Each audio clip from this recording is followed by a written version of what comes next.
Discovery, go at throttle up.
It would help if I turned the mixer on. All right. Hello, everyone. How are you?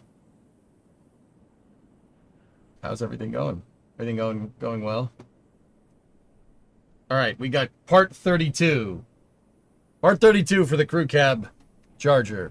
Just one more frame rail patch, bro. Please, bro. Just one more, bro. It'll be good, bro. I swear. Just patch one more piece, bro. Just a little bit more. Just a couple more pieces to make, bro. Please, please. Is it hot enough in the garage today? Yes. Yes, it is plenty hot. What's up, Dean? How are you? What's going on, everybody?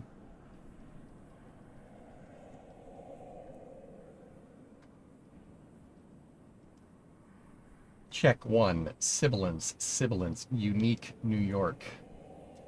Gippy, what's going on? Alright. Hello, my vans. Just got some job interviews today. Nice, Brand. We wrenching? Oh, yeah. Hey, guys. You want to see some cool space news?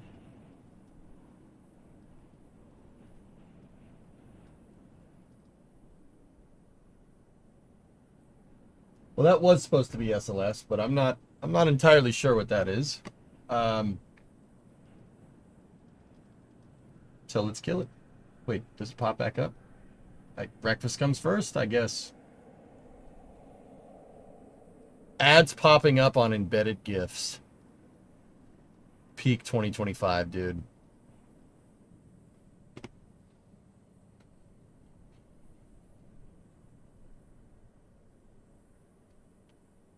Is that how desperate McDonald's is for me to eat a goddamn sandwich? You guys are saying bacon, egg, and cheese. I'm like, I have no idea what they're talking about. Oh.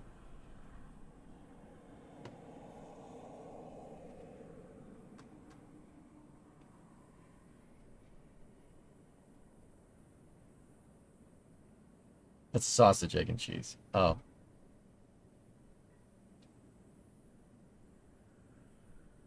Anyway. You guys want to see something cool? Check this out. Boeing news now. First component of the upgraded moon rocket stage has been completed. Teams at NASA's Michoud Assembly Facility have made significant progress on the next moon rocket's exploration upper stage with the completion of the thrust structure, major part of the structural test article. The more powerful stage will propel the Artemis 4 mission to deep space. The thrust structure, so they got the back.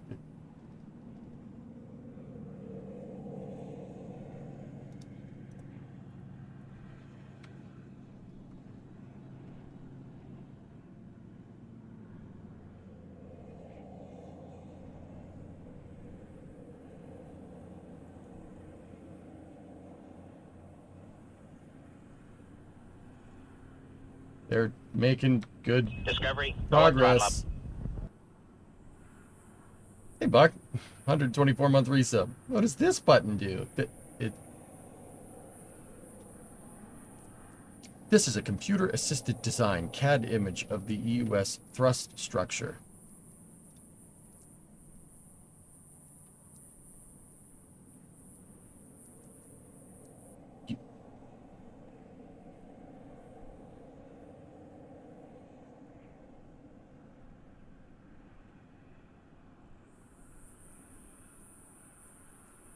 You put out a press release to tell everyone you made a box?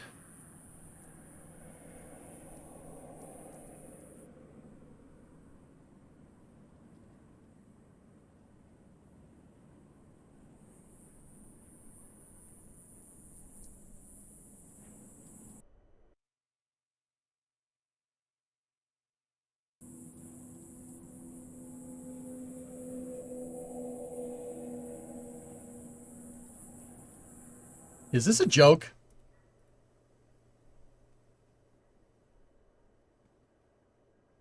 You...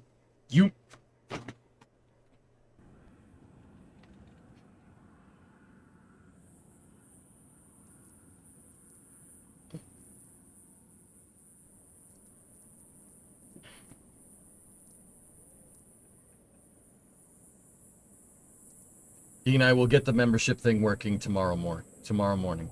Okay? I'll get it done tomorrow morning. I'm mystified that they put out a press release because they made a freaking box. That's not even an actual picture. They released CAD pictures of the box that they made.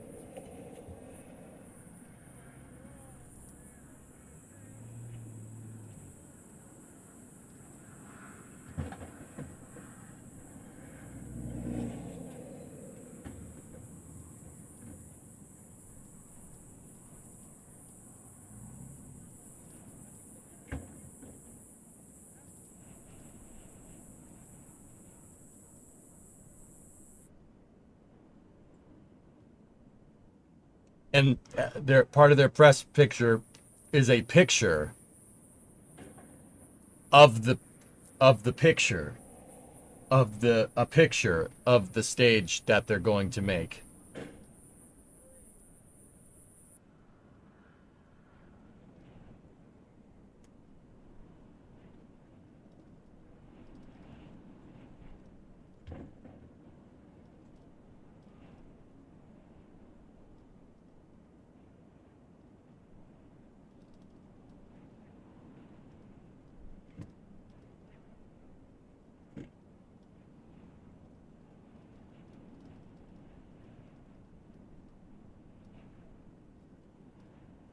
Hey, Tor, how you doing, buddy?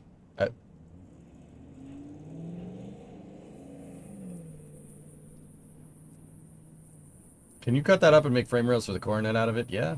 It might be aluminum, Jim, so maybe not. I don't know. I don't...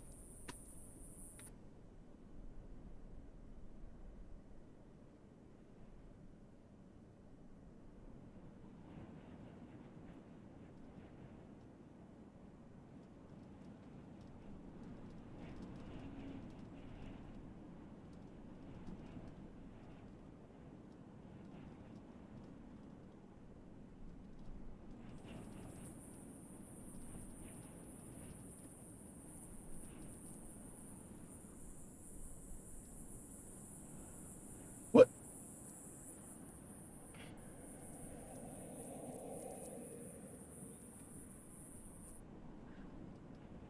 Discovery, go at throttle up.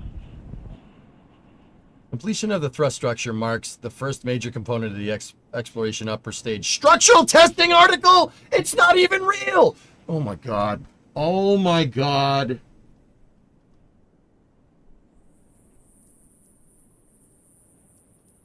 Bro, I want to like this rocket so much, but you're making it so goddamn difficult. It's not even real. It's not even a real thrust. It's a test. It's a structural. It's an STA. Guys!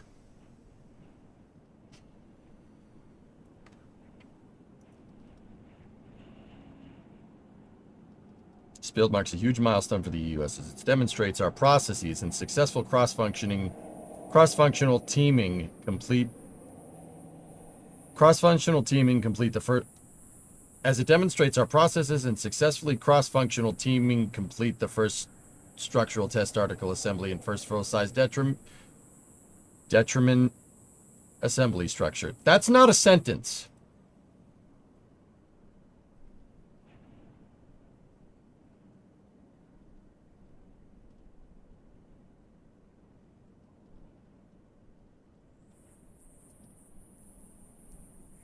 Said Zach Kloss, EUS thrust structure sub-IPT lead. What the hell is IPT?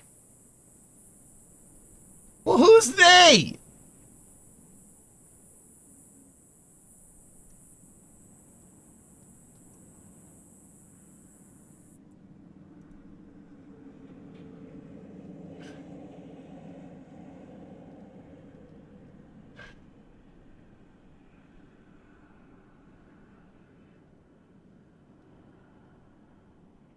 Boeing technicians at the Michoud Assembly Facility, in partnership with NASA's Michoud Testing Engineering Organization, have been leading efforts to improve the processes for application of strain gauges.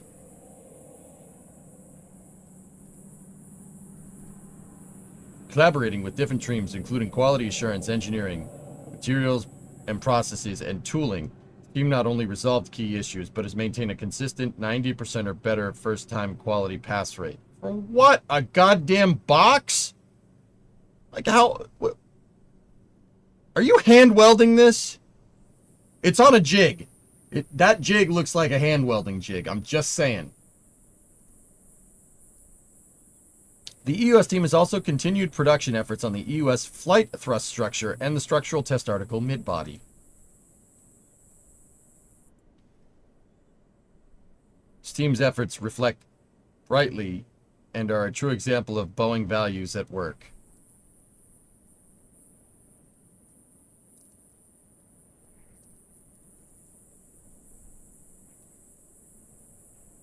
Okay, so technically it's not it's not just about the box. It's the processes for how the box goes together.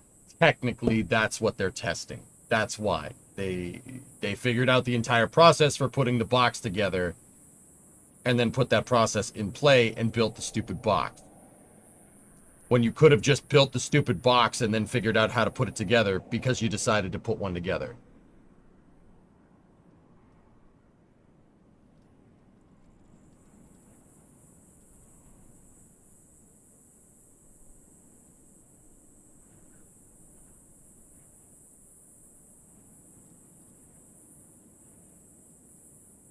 I wonder if they had a cake party after this, too. Did they have to put out a fluff feel-good press release for the bad press off Starliner? No, I don't think so. I don't... I mean, progress is progress, but holy balls, dude. The optics of this are unavoidable. Bro, I'll be honest. I love the updates. Just come back when you have the stage built, please.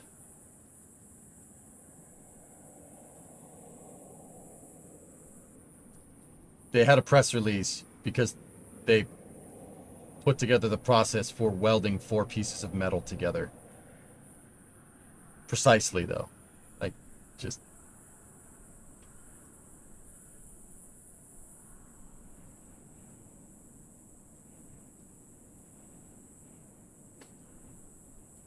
Okay, let's go work on the car. Let's go out to the garage. Just make sure all the cameras work and everything. How long has it been since the US was actually greenlit?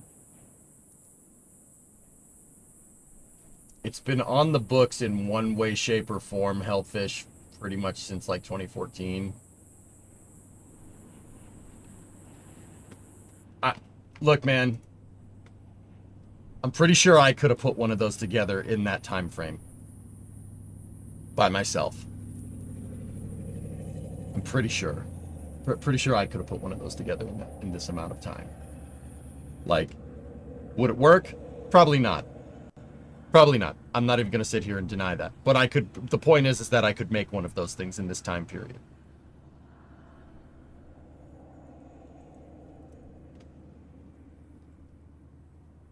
I think I could do it in that time period, working 8 hours a day, 5 days a week for 10 years straight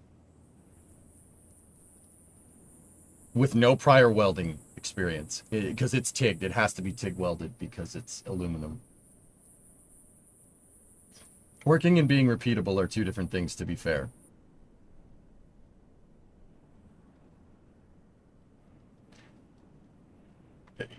No, drummer, that's not being fair at all. That's not being fair at all. You know why? Because I would have figured out how to make this thing a lot better and probably could reproduce it the second time and make it better than the first one.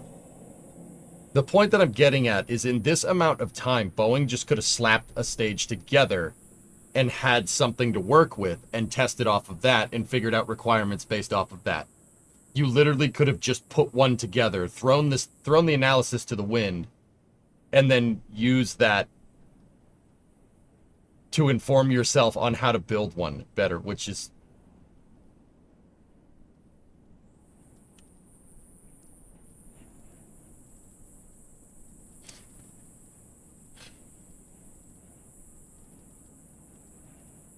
How many do they need to make? 8, 9. So let's think about this. We got Artemis 4, 5, and 6 on the books from House Resolution 1 the other day. So they need to make a structural testing article and then 3 upper stages. That's what that contract is for, if I'm understanding it correctly. I could be wrong on that. But yeah, that's...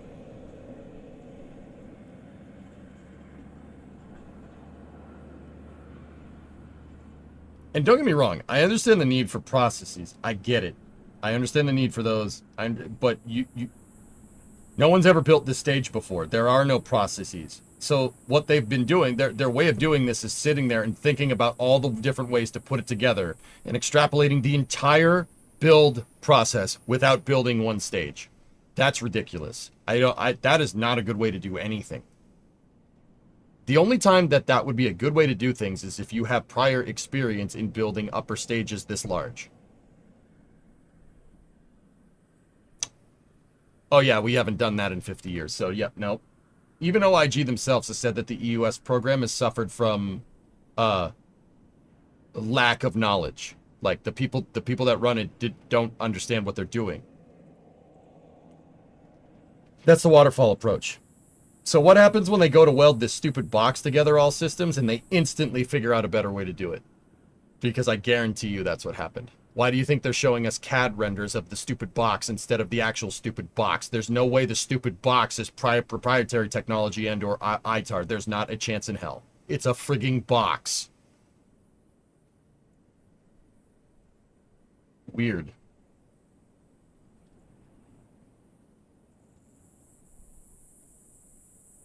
Just use GS2. Venturino, that's been my thing for a long time.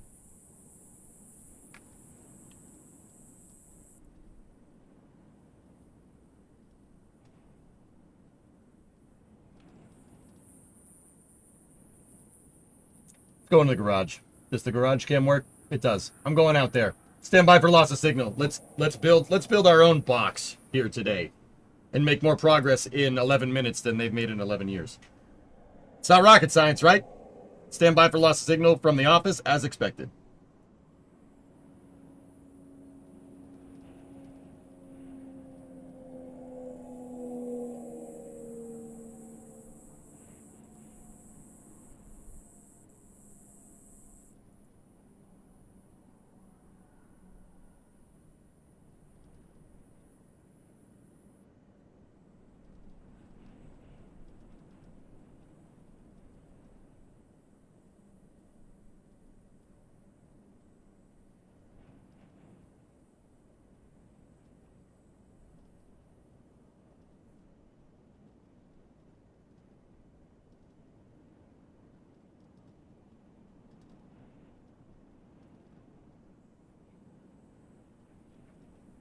All right. How's the sink?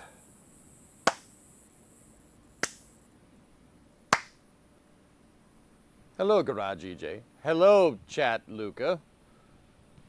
Horrid. All right, give me 1 sec. Be right back.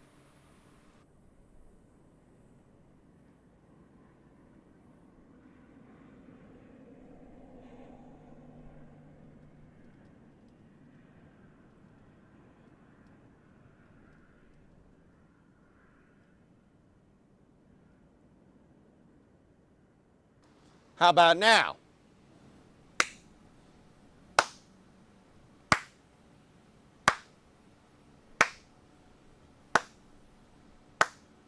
Good sink, bad bathroom. All right, I restarted this computer just before we got started today, so it should work. There's really no reason why it shouldn't.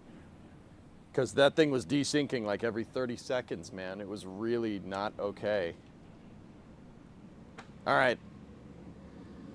It's hot as balls in here. That's fine, whatever. So we have to, we're working on the frame rails. All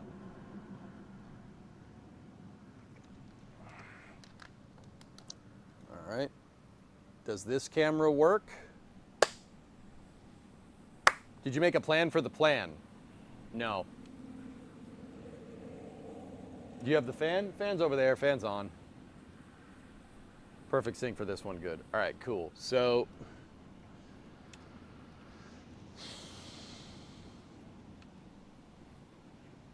all right, so what we got to do is we're working on the left frame rail today.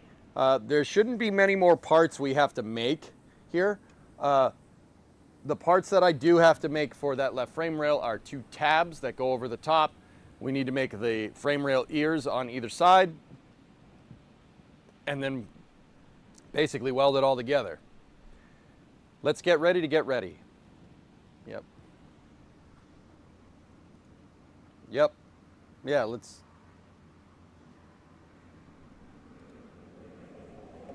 do that. All right. Definitely good enough. You're not making a music video. Okay.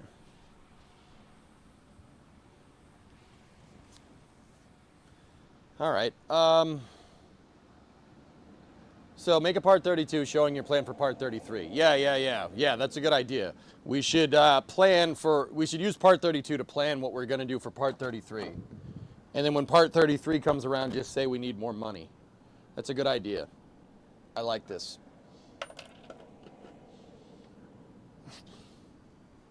I like this idea. I'm happy to be a part of this idea. Let's do it.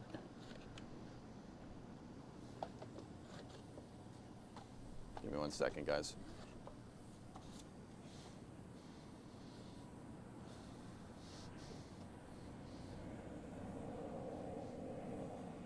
It's stupid hot in Finland as well, Make? Yeah, it is pretty toasty in here. I hope that computer doesn't break. Okay. All right, let's get the other camera set up here. There we go. So where we are working on today is over here. If you guys look down there, I have all the pieces made. This is just tacked in place, right? That's just tacked. We just gotta plug weld those in and go. Over here, right, we have the piece made. We spent a good amount of time last week making this frame rail piece here. That goes in there, and we gotta just kind of clearance this and make sure this is good to go. We also gotta make the other two pieces. Over here, the other two pieces well, we gotta make 4 pieces, but if you look at this one over here, this is back plated. If you guys can see, there's a plate back here. There's also rust. Ew, gross. There's a plate behind the frame rail channel. That plate elbows out, and then there's another one that elbows out this way. That is a back plate to the frame rail extension, or the frame rail replacement piece. I also backplated it over here. Now, with this one, I have 2 plates here, and then 2 elbows right there. What I'm going to do with the other piece is make one long plate that has the frame rail ear, which is this piece right here. I'm going to make one long piece that goes from the rear leaf spring perch brace all the way around, and we're going to plug weld that to the existing frame rail, plug weld it in 2 spots to our extension, and then go from there. So we do have holes that we need to drill on the other side, but the 2 L pieces, the long L pieces here and here, are what I need to make over here. We also got to clearance this a little bit. I made this piece just a smidge too long. That shouldn't be too hard because we need room right here for the L pieces to go around. So we got to build the L pieces. We got to build the 2 tabs that go here and here, right? Got to do all that. And then we got to drill the holes. We have to drill a set of holes here. We have to drill a set of holes here. So 2 sets of holes here, 2 sets of holes here, 2 sets of holes there, so we can plug weld the back plate and then seam everything and stitch it. Then, once we've done all of that, this should be good to go. If you noticed, I did buy more levels for this, dudes. I bought another set of levels for the outer leaf spring perches here. They're those little magnetic ones. They didn't cost much. I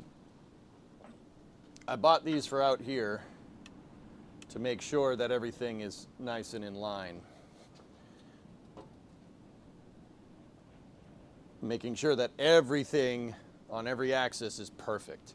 Because this needs to be straight because it's holding the back of the car together and holding up the back of the car with the rear suspension. We leveled up, yes.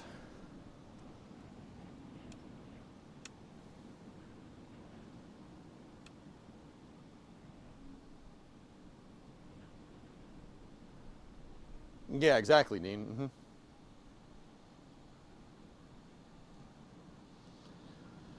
So, that's kind of where I'm at here, dudes. We got to get this fan. I got to buy a heat pump in here, guys. I might use the lift money for a heat pump. You know, I might do that. But we'll see. So, where we need to start is where we basically left off. Right here. This piece is a little bit it's not too long. It's that this edge over here is not square. Or, well, it's not even close to square because it's been patched by us. So if you take a look, right, this edge is not kind of parallel to that edge. I can show you with the ruler. If we go square to that, you see that right there? That's no good. So we got to grind down a little bit on this side.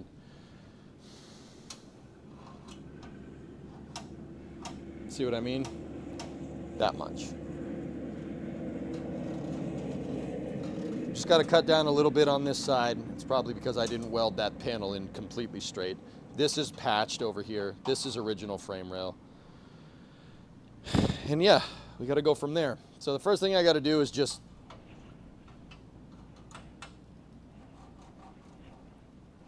zap off a little bit of this. I'm just kind of scribing a mark in with this.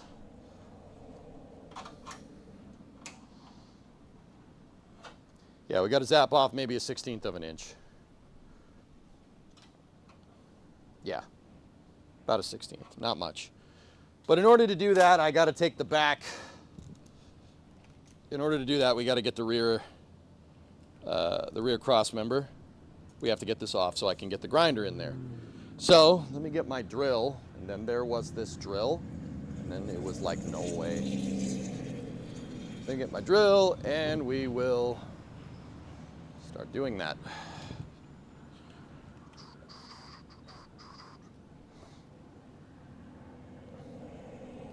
It's not a square, circle, or a triangle. Yeah.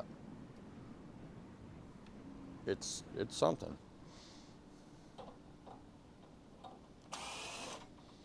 So I got to take my self-tappers out that I've been using to hold the cross member in place.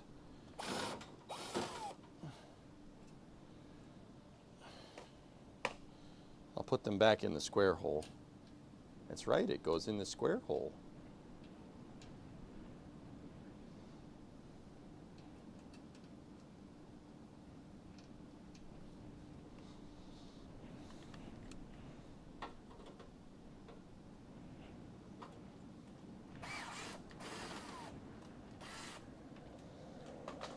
So let's take the rear cross. Discovery, go at throttle up. Oh no!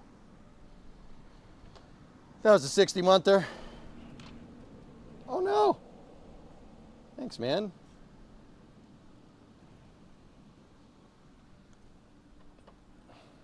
Okay, just gonna put the cross member down with the levels. There we go. Now what we got to do? Come on over here.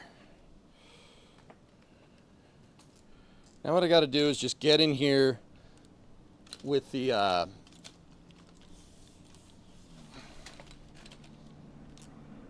to get in here with the grinder and just zap off a little bit of the side. Try to get this square-ish. So when we go to put this thing on, like, see the gap right there? That's because this side is further this way than that side. You can actually really see it if you look like that. See what I'm talking about? This edge is perfectly straight.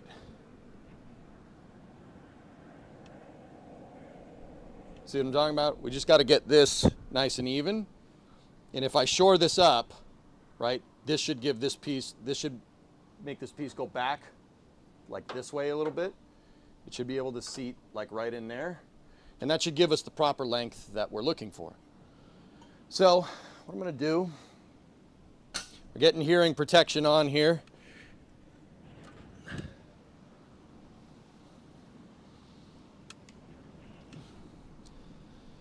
Hearing protection on, and get the face mask on.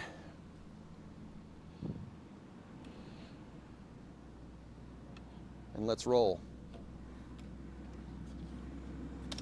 What do we have? 1,500 square feet?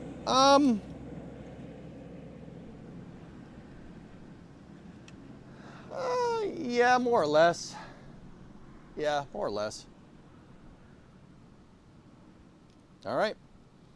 So let's flip back over to that other camera. And let's try to get this thing nice and straight. I'm gonna see if I can get you guys in a spot where, yeah, okay, where you guys can see what I'm doing. Actually, you know what? I think you guys probably would want a 3/4 view like that. Let me just make sure I can get the grinder in here.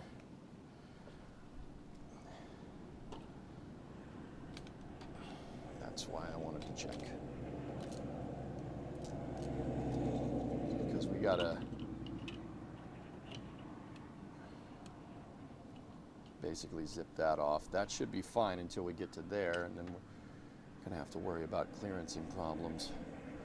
All right, I think I'm ready to go. Panta, chat, I have to brag about myself at the moment. I have a rodent issue because of the Texas heat. It chewed through a power cable to my fiber optic ONT box, and I managed to place it back together. Nice, dude. No hand protection. I don't use this is kind of a personal preference, dude.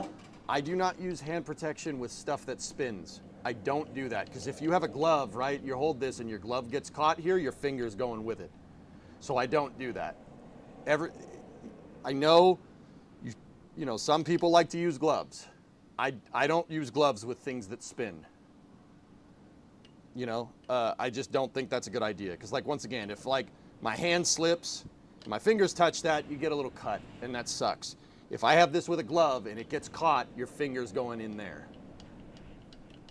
And if your finger goes in there, you're going to have a bad day. That's way worse than just touching the stupid disc. So, all right. I do have my face mask on. I don't need to get hit in the face.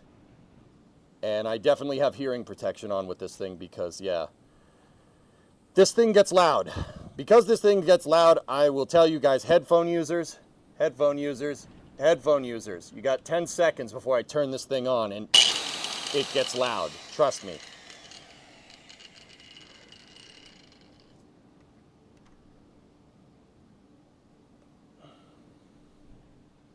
Okay, here we go.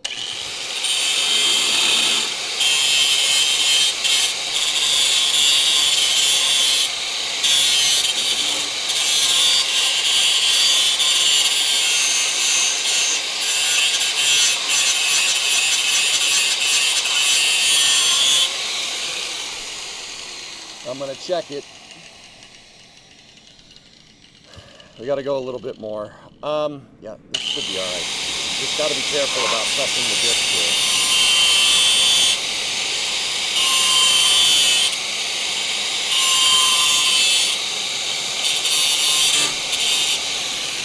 You know what, with the amount of material that we need to take off, I'm probably gonna put the grinding wheel on here.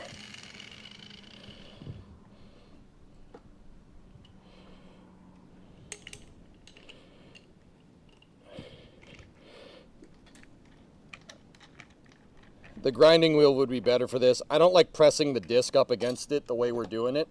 So I'm just gonna get a regular old grinding wheel. We'll throw that on there. And this is basically a coarse material removal thing here, which is what we gotta do. Ready?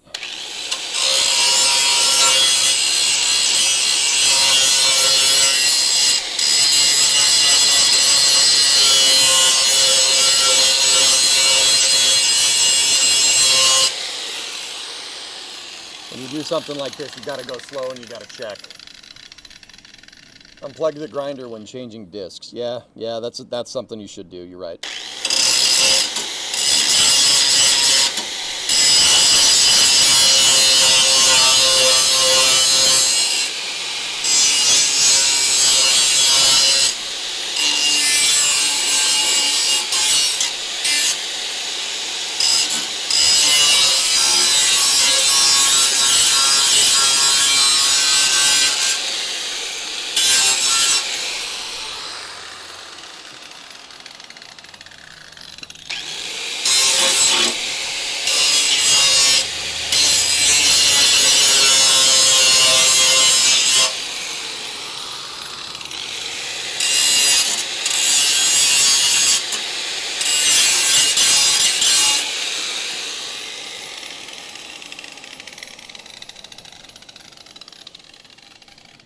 Okay. What do you think? You straight? Might need to get a little bit right here. Hold on.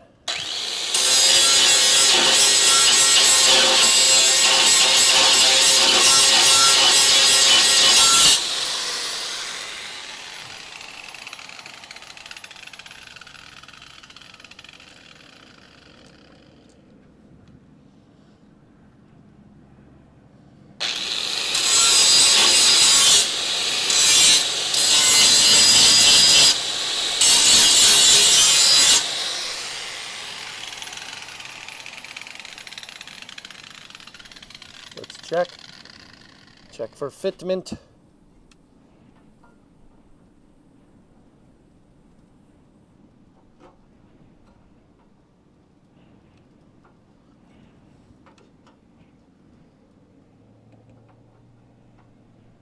Yeah. Yeah, okay. Yeah, that'll work. I think we're pretty darn close, dudes.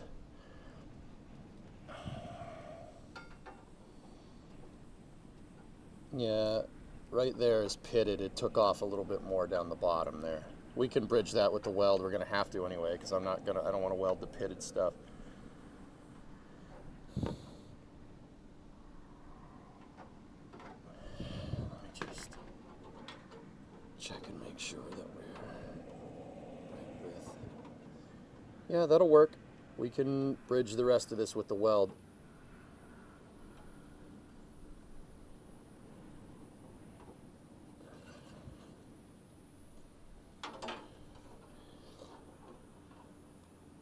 I'm just trying to make sure that everything is nice and aligned. You really don't, I mean, you can always check and measure this as many times as you want, right?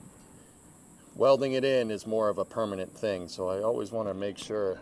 That's what I'm finding is a good idea to do. Just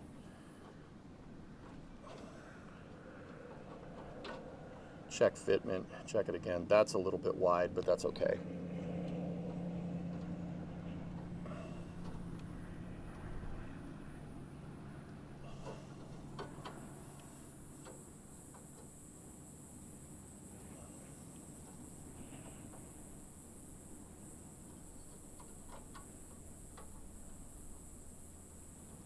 Okay. See, like these edges aren't exactly lining up, but it's okay. Once we weld it and hammer this thing into place, and you know, if I weld the rest of this, hammer it in and hammer it into place, it should be okay. Like we can always bend these tabs up, because as I recall, the other piece was like that too. This didn't exactly line up, and we bent it into shape, and look at it now. It's a perfect flange. See? So this piece just has to be good enough. I'm really making sure the bends down the bottom and the seams are really, really good. That's what I'm really looking for.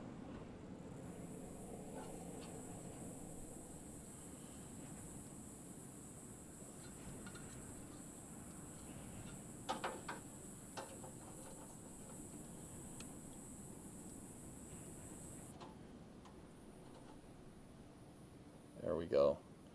A little bit of bending, a little bit of finagling. I think we're good.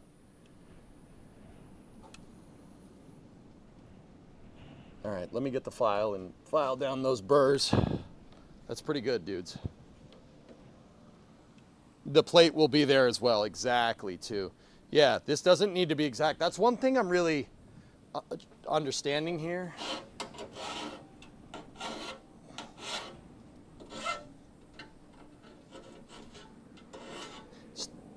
When you fabricate a part, it doesn't need to be like superbly perfect, because when you weld it in, you're gonna have to make it like line up with other parts and stuff. And when you do that,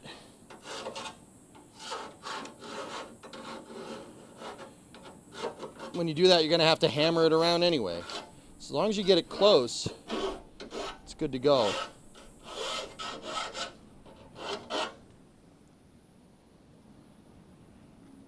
I'm about to bring the fan over here instead of up at the garage door. It's really toasty in here. Give me 1 second, dudes. There might be a little bit of buffeting here. Yes, yes, knock everything over. Exactly. This is exactly what I want. That's how you know your shop is dirty. Or, well, let's say used. When you go to grab something and 4 other things fall.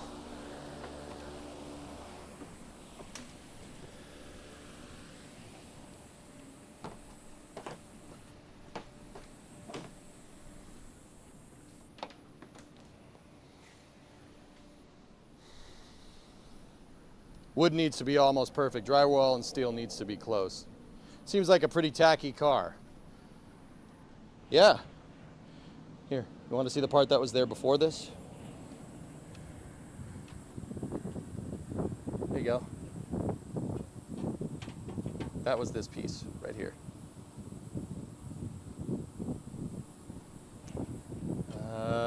That's not savable. Sorry, hate to break it to you. This is the new piece. Yeah, baby.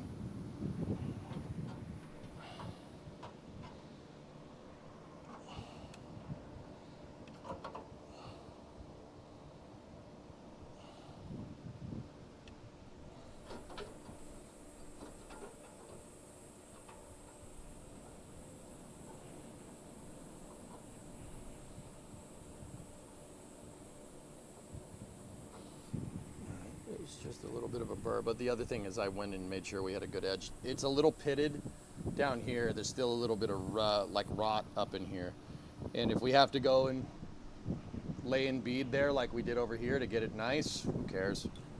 That's fine. And then this is probably going to need to be hammered down and ground smooth, but that's later EJ's job.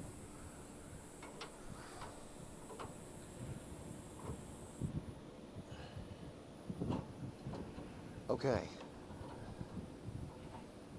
I got to test fit again with the cross member in place.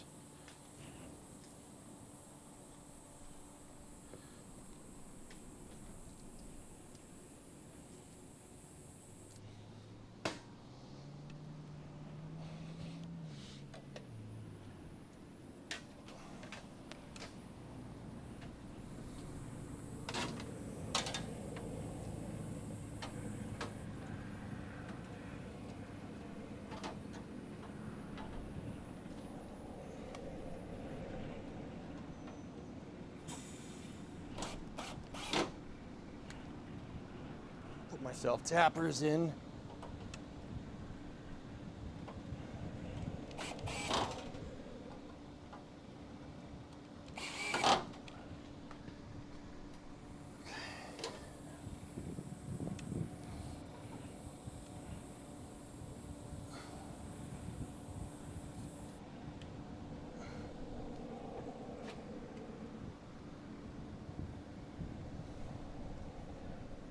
We did lose a level over here.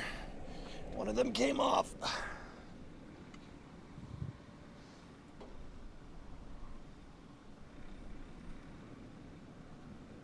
So I have levels galore here. All right, now that's just, I'm using them to mark everything. Now let's take a look.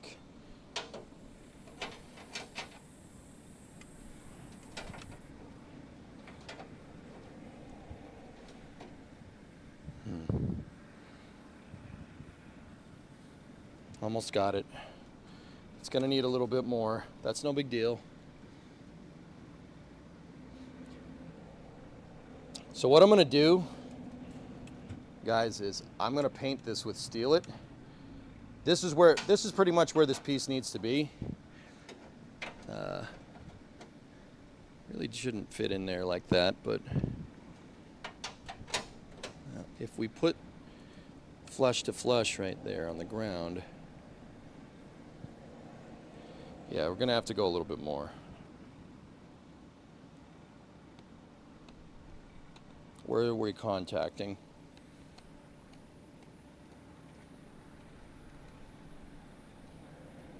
Right there.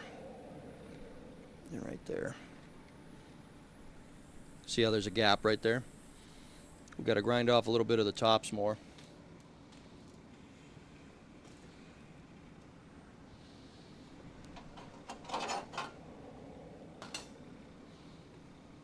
You know, I might be able to get the grinding wheel in there by itself. Nope, it'll go up against the cross member, so let's...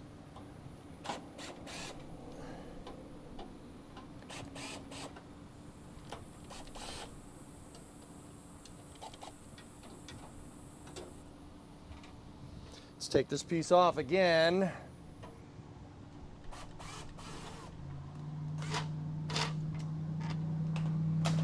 And let's get at it with the grinder.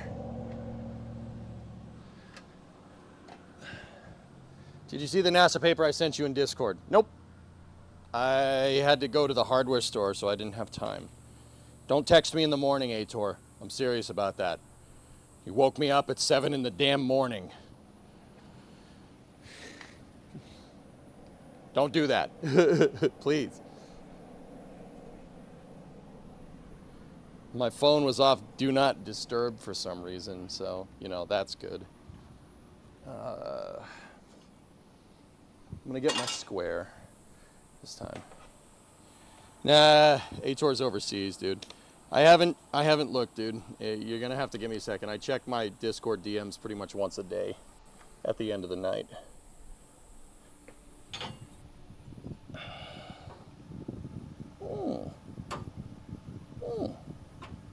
We are not square at all. All right, ready?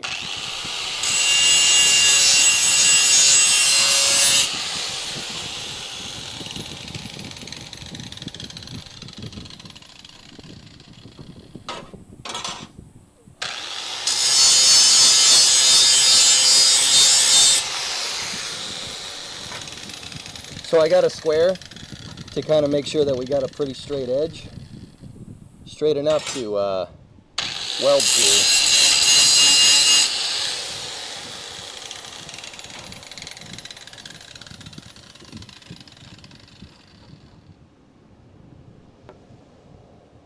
That one's pretty good.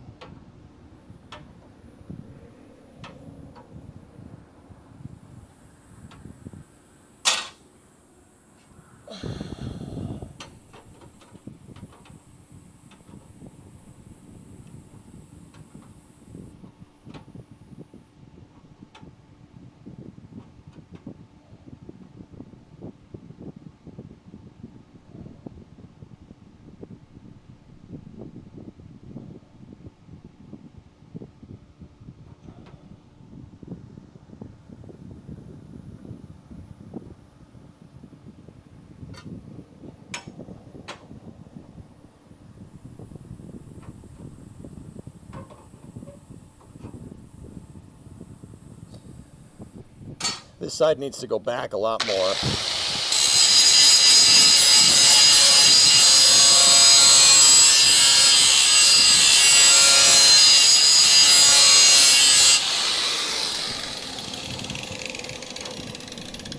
I can get each edge square, but getting them square to each other is...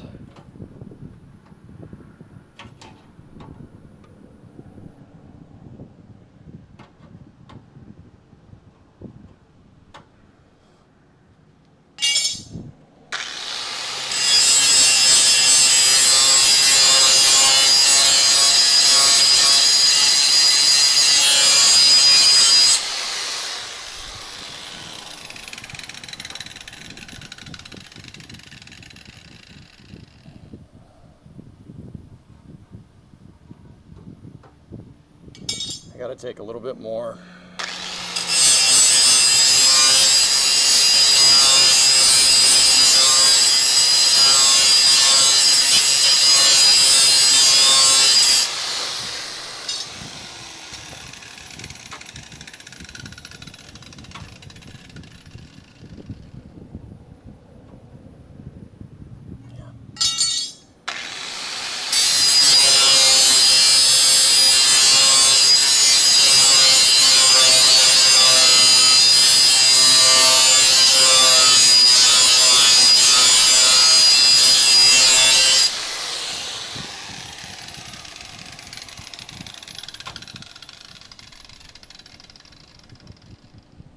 Okay, just a couple more zips and we're good.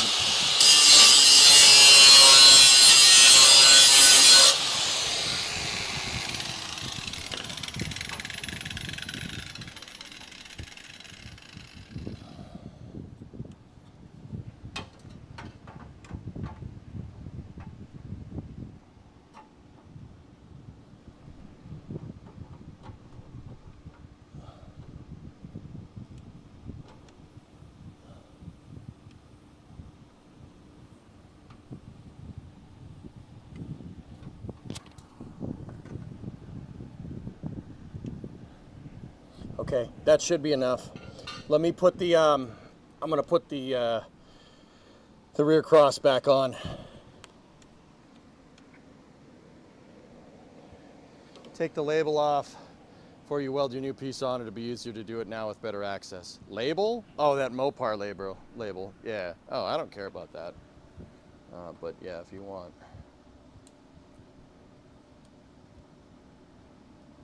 It's authentic. It's authentic resto, man. I'll put that on my toolbox.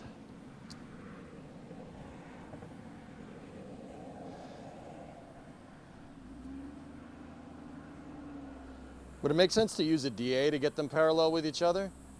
That way you have a wider surface? It's just got to be close enough, dude. What I'm really worried about is the pitting down here. I might blow through, in which case we're going to have to end up like welding a lot of this frame rail back, but that's okay. It's all right. I don't mind doing that anymore. I've just resigned that this is going to take some time to get it right and go from there.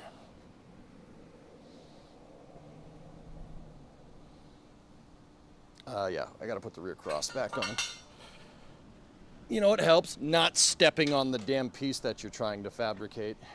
I just stepped on it, but I don't think I bent it. Nope, it's fine. It's steel, it's fine.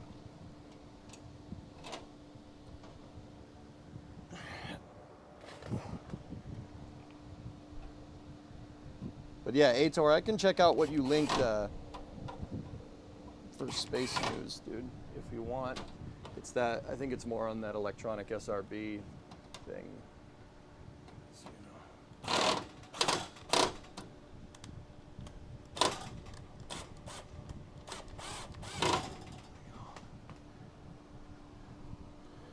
okay. All right. Let's drop that down in there. Get my piece here.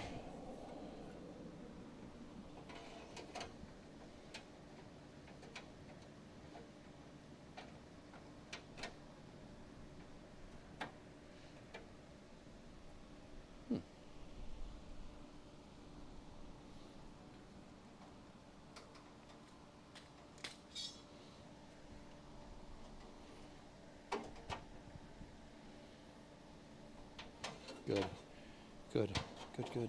So I apparently can't see straight. And two, I got to take a little bit off this side. I want to go back with this a good ways. I need about a 1/4 of an inch here so the elbowed pieces can slide into this gap where my finger is. So we can lap off some of the pitted rust over here and yeah, we'll be good. So, take this bad boy off again.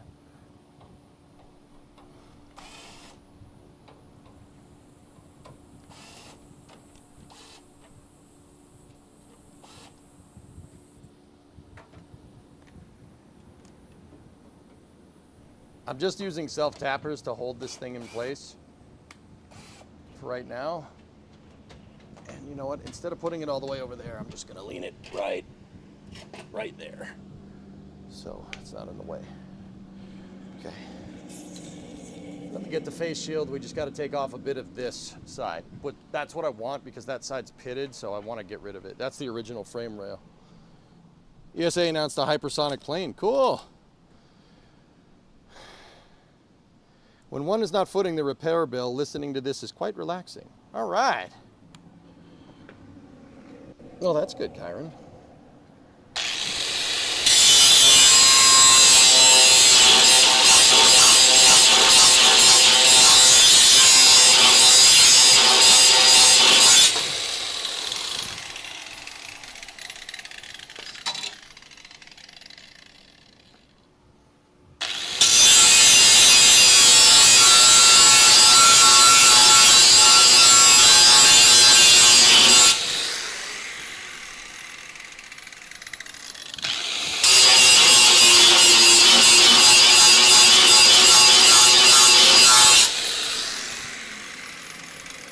little bit more.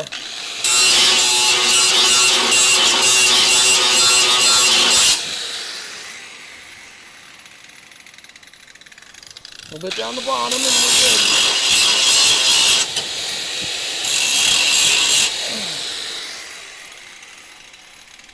There we go. That's flush. And I got rid of the pitted parts and I got to good metal right there. So pretty happy about that. That's good. Let's back off, check for fitment again.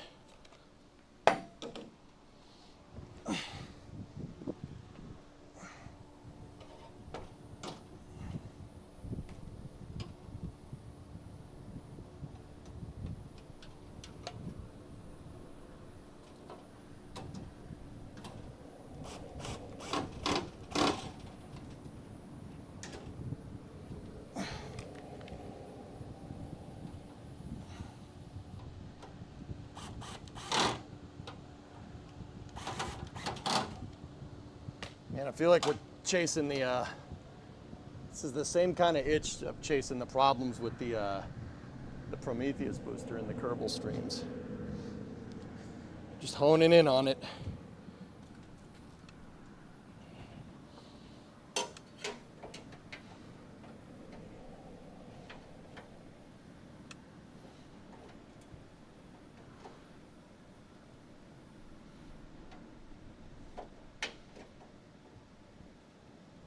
Perfect. There's some spots where I went a little bit too far, but that's okay. It's too far by maybe a 32nd of an inch.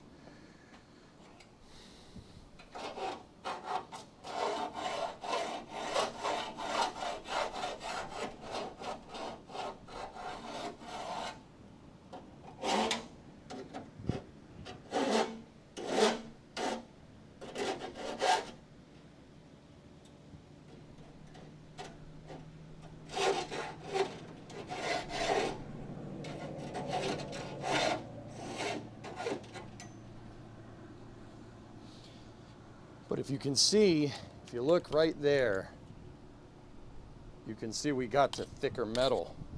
See that? See this metal right here? That's the original part of the frame rail. And that metal is nice and thick. See that? Good metal to adhere to. And I'm just filing the burr off so we don't burn through that.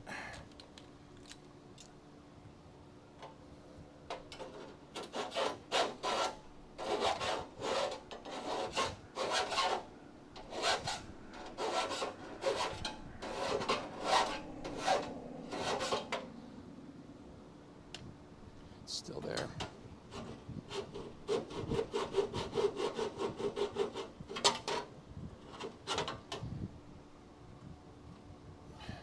we go. Now we got to the thick stuff, which is good.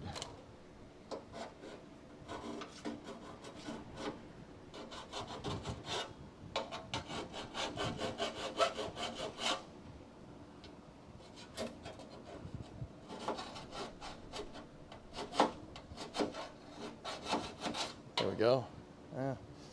No, hold up.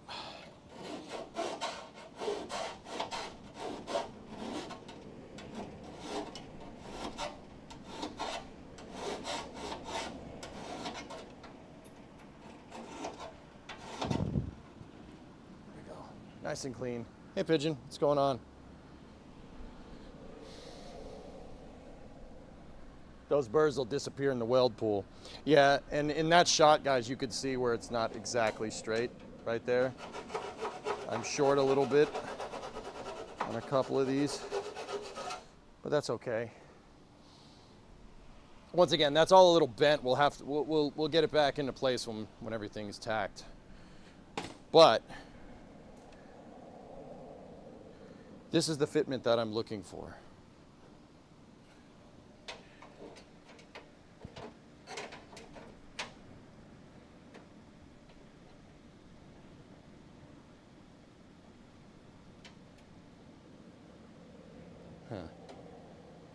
Actually,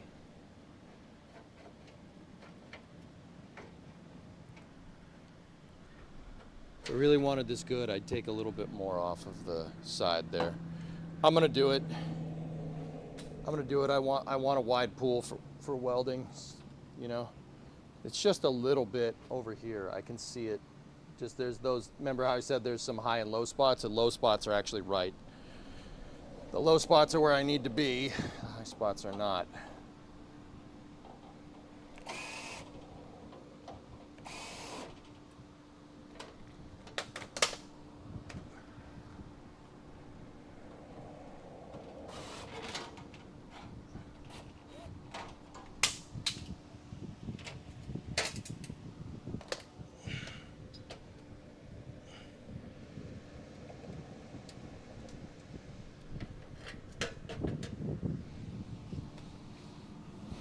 All right, let me get my face shield.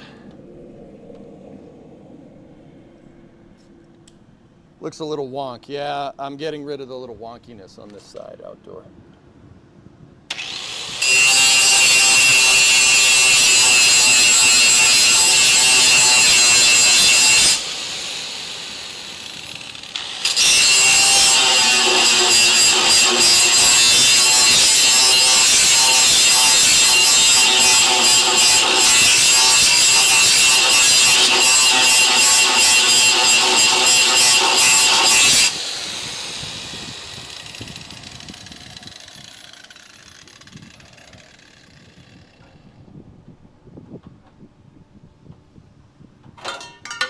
Yeah, drop it. That's fine.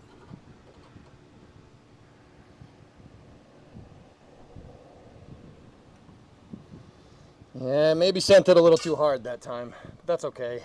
We can make it up with the welder.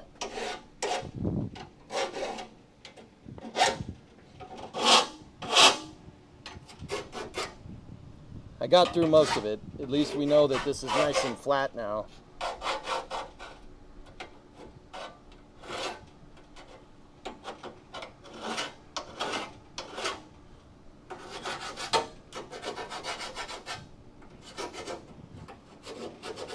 And I'd rather have a bigger gap to weld to and, you know, like back it with the brass hammer or something and fill that in, because there was pitting there. So I'd rather cut off, like it's one of the few scenarios where I cut off a little bit more than what I wanted, but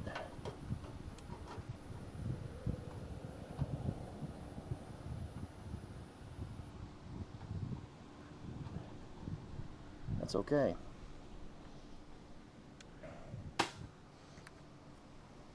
Brass hammer, that funky whammer.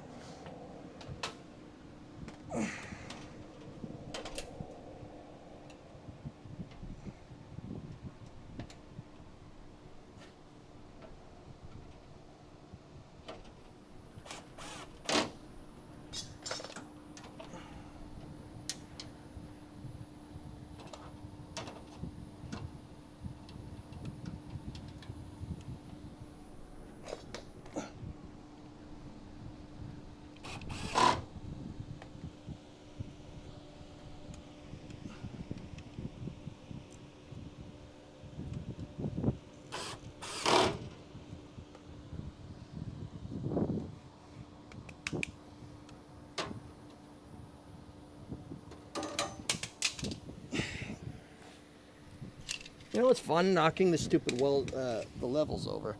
It's always a good time.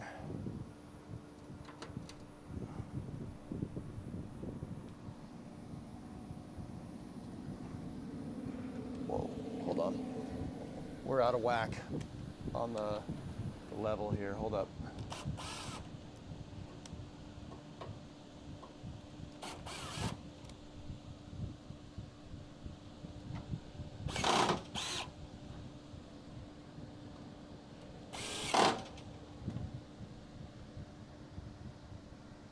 Why are we out of whack? Holy balls, look. What did I do? Oh no.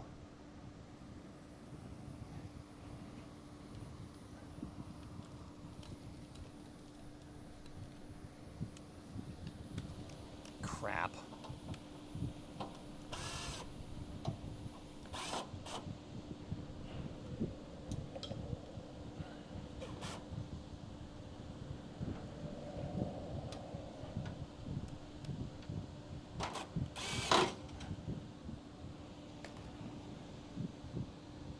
Oh, I guess one of the self-tapper went in crooked. Okay, we're good. All right, I got to make sure that I know about that. We go to do that later. One of the self-tappers went in just a smidge crooked. That's all.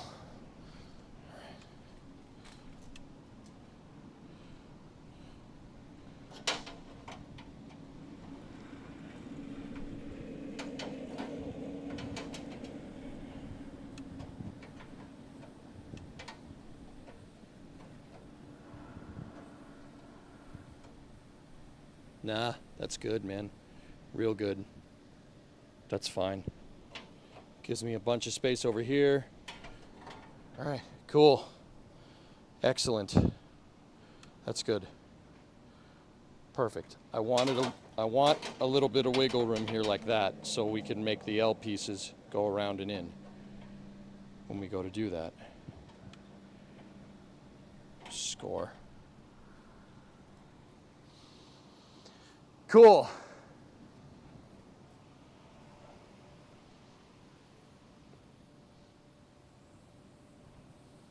All right, once again, I know the bends on the frame rail flanges aren't exactly lined up, but we'll hammer and weld it and make it all nice.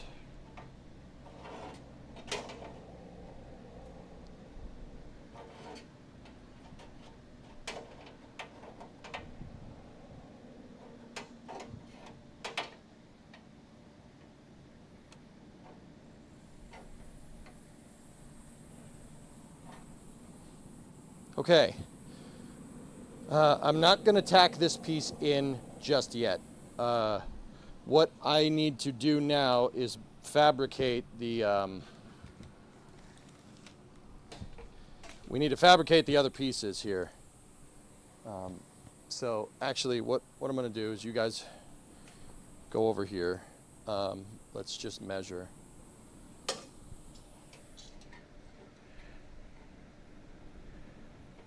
6 inches. I need a 6-inch long plate that's going to back here on both sides, and then on this side we need a 2-inch tab, all right? And then over here I need a 6-inch or 6-inch long plate with a 1-inch tab. Easy. So we have to take into account an eighth of an inch for a bend. So we got 6 inches here. An eighth for a bend there, and then 2 inches that way. So that's 8 1/8 inches, and this one should be 7 1/8 inches. That should be pretty easy. It's pretty straightforward stuff. Cool. Let's get a plate here and send it.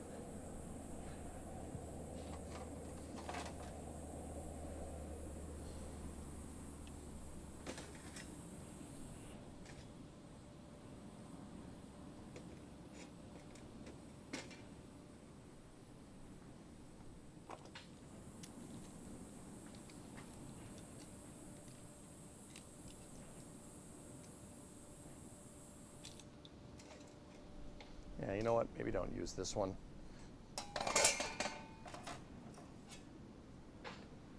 Start with one with a nice strip for the plate.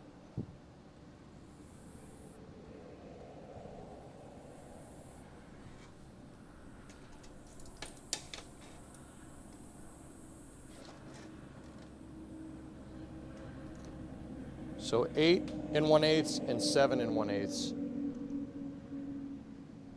How wide is this?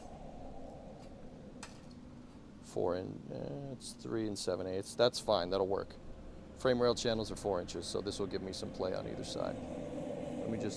I'm gonna double check and just measure, just to be sure. 3 7/8 will do just fine.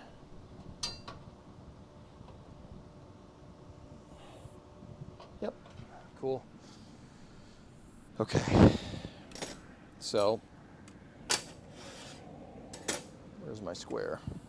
There it is.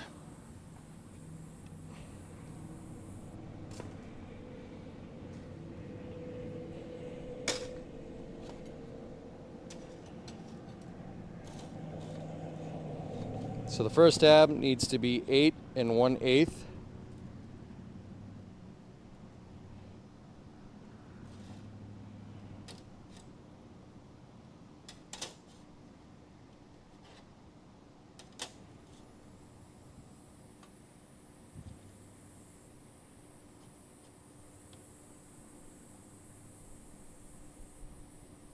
Okay, right there.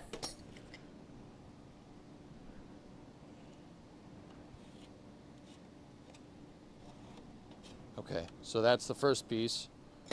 And then the next one needs to be 7 1/8.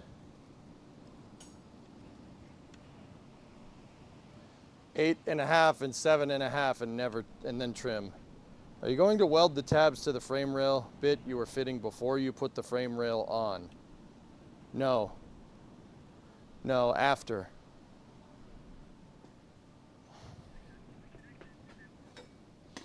Article, I always cut on the outside of this line, and that gives me enough. That gives me enough margin. I see what you're saying about leaving more. Always. Yeah, always do that. So now,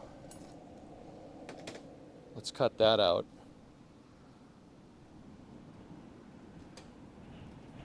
And this is the 8.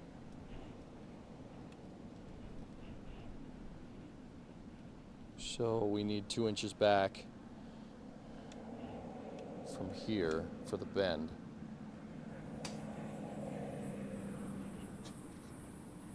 I'm just marking the bend piece, the bend point.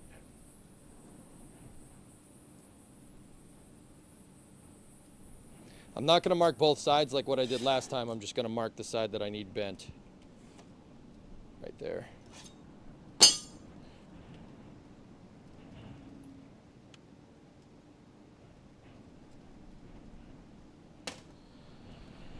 Okay, cool.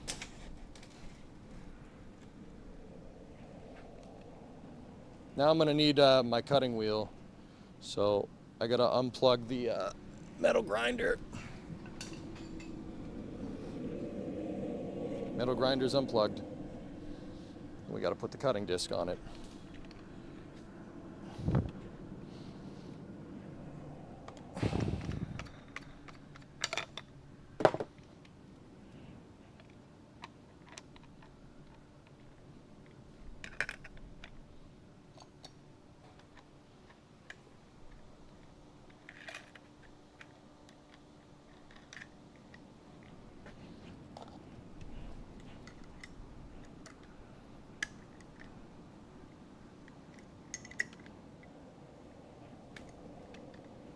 Cool.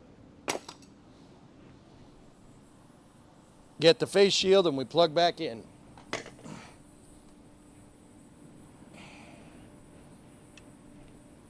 Okay. All right.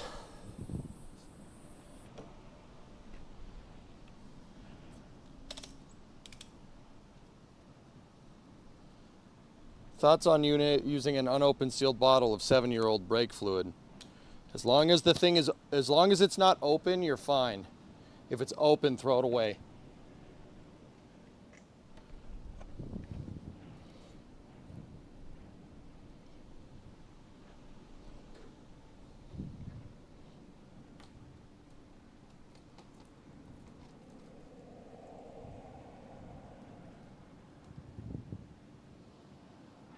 Okay. So I'm going to scribe a mark. You guys know the drill.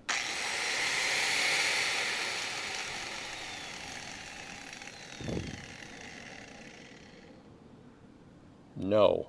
Do you see that? That's not in right. Look at the disc. Nope. Try again. Reseat that disc. It's not in right. If we tried to cut with that, we would have not had a good day.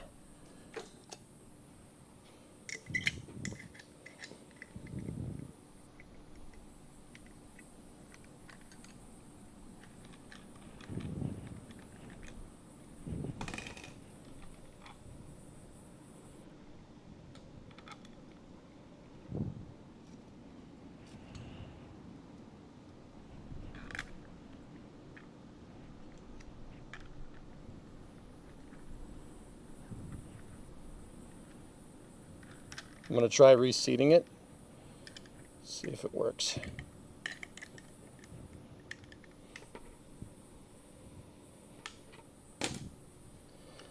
Plug the thing back in.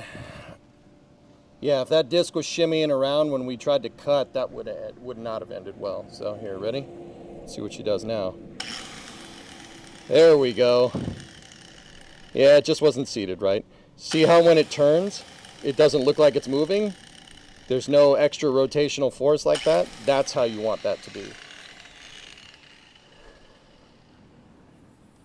All right.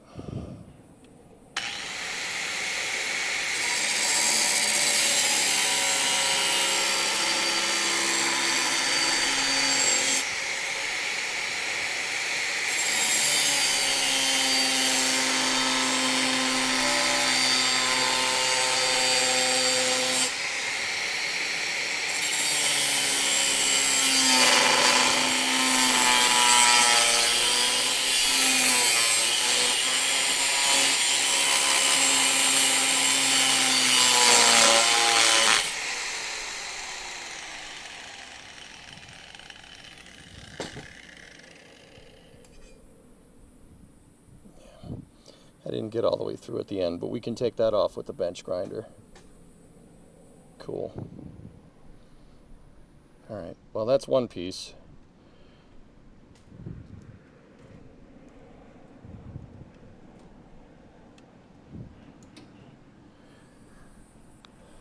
Okay, now it's time for you guys to get Vivitard. I have a protective screen on my bench grinder.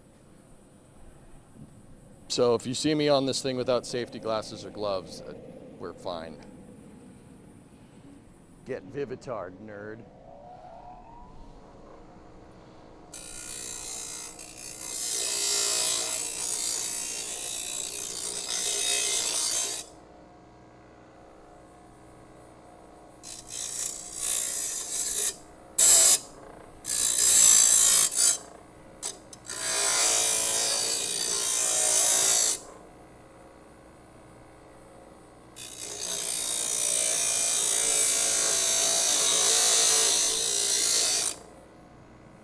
Cool.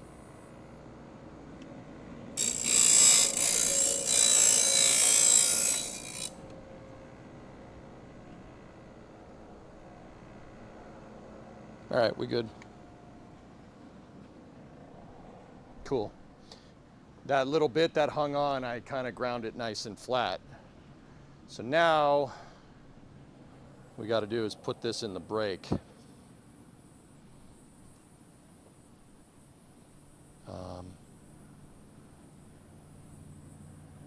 Cool. All right, let's get the camera over to the brake.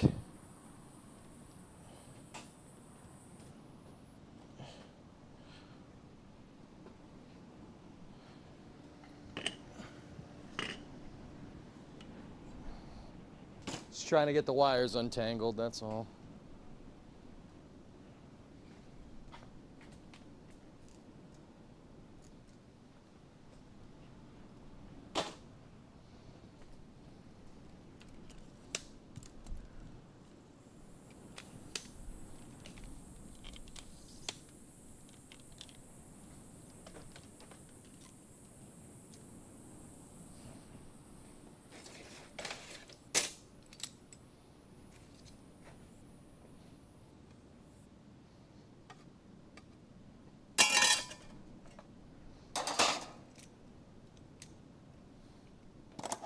Give me one sec, I'll switch the camera.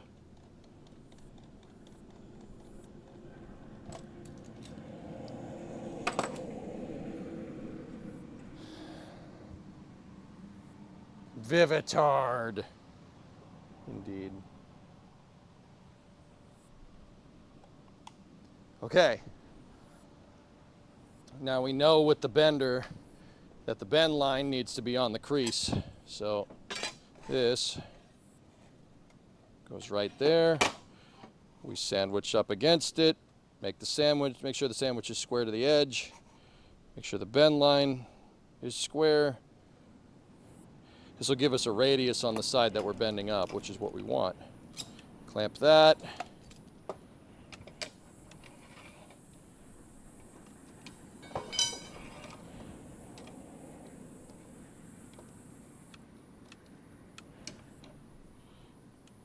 knock over a bunch of pipes and stuff on the ground.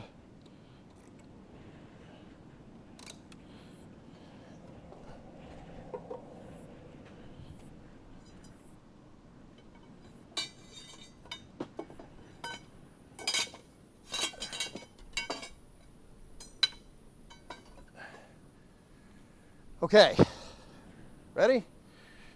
Push down on this. Give her a little bit of that.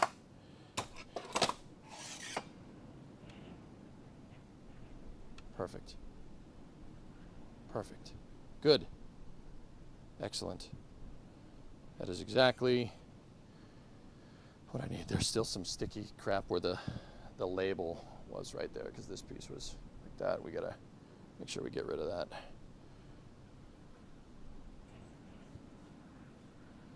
But yeah, that bend is good. All right, let's bring this back over here.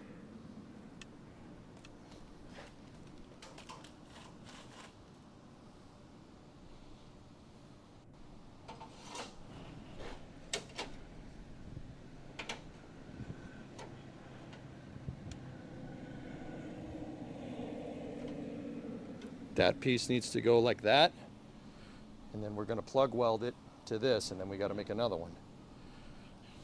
Let's see how that fits in. This is the best way I can think of with plug welding and seam welding everything to make sure that this never comes apart, or at least not for another half century.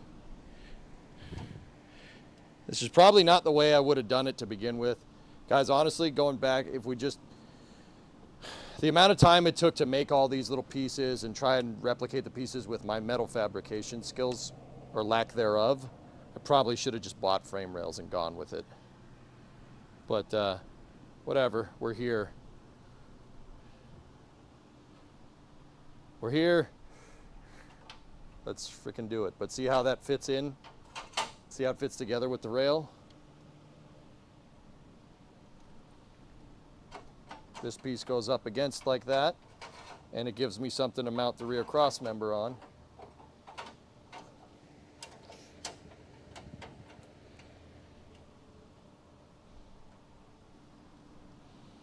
And then I got to make another one that goes over here. And then we got to, oh, don't hit the camera. And then we got to weld the two tabs onto the end. Maybe, but then you wouldn't have learned how to fabricate. Yeah, that's a good point. All right, hydration break.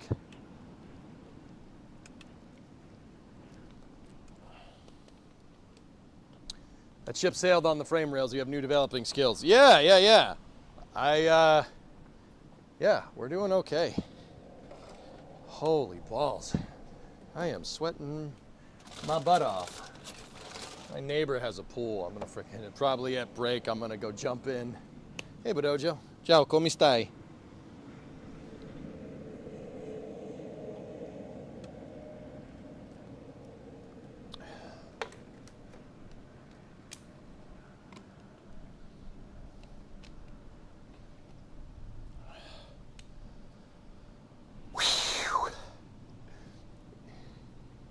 Is it hot enough in here? You sure? Okay. Pretty humid? Yeah. Yeah, you could say that. You could say that it is a little on the humid side, bud. I'm okay. You had an accident on your bike today? Oh, man, that sucks. Hopefully you're not too beat up, dude. Hey, Couchy, what's going on? Why is there not enough time in the day? Oh, boy. I ask myself that all the time, dude.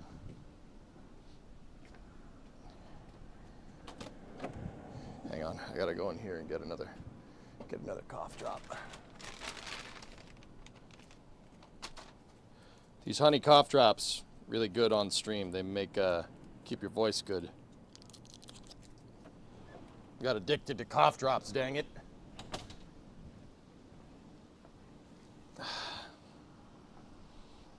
All right, now we got to make the other piece.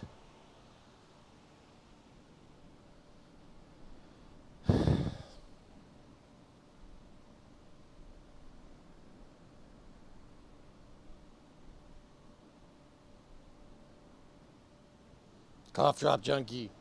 Yeah. Yeah. Yeah. yeah. That's right.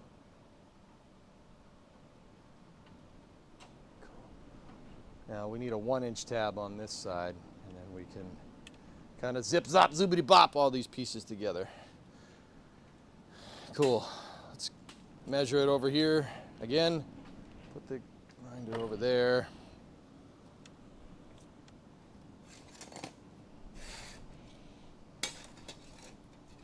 This one is 7 1/8. It's just basically 1 inch shorter.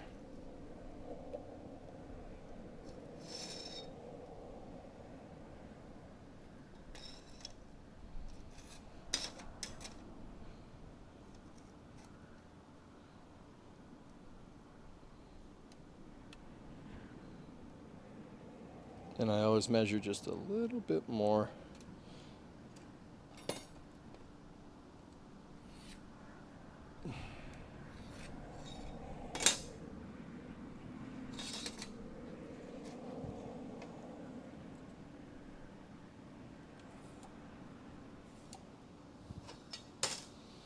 Okay, this piece is going to be it.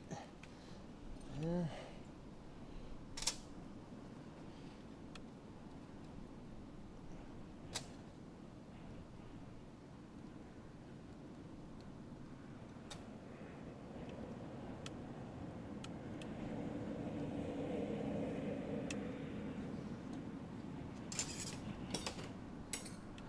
There we go. Our last tab. Well, a couple more pieces and then we're good. That's the third to last, technically speaking. Technically.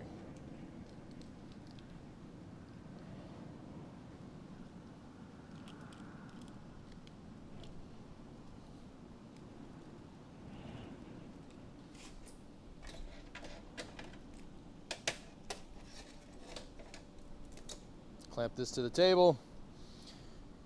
Let me get my face shield and the cutting wheel. Let's get to it.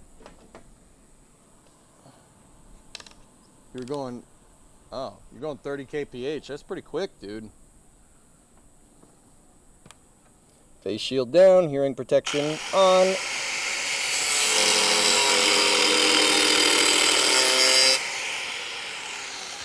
Strive mark got a little crooked at the end, but that's okay.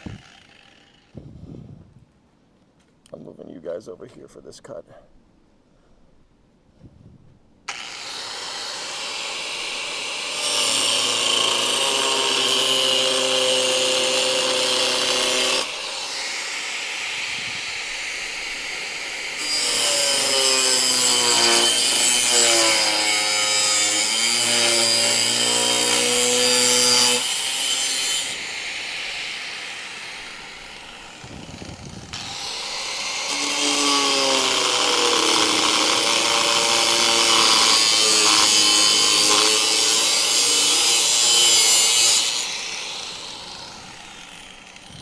Sweet!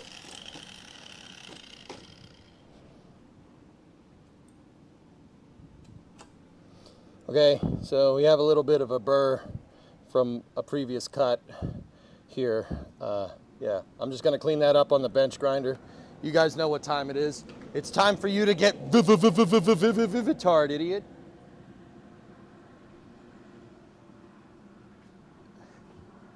Get Vivitard, nerd.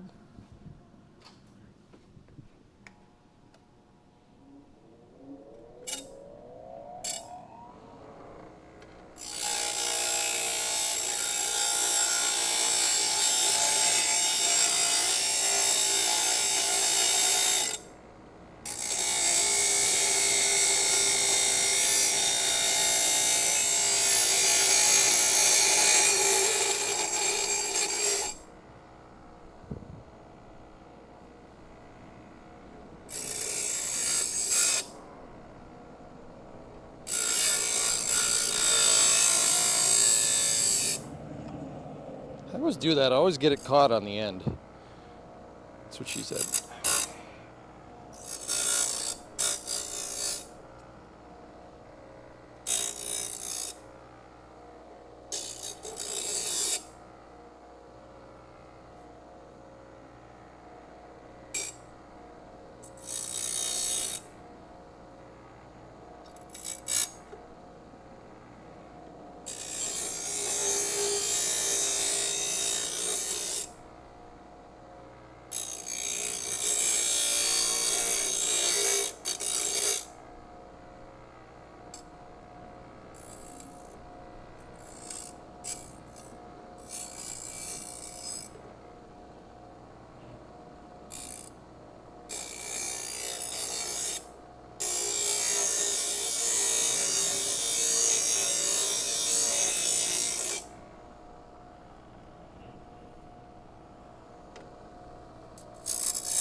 Almost there.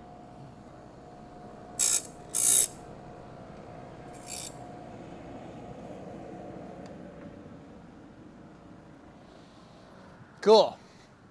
Now we got to mark where we put the bend on this piece. We got to mark 1 inch, 1 1/8 inch in on one side, and that'll get us what we want. So back over to Arts and Crafts Cam.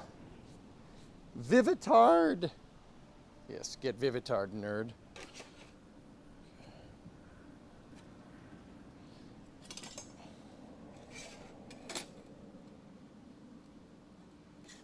You know what? Let's get these measurements right. Put it on a table.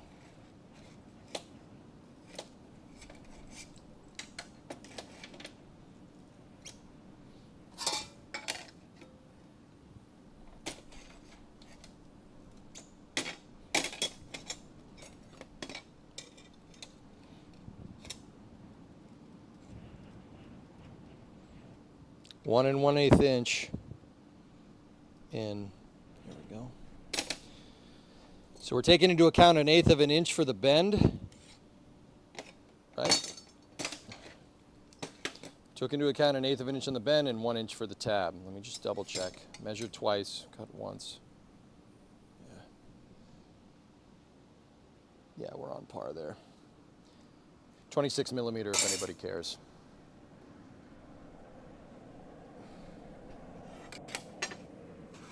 The car was engineered in standard, so I'm using standard measurement.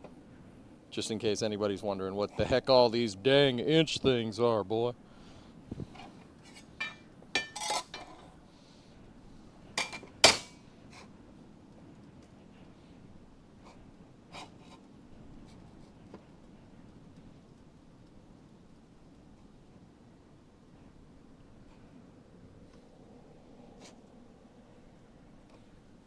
I'm just getting her in the metal brake and I'm gonna bend it.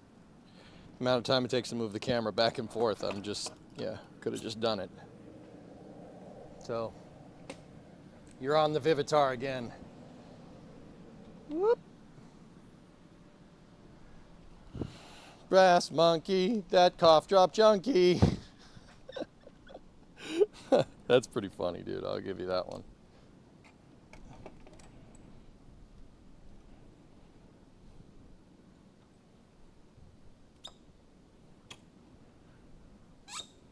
All right.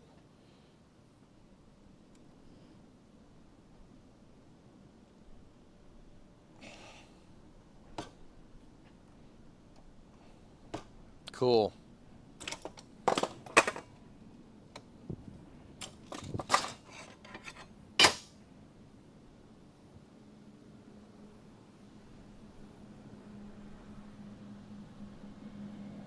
Perfect. Look at that. I'm getting pretty good with this thing, man. I'm getting pretty good with the brake. Yeah, see that? It's pretty good, dude.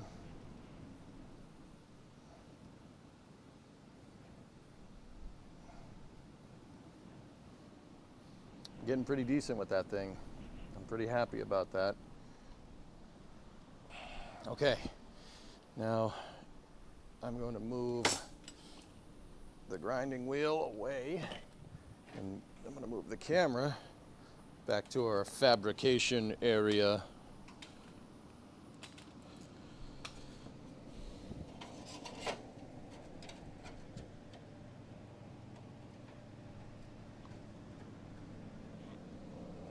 There it is.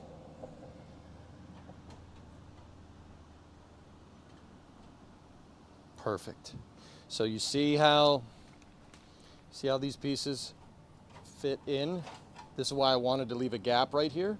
It's because the flange goes right in the square hole. See that?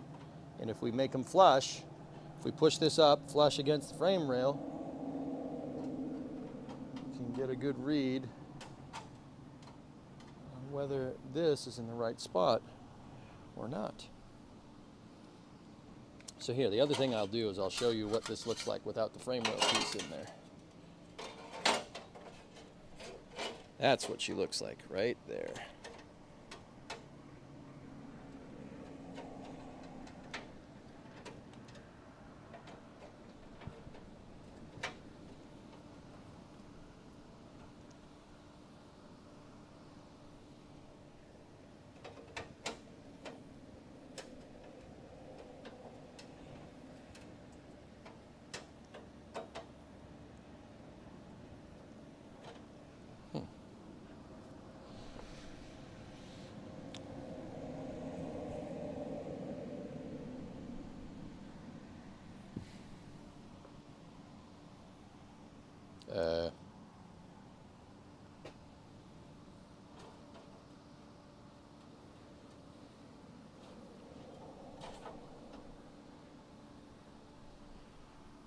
Huh. Is that, are we centered? We should be. Huh. So we're fouling up against this.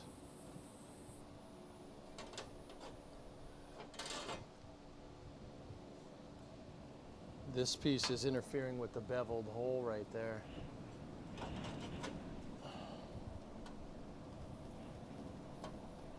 That might be because this frame rail end is a little, it's not completely straight. If I get that close.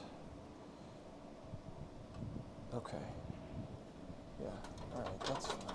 But then again, on this side, whoa. Oh boy.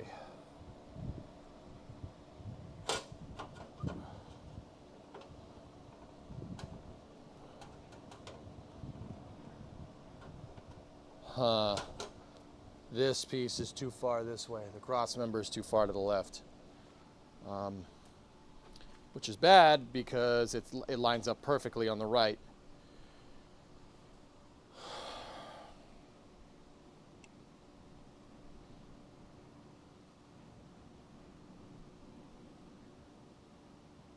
Why is it doing that? Huh. It'll be different with the rail piece in place. Building stuff in real life, that's right. I'm building a car. This is an automobile. This is the back end of an old car. Sad.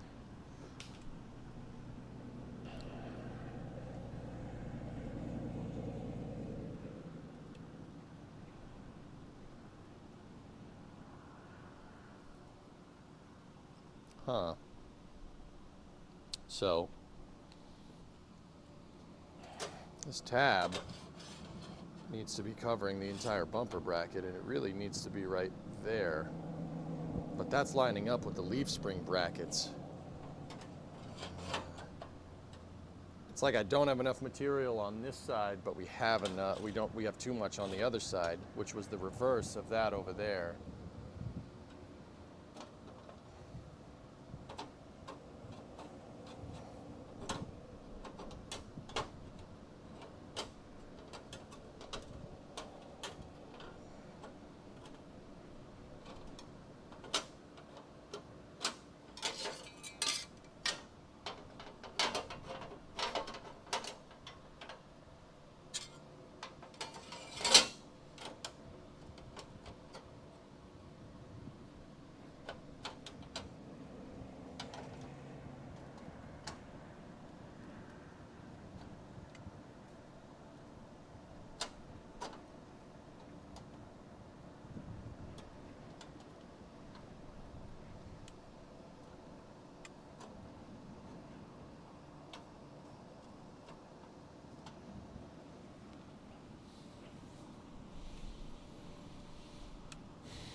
Huh.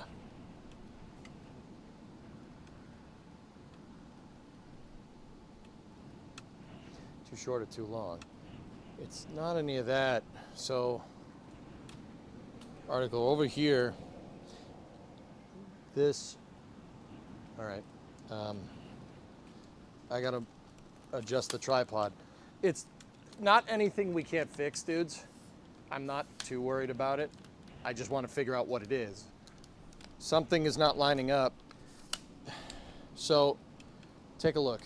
Over here, on my leaf spring perch, we got the bumper bracket hole perfectly aligned. And then I made a mark, I painted a mark here on the tab to get that aligned. Now my tab, you can see it, it ends right there. It ends before this beveled thing right there. We have, basically it's leaning up against it. So like the end of the tab is right there, up against the circle. Just pay attention to that. And all of the tab is covering the bumper bracket hole right there. Okay? See that? All the tab's covering the bracket hole. The tab basically bottoms out on the circle right here, and my leaf spring perch is perfectly aligned, okay? Over here, look, something's weird. Something's out of whack.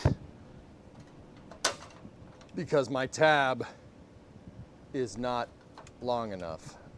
It's close, and I know that I measured that correctly, but if you look right here, see? It's not even close to touching this. This suggests that this piece is too far this way. The back cross member is too far to one side. Because if I get it flush to that frame rail and straight back, we have about a 1/2 inch gap right there. And then simultaneously on the other side, on this side with the tab, right? This is touching against this circle right here. So this is up against that, like this, to the point where I can't get it flush with the frame rail. If I Discovery, go at throttle up. finagle everything into position, this is where everything winds up, and we still end up with a little gap right there. Do you see what I'm talking about? But our leaf spring perch is completely aligned, and I know that my leaf spring perches are burned in correctly. They are absolutely up flush against the frame rails, which is very strange. How straight is that rail piece? It's straight, dude. Yeah, the cross member is straight. It's not, there's no bevel or anything to it.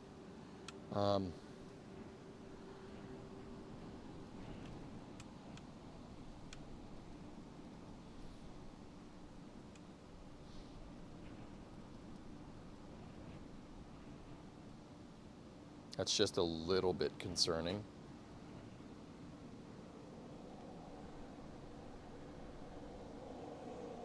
Huh. The replacement piece might be asymmetric. You just need to make the tab a little bit longer. The tab doesn't need to cover that completely. It really doesn't. Like, it's not that big of a deal. The tab just needs to be there so we can plug weld through, to it. I just need the tab big enough to put like 2 or 3 plug welds in, and then we need to section that area out, which is why I painted it on the other side.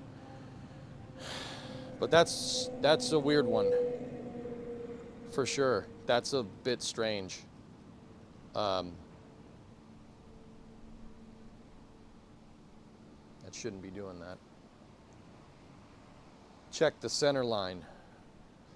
I'm worried, article. I am very worried what's going to happen when I check the center line on the rear cross member.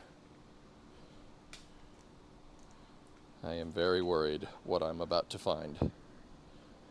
It might not be anything, but also, let's just start taking measurements here, more or less.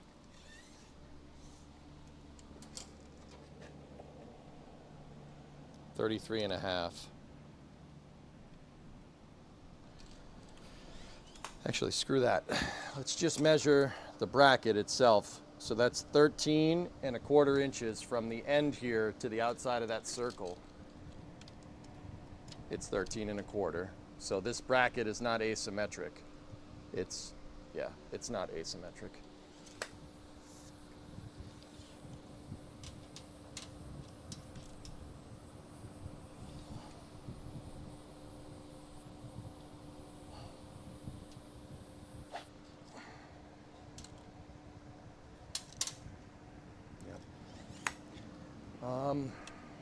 Okay.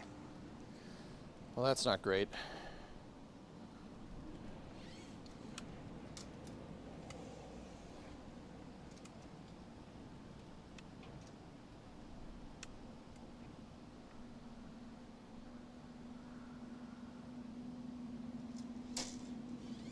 Hang on. I'm going to measure frame rail to frame rail. 33¾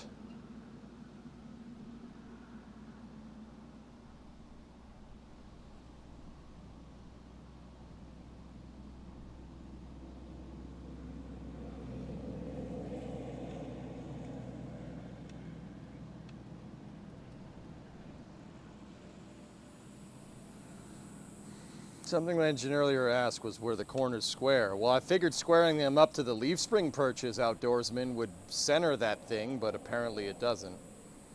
I don't see why it wouldn't center it, you know what I mean?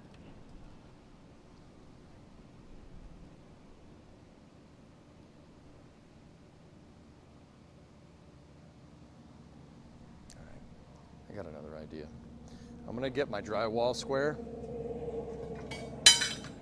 Knock over everything while I do that. I'm gonna get my drywall square and I'm gonna square it off to the shock mount.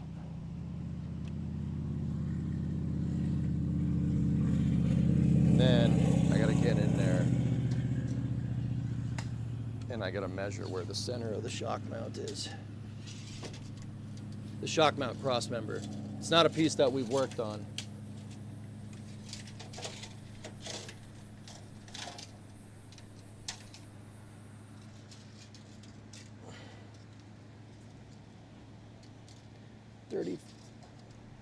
$34.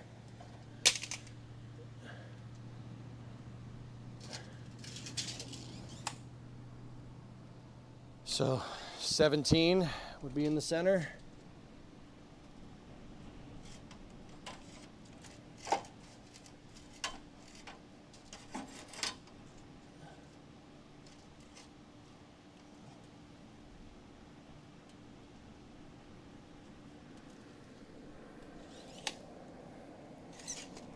One sec, again.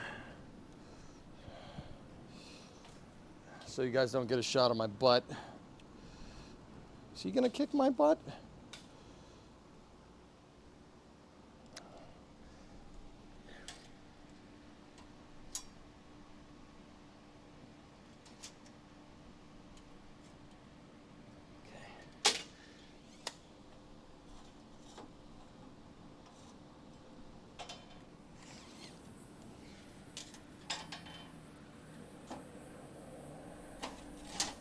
Mother fudge pooper face.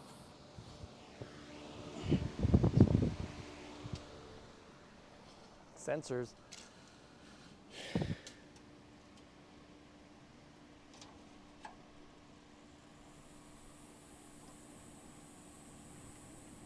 Okay. All right, so that's the center line.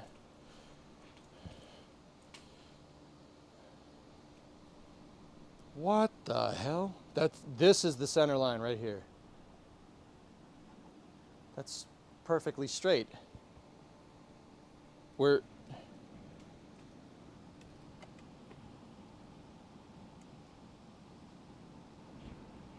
the hell? This line is centered in there, right? It's at least close enough that we wouldn't notice a difference, correct?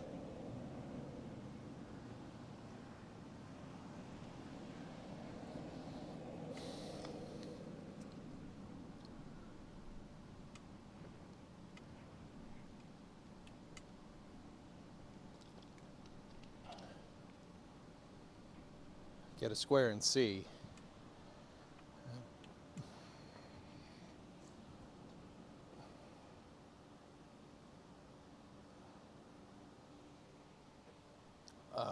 Give me my tape measure. I can use the bottom, this flange right here,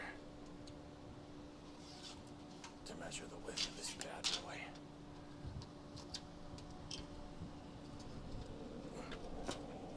So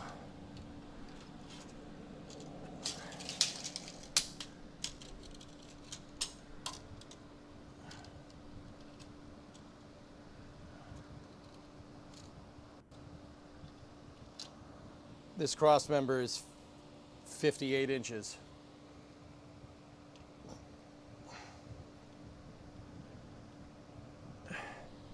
No, that can't be right.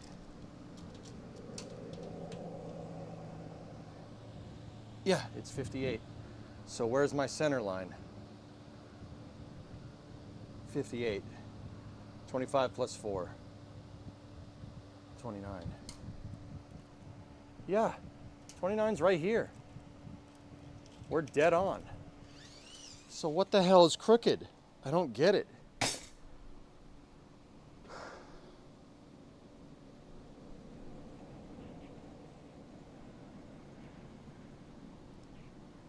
Huh.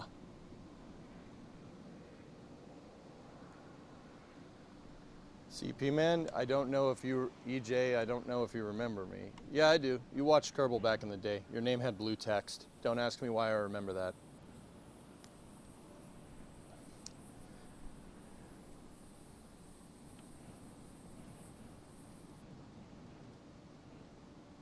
I'm telling you, the tab isn't long enough. What's getting me, Dean, is that the inside tab is too long. So this one isn't long enough. This one is too long. It's hitting the cross member.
Huh.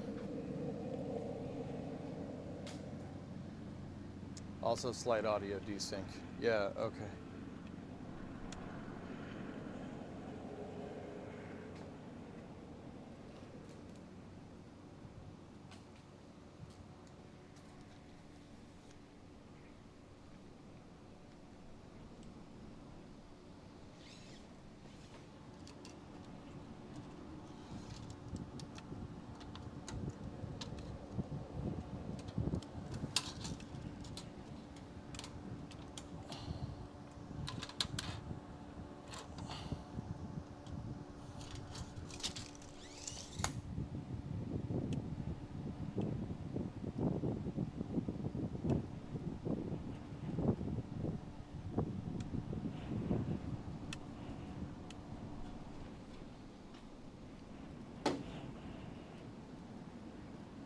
Did you mix up the left and right tabs by Discovery. accident? Go at throttle.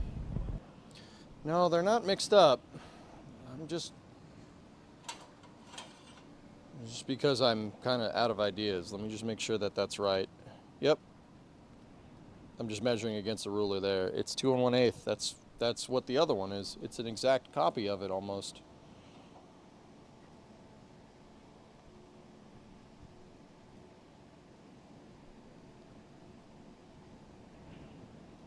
It's pretty damn close. I left a little bit extra, so this one's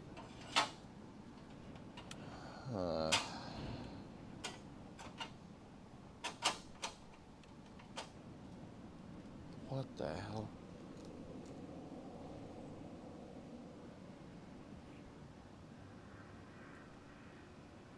Who was that subbing in there? Hey, Admiral Bjorn. What's up? Did you get your shifter you wanted? What do you mean, shifter?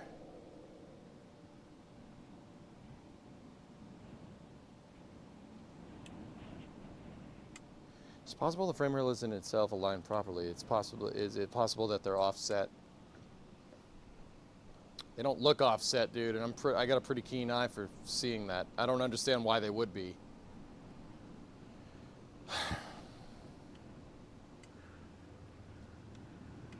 So the good news is, let's think about this for a second. The good news is that my cross member is perfectly straight. It's perfectly straight, and my leaf spring perches are also perfectly straight, which is weird. I don't understand why that happened that way. Everything else very much seems like this is perfectly square. This whole thing is right on, right?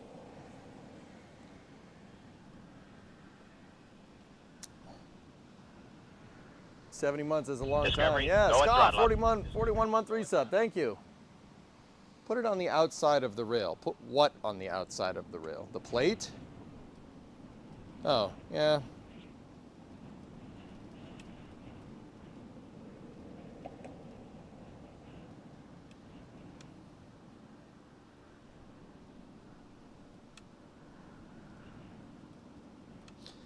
Guys, okay, so full disclosure, as long as the rear cross member is located on center, I don't care. As long as that thing is welded, it could be a little bent, it's not a big deal. Also, I don't care. That's not that big of a deal. Now, where I'm getting a little, is what is causing that? Something is causing it. Something's doing it. It's not just bent for no reason. I kind of want to just know what it is before we go any further, right? Because yeah, that's not good. That's not great. How do new parts compare to what remains of the old? There is no discernible piece of that rear cross member left, dude. Not enough to compare to. I can show you if you want. So that's what the cross member should look like.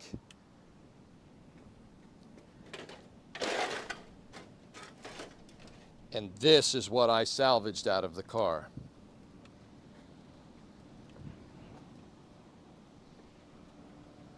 Now I noticed that this one has a pill and this is a circle from the factory, but everything else lines up.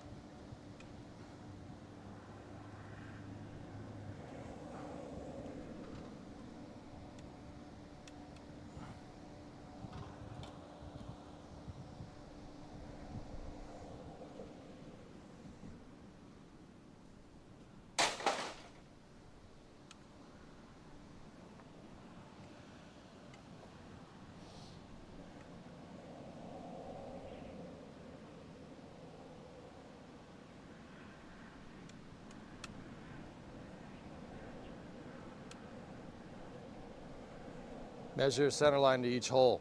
They're right. It is, dude. It is.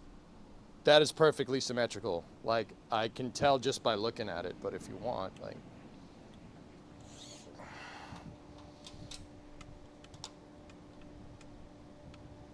ten and 3/4 from center line to the first hole.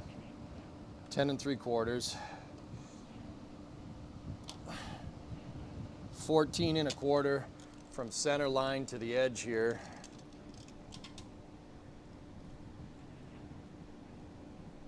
Wait a minute. No, it could have, it's 13, no, hold on. I think I looked at that wrong. 13 3/4, okay. Now, 13 3/4 to center. What about from the lip to the edge of the bumper bracket? 17 inches exactly. 17 inches exactly. I know that those two are next to each other. Those are the same, and then the outer brackets should be pretty much the same.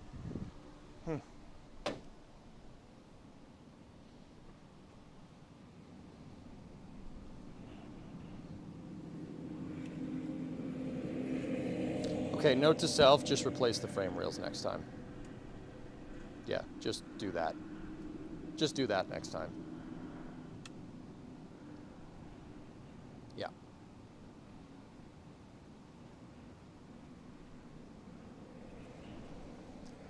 Yeah. Yeah, just replace them next time.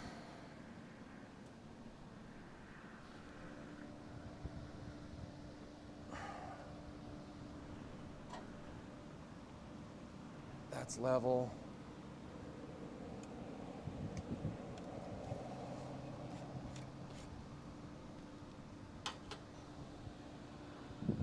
That's level.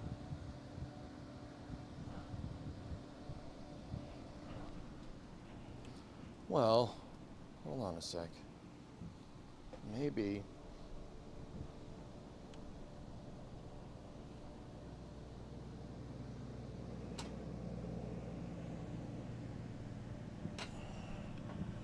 Maybe if we just went down with this just a little bit. I'm actually pushing down on this sucker.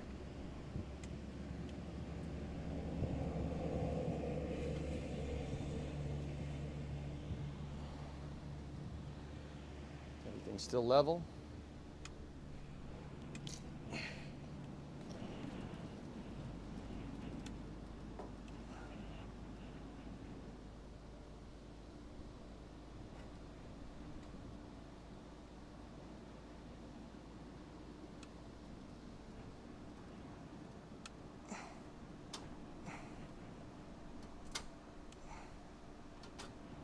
Oh, I found something.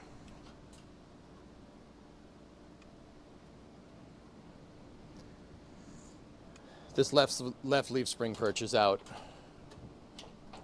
Look, fellas, take a look at this.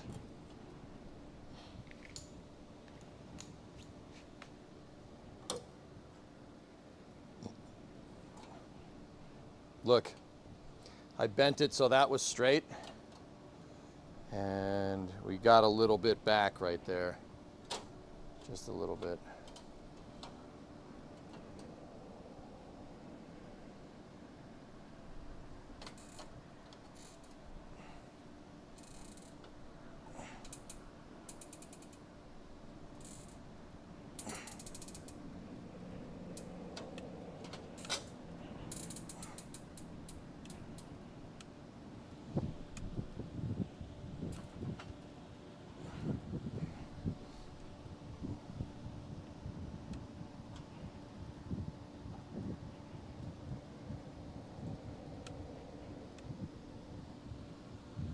I'm just checking all the levels, dudes.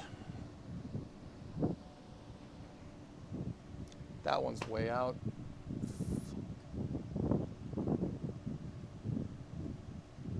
Why? How? That was level when we started today, man.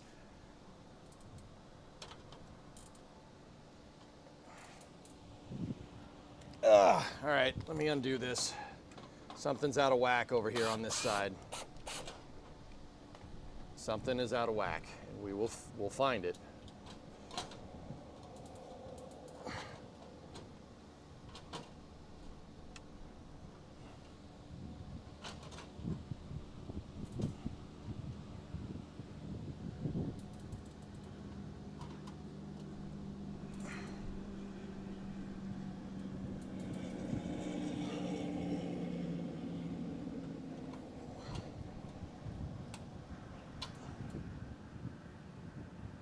I'm just trying to make sure everything is nice and level here, dudes.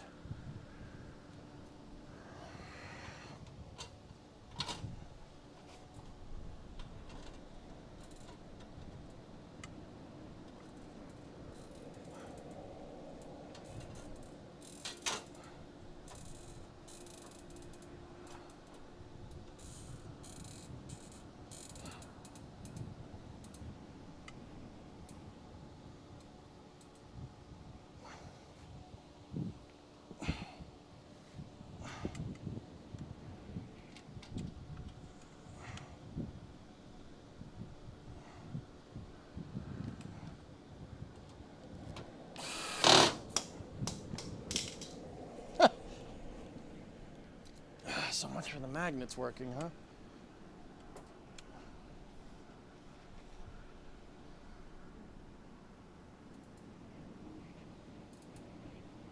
Okay, that's right. That one's not.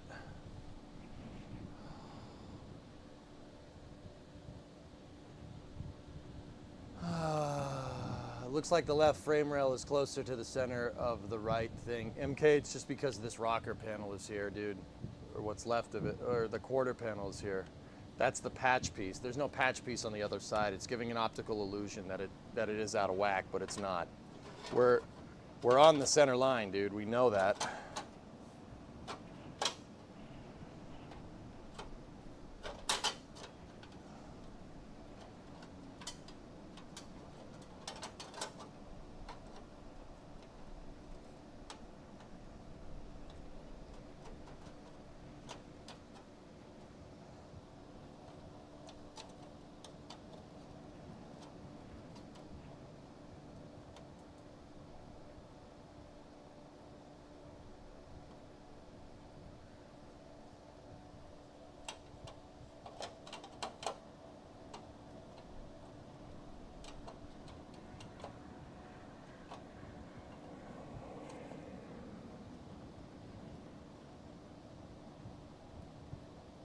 I see it. I see what it is. It's this piece. The bend on this piece isn't exactly right. And it's the patch piece, guys. I see it. I figured it out. It's the patch piece. I put the left side of this frame rail wall from here to here is completely patched. And when I bent it, when I made the bend, right, the bend does this. See right here? See how it goes out like that? So when you try to place something up against it, it's gonna appear offset.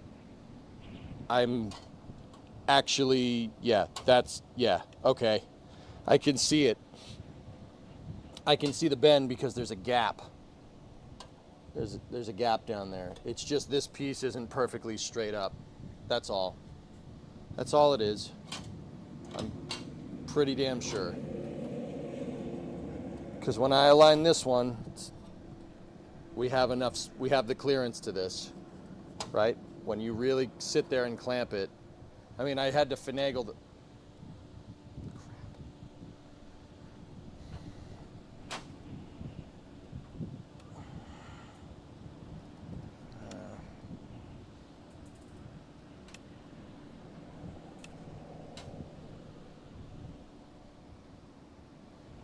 you kind of have to sit here and bend this stuff into position.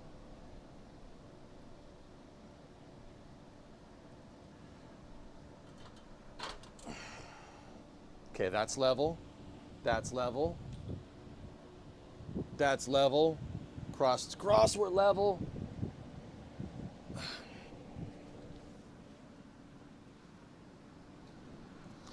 Last one over here. Okay.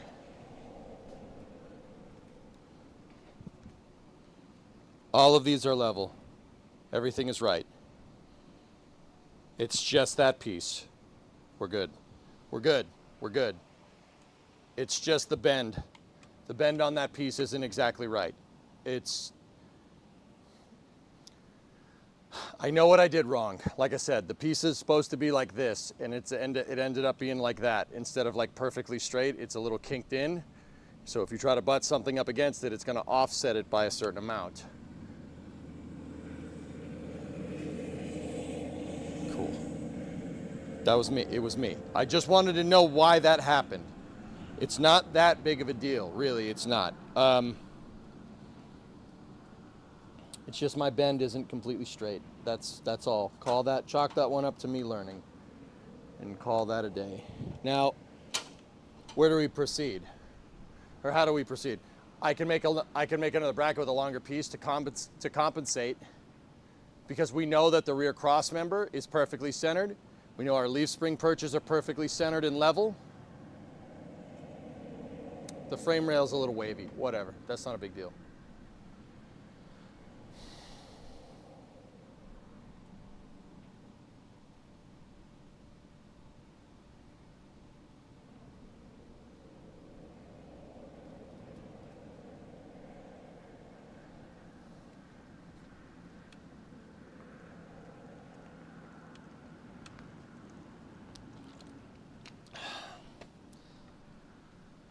Adjust rail extension to proper position relative to bumper bracket. Yeah, okay. That's fine. All right, I just wanted to figure out why. It's really not a big deal. I had a suspicion that it may have been the frame rails, so we're good.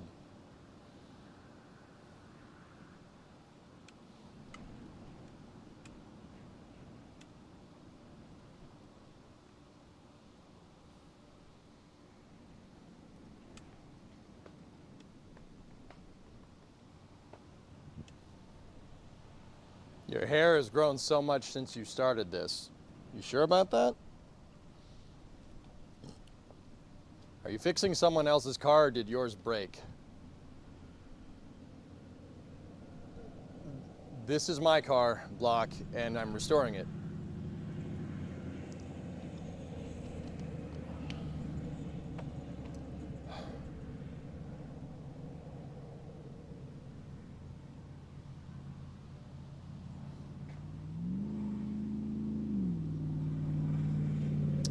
You know, that tab, as long as that tab, guys, is fine where it is. It's a little bit offset. It's fine the way it is, dudes.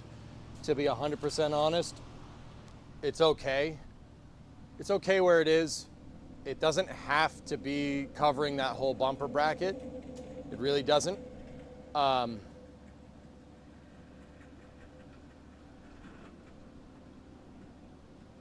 Desync. All right, give me 1 sec.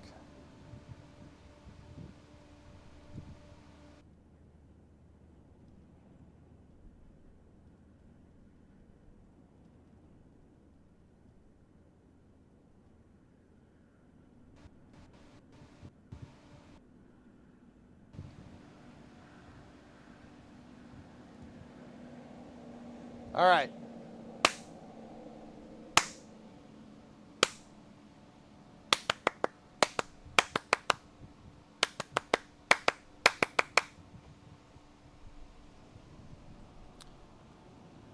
Good sink, bad bathroom. Got it. As long as that bracket has enough meat to get to the rear cross member, and as long as the rear cross member is centered in the car, I don't really care.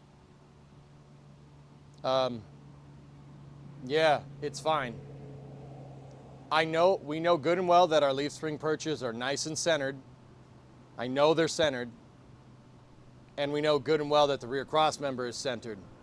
So if the frame rail is just a little bit wavy, that's not that big of a deal. It has more, it's wavy from the factory guys because of the stamping process. So, yeah. Hot as balls in New England today. Hope you're staying hydrated. Yeah, I am. Futari's gonna be pissed when you see what you've done to his car. Summer car special.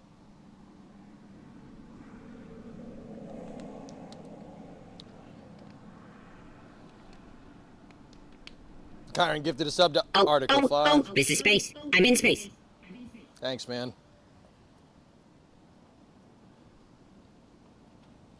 Yeah, if that tab doesn't... This is space. I'm in space. Kyron gifted a sub to Mayor Space. If that tab doesn't exactly line up, I'm okay with it.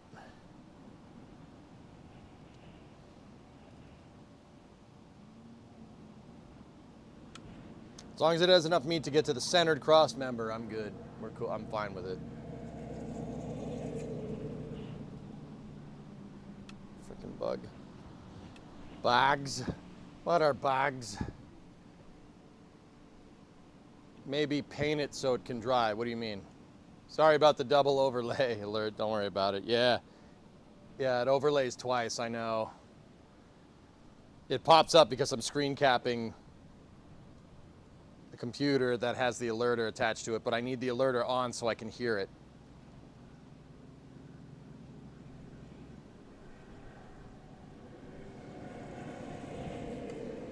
Lots of Starbase traffic today. Is maybe paint them so they can dry, the parts that you made. Oh, yeah, we still got to drill holes in these things, but yeah, that's a good idea. The tab pieces, we can paint these. Yeah, good call. Let me just clean them off. Did I leave Starbase on? I need to start a GoFundMe for in the garage. Don't worry about it, dude. I'll get it. Pope Vent is going nuts. Interesting.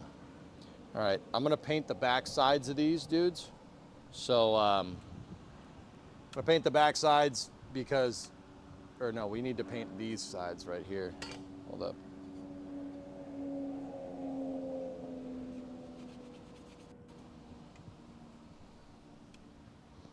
Give me 1 second. The sticky stuff's still on here.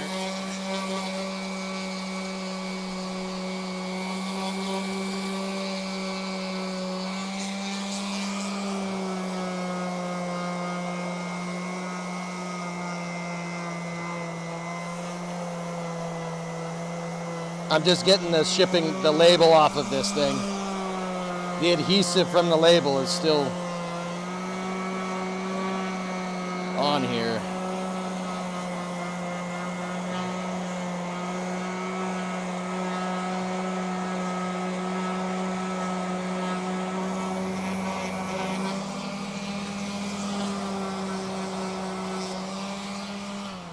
There we go. Cool. Yeah, it was just the label was right there. It's gone now.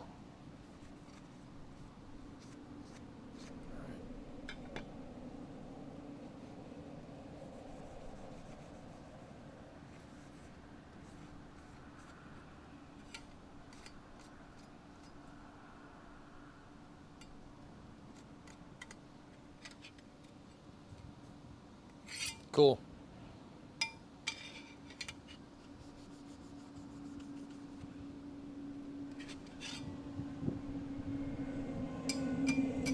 All right, I'm gonna paint these.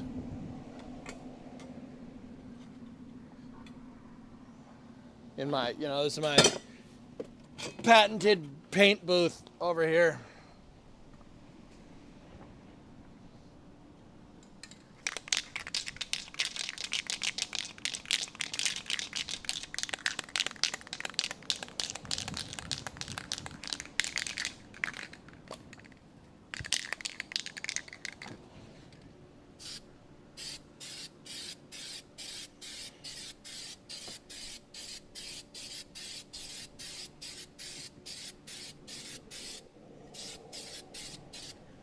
Okay, we'll let those dry.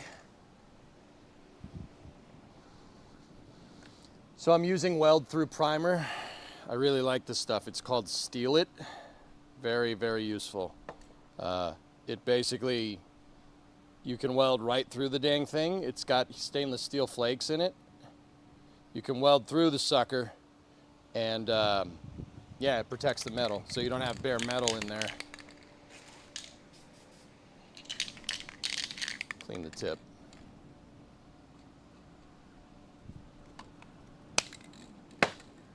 Hey Paul, what's going on? Do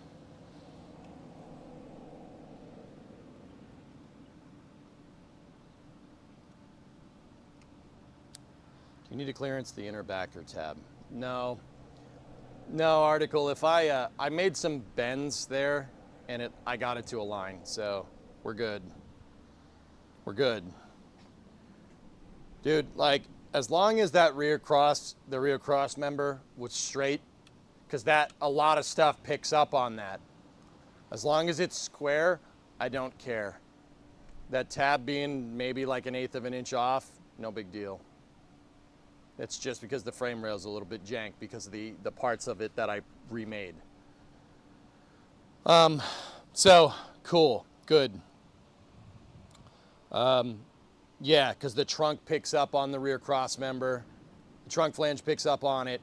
The cross member extensions pick up on it. The trunk extensions pick up on it. It's a big deal. That thing has to be straight. That's what I was like super worried about. I was super worried we didn't get that damn thing centered. But if we welded the leaf spring perches on, right? We made sure the rear leaf spring perches were fine. They're perfect. I mean, I had to finagle them just a little bit, right? But they're centered. I know that they are. One might be a little bit this way, just a tiny, tiny bit, like maybe a couple of degrees off, but they are right. I know that they're correct.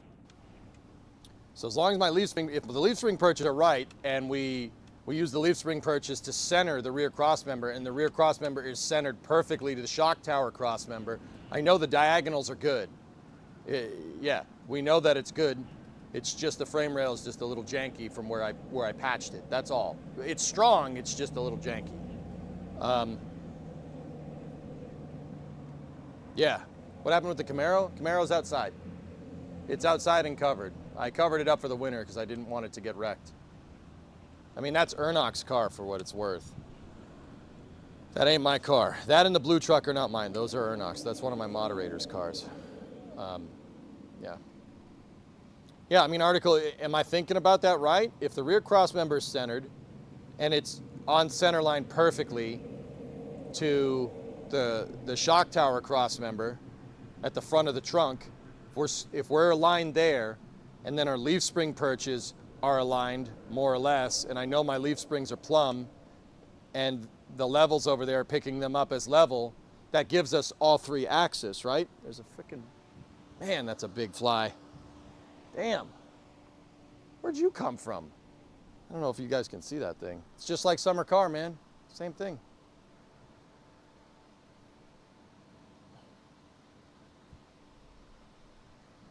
I'm pretty sure that's all good. And by pretty sure, I mean I've measured it 4 times now.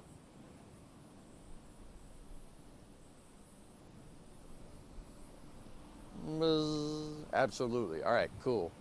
Just making sure that I'm not going completely bananas here. So now what I got to do is drill a couple of holes. Yeah. I got to drill 4 holes in this from where we plug weld. We got to go 1, 2, 3, and 4. 1, 2, 3, and 4 on both sides. Now, the smart thing to do would have been to drill those holes on the press before I made this part, but oops. I mean, whoops.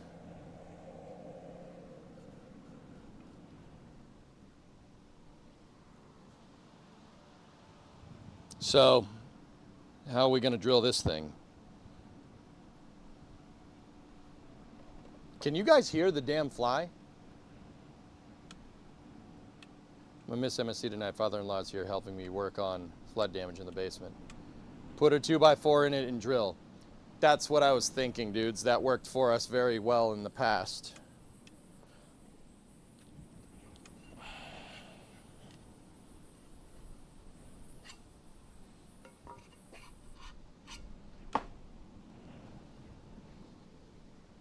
Oh, look!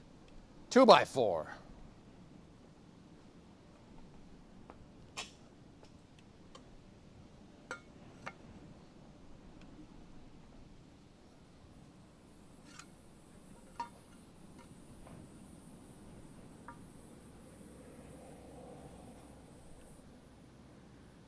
So, I did plug welds on the other side, for the other side, and I actually have 2 holes that are nice and evenly spaced. So, you know what we can do? If I spray some paint down in there, we can get the marks where we want this to be. Hold on, let me get some black paint, see if this actually works. Use this thing as a dang old stencil.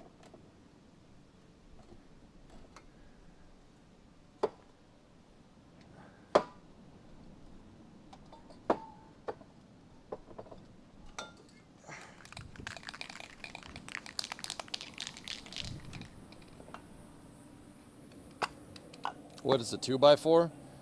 2x4 is framing wood for building houses in the United States. So, I'll spray paint 2 marks here, spray paint 2 marks there, and then spray paint 2 more marks there, and then we're gonna be all right.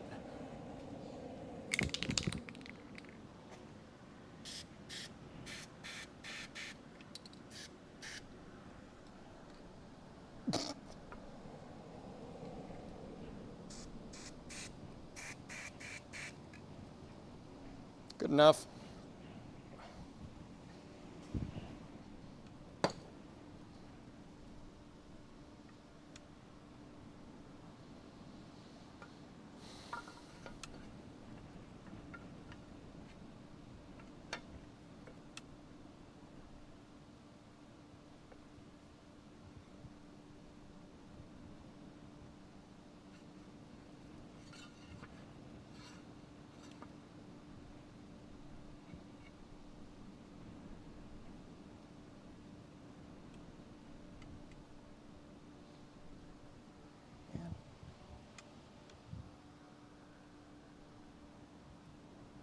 You need a power hole punch? I have one. It's not going to be good for what we're doing here, though.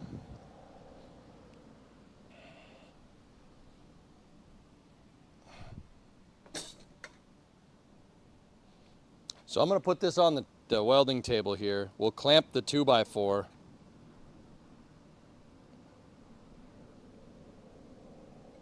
Yeah, clamp the 2x4 and call it a day. Cool. Excellent. Excellent.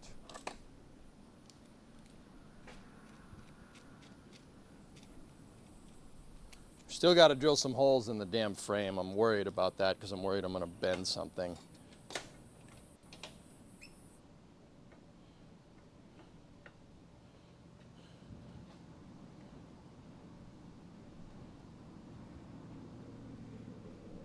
The fly is on my drill right there. You guys can't see him.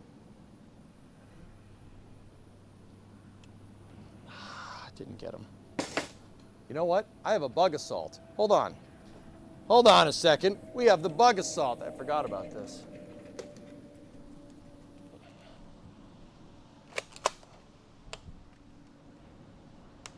Come on. I see you on the ground there. I see him on the ground.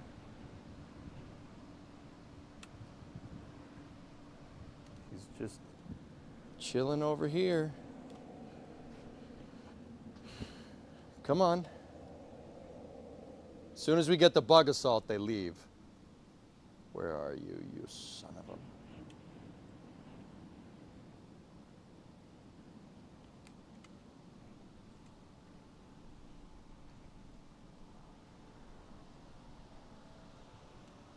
Too bad Mr. Sticky Dick in my balls doesn't an MSC. Yeah, that's right.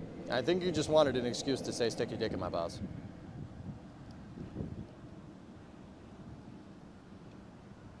I see him, he's down there.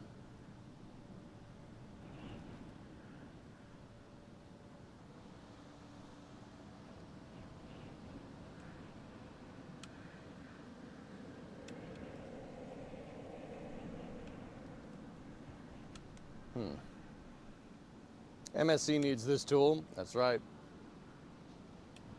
There you are. Come on. Just don't mind me, Mr. Quinn. I'm just a curious little rhino.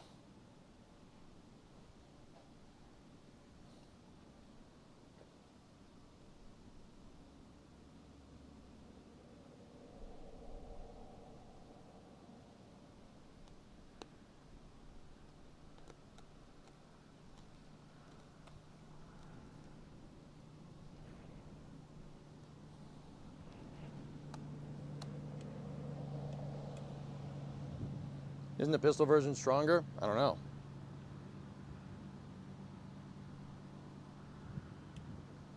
All right. I'm gonna get back to work. Leave that there though. All right, I need a punch.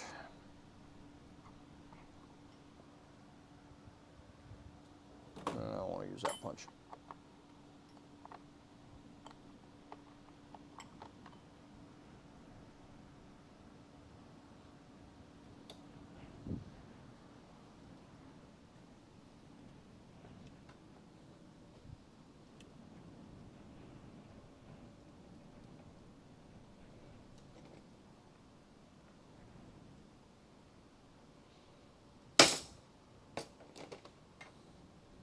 That's one.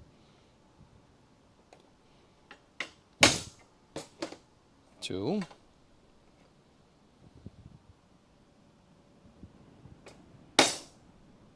Three.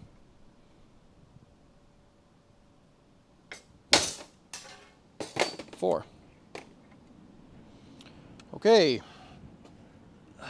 Knocked over my scrap bit of frame rail right there. I'm going to need my other clamp so we can clamp the frame rail to the 2x4.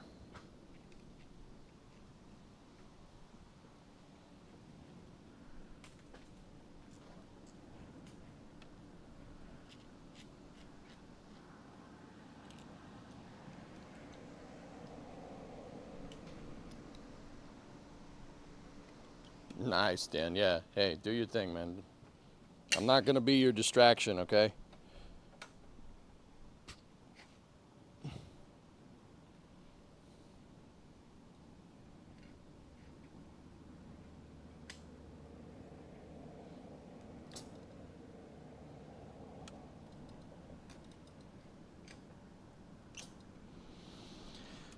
Okay. Let me flip the camera, get my safety glasses on. Will you go 1/8 to 3/8? Nah, I left a good enough punch in this thing.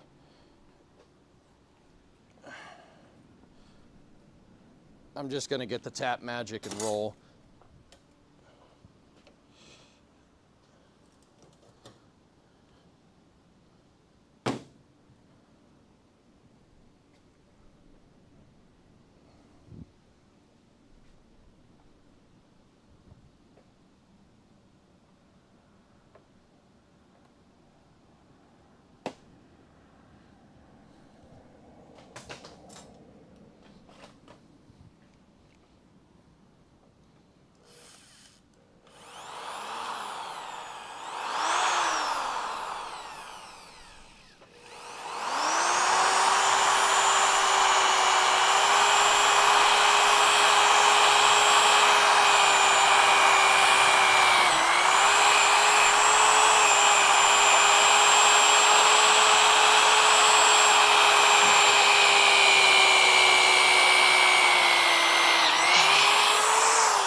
One. Now, like, the super awesome right way to do this would be to lay out these holes wider over time, but yeah, we're not doing that.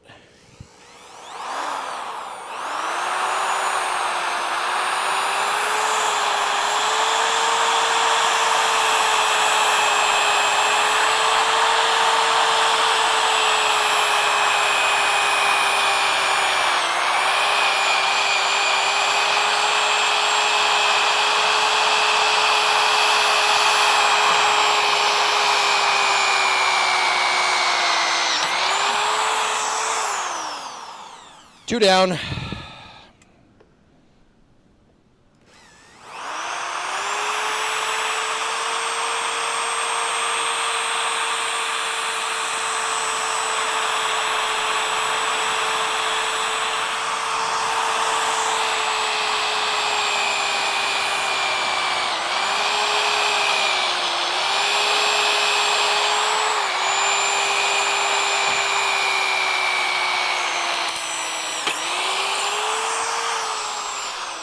Three.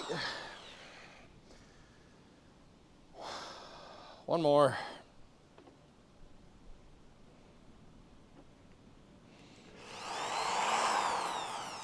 Nope.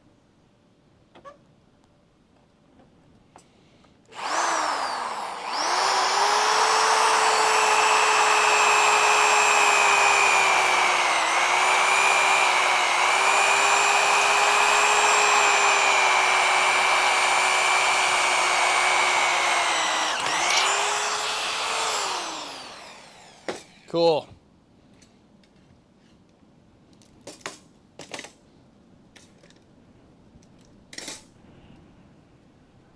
Just gonna go clean this off.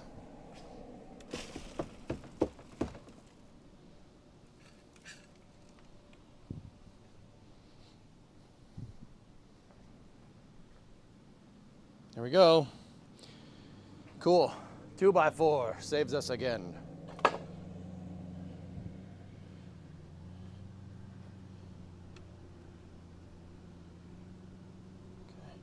Got to clean this with a rag.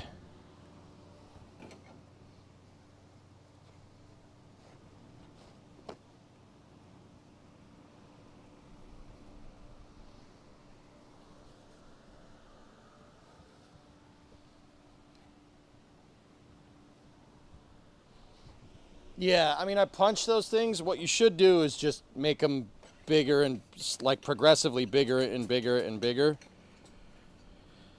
Like, that's the right way to do it, but this way works just fine. I mean, I punched them pretty damn hard, so, and that definitely is what we need. They aren't exactly like perfect, but it's more about surface area to the plate that's behind this thing more than anything.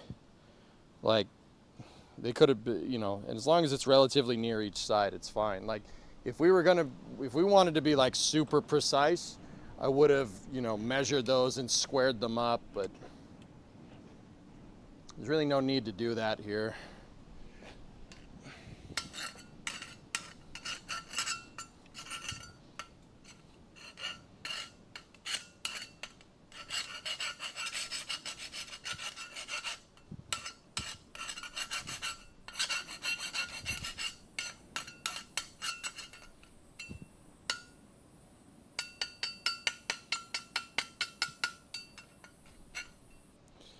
There's a frickin' burr right here.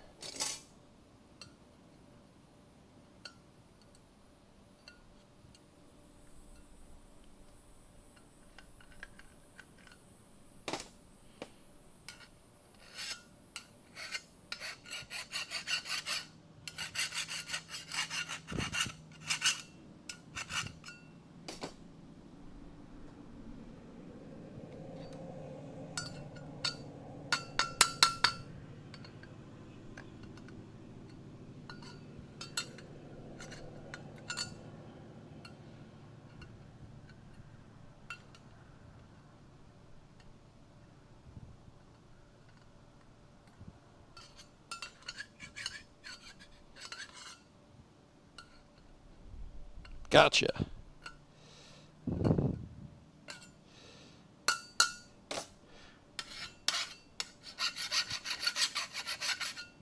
There we go. Cool. No burrs.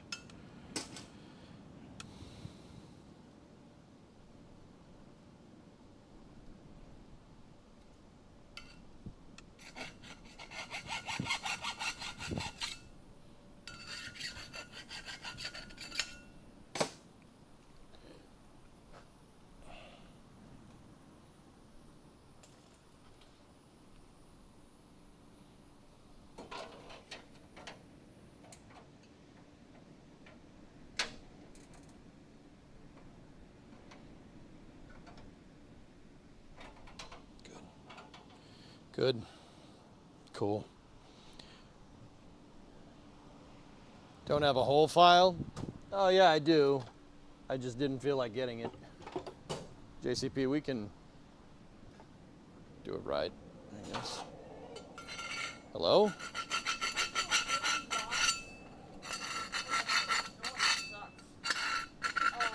What? There's a wooden box. A wooden box. Yeah. It has your name on it. It says Tough Tools. No. Somebody got something.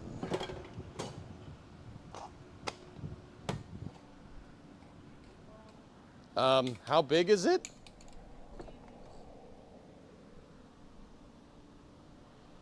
Oh. Come look at it. Come look at it. Can I put you on camera? Is that fine? Yeah, you're on camera anyway, but don't worry about it, whatever.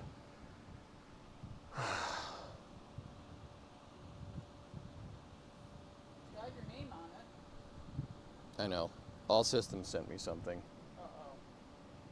Yeah, the last time All Systems sent me something, I got a Sidewinder missile fin. Sidewinder missile fin.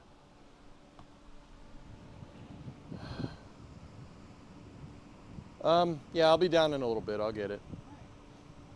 All right, it goes in the square hole. That's right. Yes. Wait, what did you just say? Yes.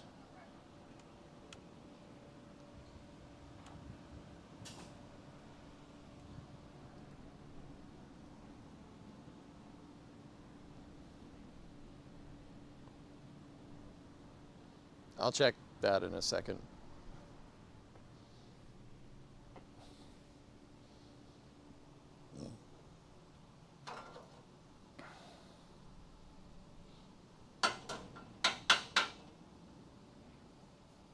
Now we got to hit the inside of that with Steel It. I'll put that in the paint booth, dudes, and then we'll go get what we need.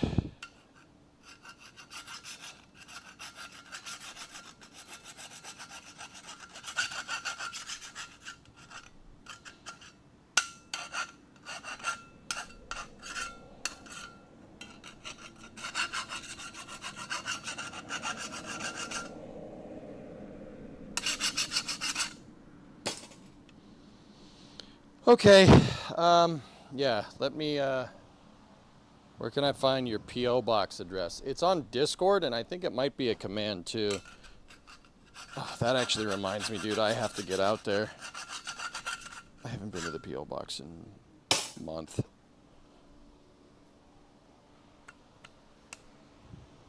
Oh, thanks, Nez. Nice shirt, buddy.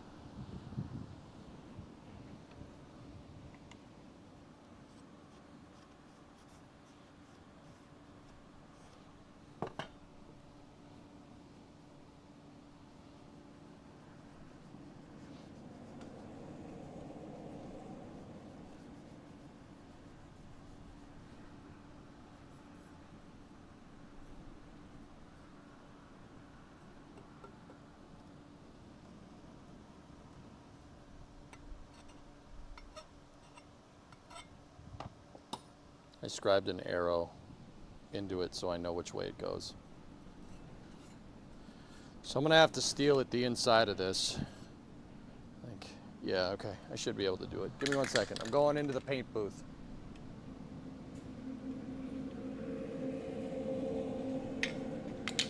Yeah, God Ninja, it's a vibe, dude.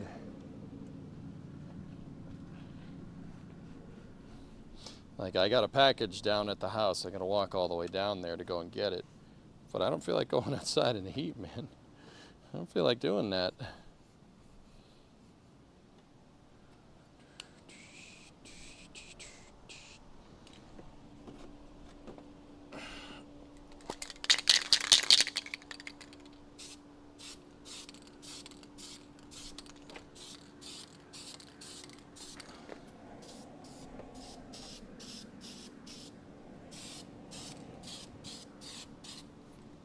Okay, inside of that thing is steeled it up and ready to go.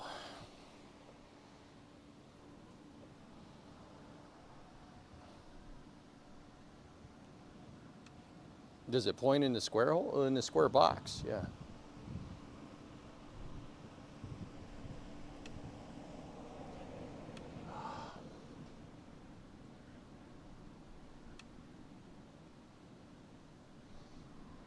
All right. So we got, yeah, we got it. Actually, we're doing pretty good here, man.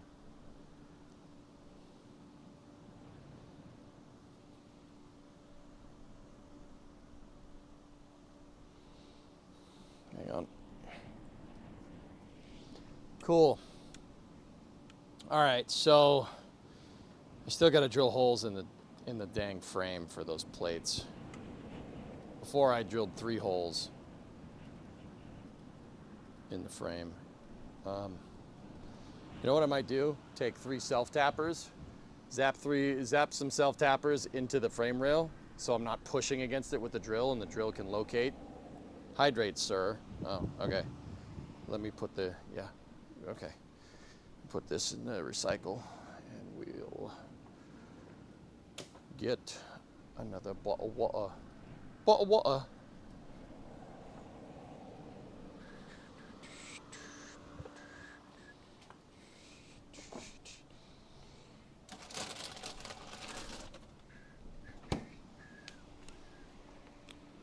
How's the summer car going? Good. Had a little bit of a bump, but we're all right.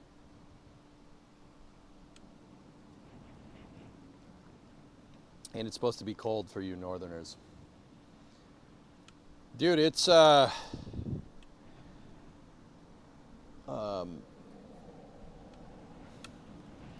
what's the weather? Hold on.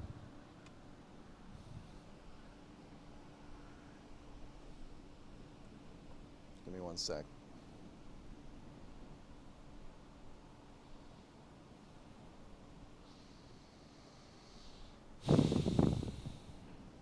Oh, 90% or 90 degrees with 70% humidity, 73% humidity. That's southern hot. Actually, that's southern springtime weather, to be honest. I mean, I lived in Florida. This is not bad. It's not dead middle of summer, but it is springtime Florida weather for sure. Actually, this is basically what Florida is in like April or May. Somewhere around there. I mean, even sometimes in the summer, if you guys have a cool summer. What's 90 in centigrade? Give me 1 sec.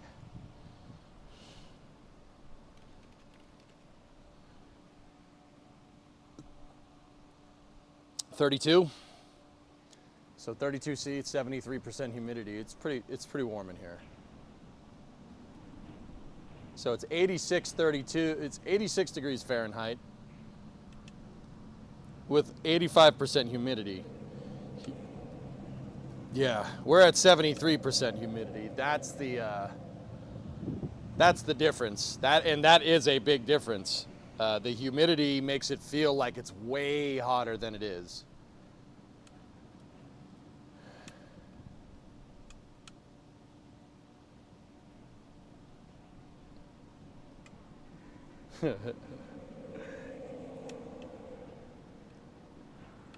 (91 F61 humidity. Dude, it's cooler where you are.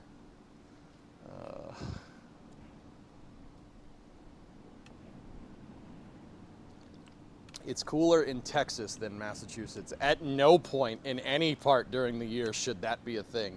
At no point in your rambling, incoherent response were you even close to anything that could be considered rational thought.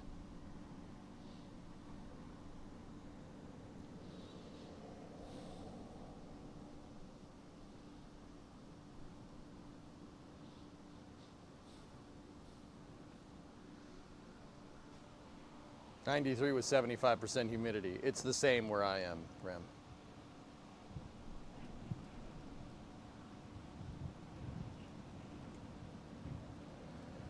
'61 in Minnesota. Well, why don't you just go away? You damn Minnesotan. You damn Minnesotan. You're crazy, bud.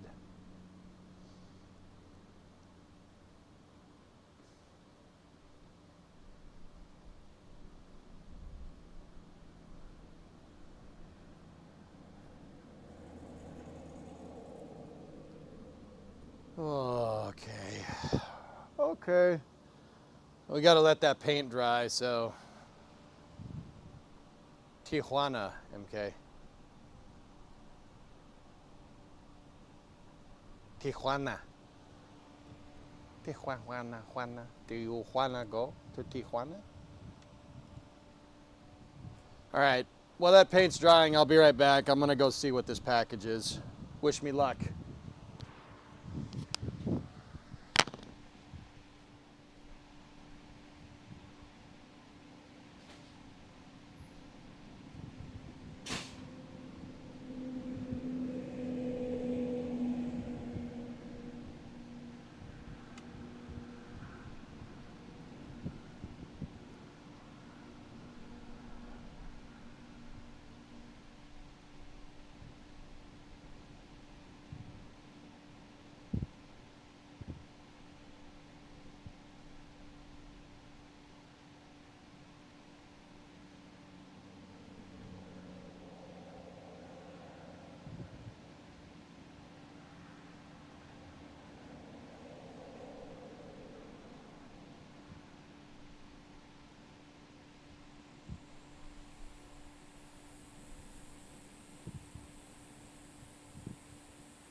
What in the freaking hell is that?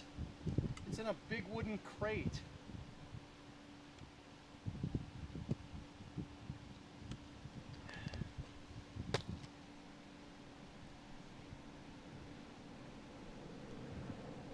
You're also warmer and a higher feels like higher humidity feels like higher temperature than down here in South Carolina, okay? This far along, do you think the cross members you tacked to the trunk helped maintain rigidity? These? Yes. Yeah, absolutely. Well, maybe not this outside stuff, but the first stuff that we did, yeah, sure.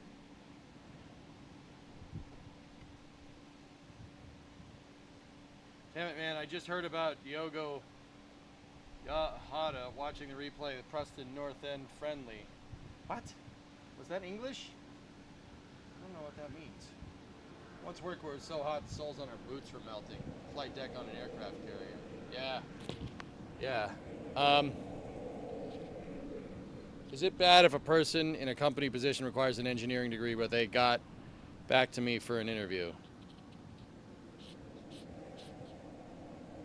No, that's good. I put this big box on the truck, on the 97, and now I'm not carrying it all the way up here, so I put it on the tailgate, and I'll be right back. I gotta go bring it up here.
Alright, this thing is super heavy, so let's just,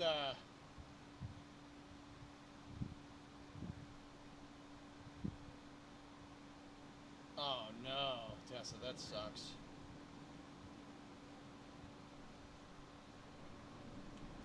Don't wreck your back, that's what I'm worried about, dude.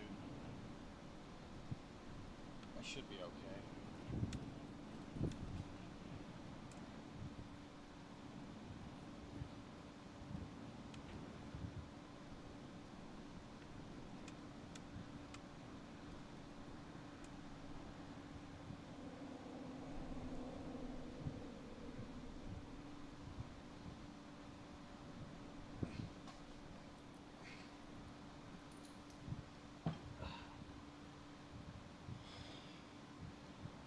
hell is that? What is this?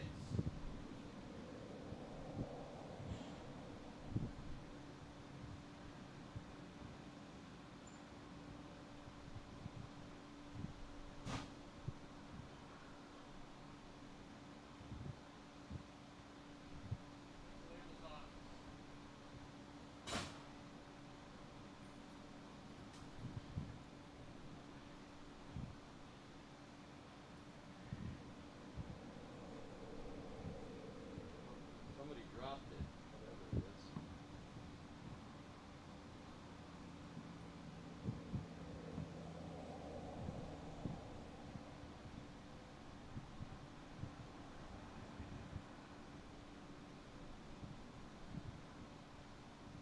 Alright, the package got hit. I don't think it hit whatever's inside. Whatever it is, it's freaking heavy.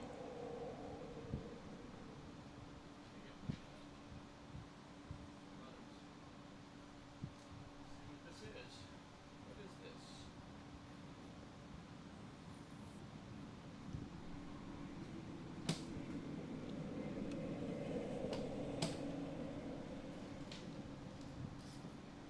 There's bolts in the bottom.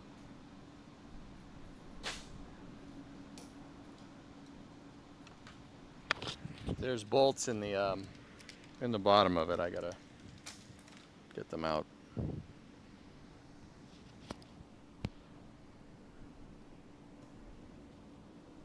I don't know, sequels. I don't think I have any of those. We're waiting for parts to dry, guys. That's why I'm just standing around. I have to get the primer for these parts good to go. So there's 4 hex bolts that are holding the top of this box to the bottom of it. Let's see.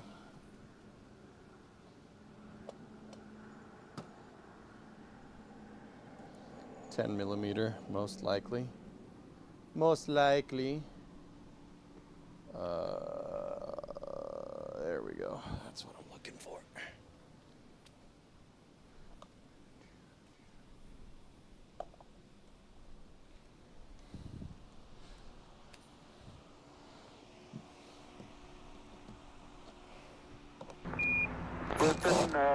Smaller. What is this? What? What makes K the best ninja? It is always silent in the night.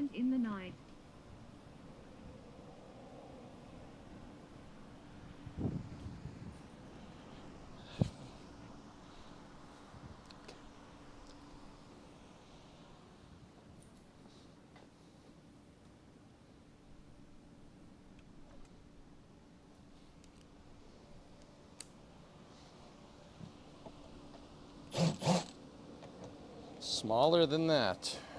Okay.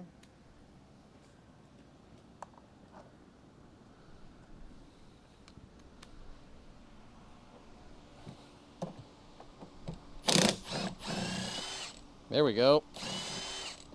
Damn.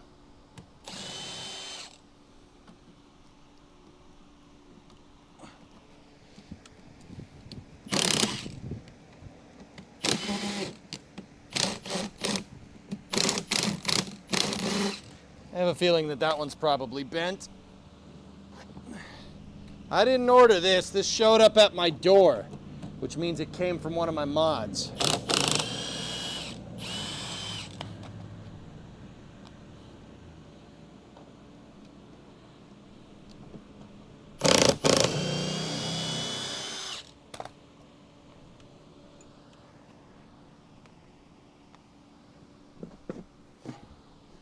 What the funkin' waggles is this?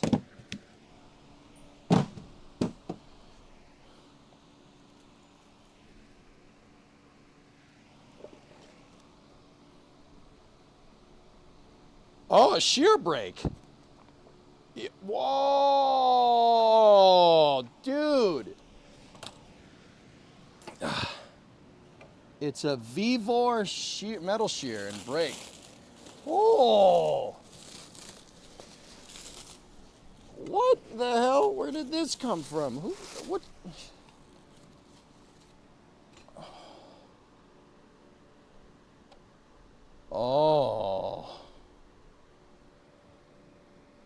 Dude.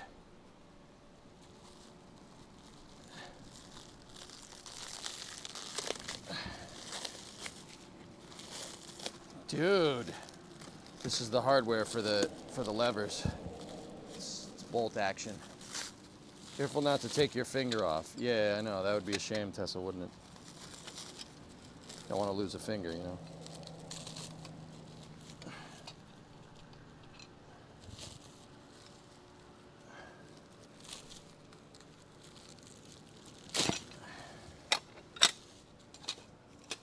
No wonder this thing was so damn heavy.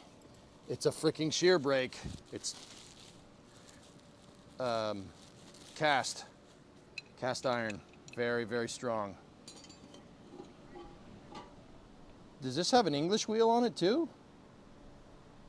It does. Oh, that's gonna be quite helpful, actually. Yeah, it's got a roller wheel on it too. Oh. Okay.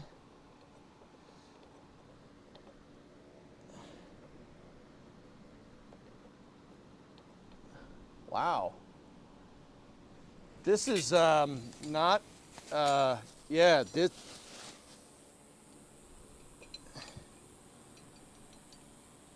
this is, okay. This is a really nice piece of kit. Yep, my back. Damn it. This is super nice, man. This is a super nice brake. Brake with a damn wheel on it. That's pretty good, dude.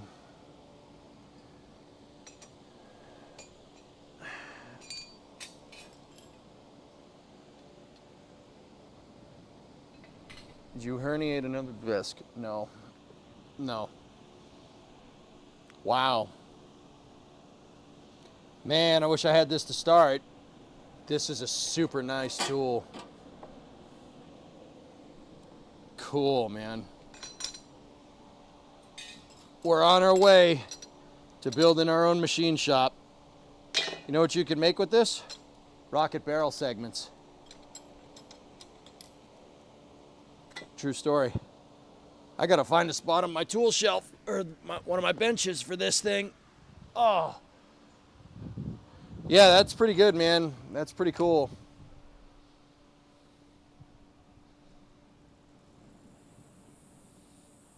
I think all systems got this for me. Yeah. This is, so you can make curves with this thing. It's not just a brake like the one that I have. You can cut metal. You can do a clean cut with metal, so you can shear it, or you can break it, which bends it, or you can roll it. If you roll metal, you can make compound curves.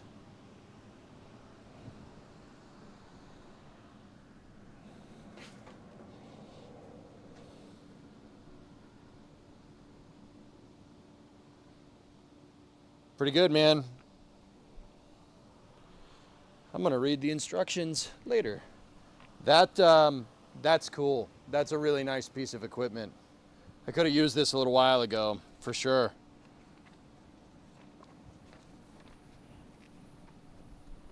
Super nice.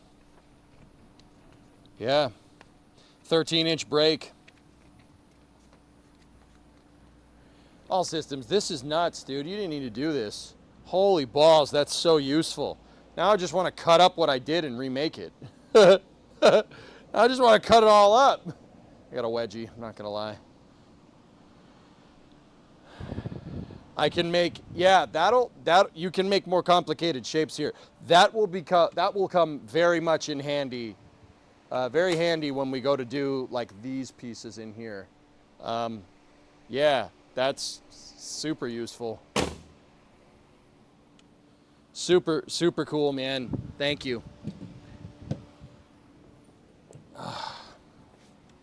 That is awesome. Yeah. And it's got a roller on it. Damn, that's cool. There's nothing like having a good tool, chat.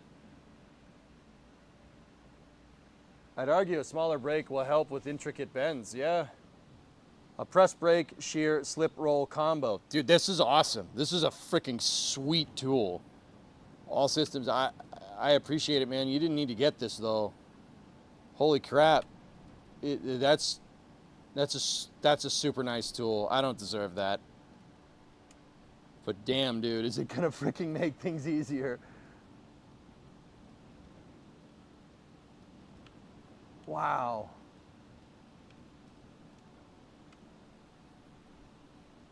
Hey, I'm a tool guy. Yeah, you're the tool guy. I'm just the tool. Man.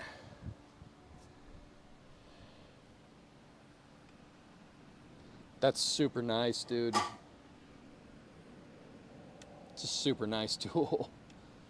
The English wheel is clutch. You can make curved metal with that. I can make compound shapes. We can make stuff curve.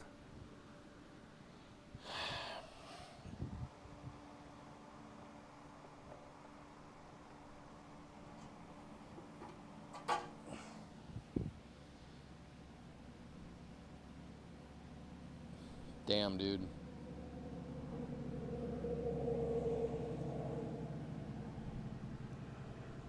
G is going from curved to straight, yes.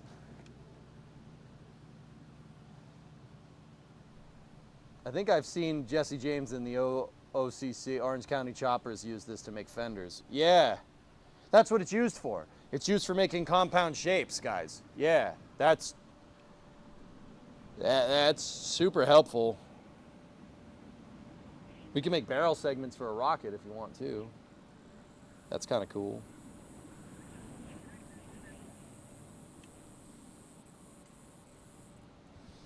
Imagine making a little miniature Falcon 9 and come back down and land. We'd need to get aluminum to do it, and we'd need a CNC machine, but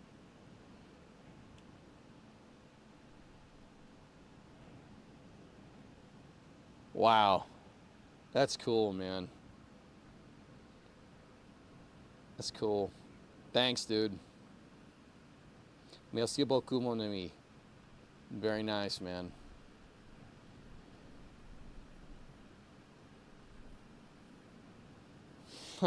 That's awesome.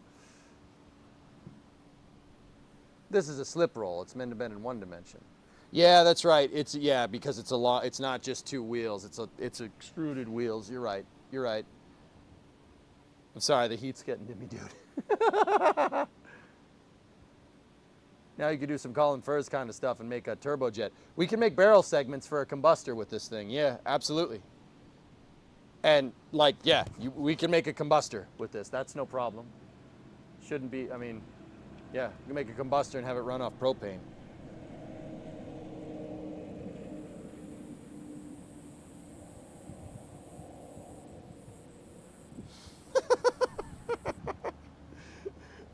Oh my goodness. Okay.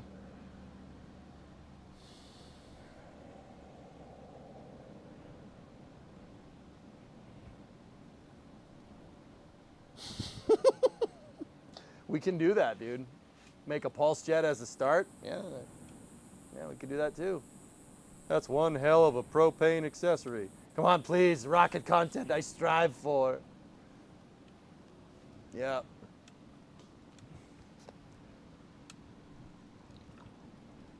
Are we slowly turning into a spaceflight version of Colin Furze? We are, aren't we? That's what's going on, isn't it?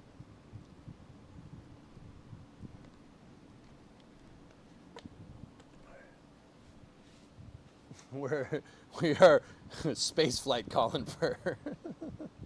I mean, I have the CNC. Oh yeah? CNC me a combustor. Space and furs. Yeah, right.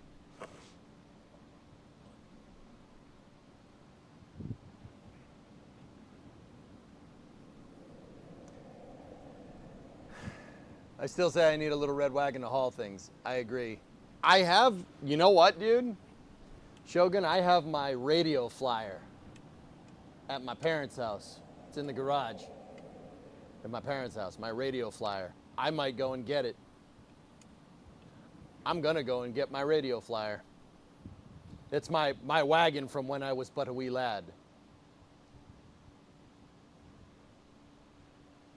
Furzy one of your heroes. Colin Furze is amazing, dude. That guy is so damn cool. I'd want to have a beer with that dude. Like, if I get a beer with any YouTuber, he would be high on the list, man.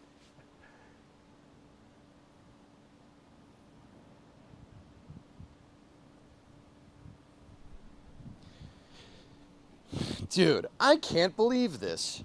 This is awesome. Like, how do you get the brake to go? I don't know. Figure that out.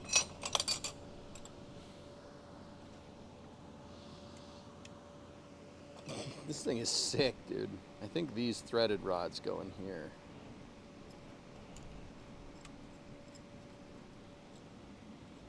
You're not far from Colin? Yeah, that explains a lot. I think a full-scale model of an RS-25 would be great. Dude, that would be as big as the blue car. Have you ever seen a shuttle engine in real life? Outdoorsman? You ever seen a shuttle engine? It's as big as this car. I'm serious. That's how long an RS-25 is. It's huge, to say the least.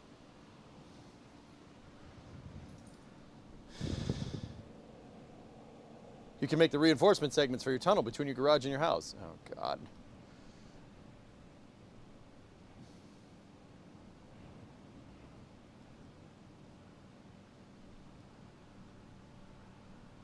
Yeah, guys, an RS-25, shuttle motors are bigger than you think they are. An RS-25 is about as long as this car. If the nozzle was at the back here, I could do this inside of the nozzle, and I would be touching the top of the nozzle. Like, the top of the shuttle nozzle's here. It's a big engine. You don't know how big that thing is. It's huge. Until you see one up close, you're like, huh, oh.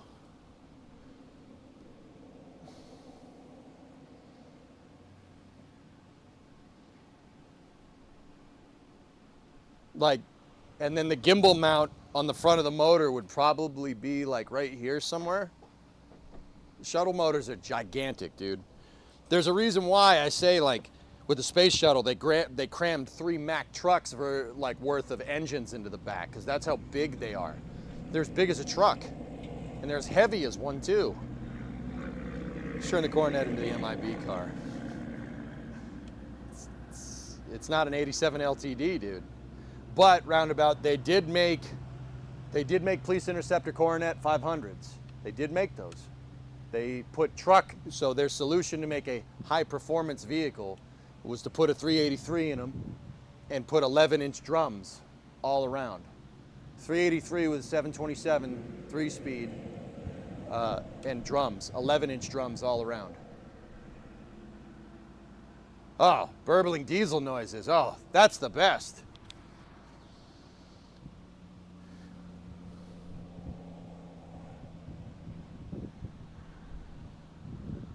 Bro, that's, oh man, that's pretty damn cool. When you finish the car, do you have to have it checked by the government? Yes, it has to pass MOT, Couchy. Yep, it has to do it. That is by state in the United States. Some states, dude, you could cut the roof off a car and drive it down the road and they'd be like, all right, as long as you have a plate, you're fine. Like Florida, you can get away with that. Like most of the rural states, you can really get away with that because not everybody's gonna drive like a hoopty down the road.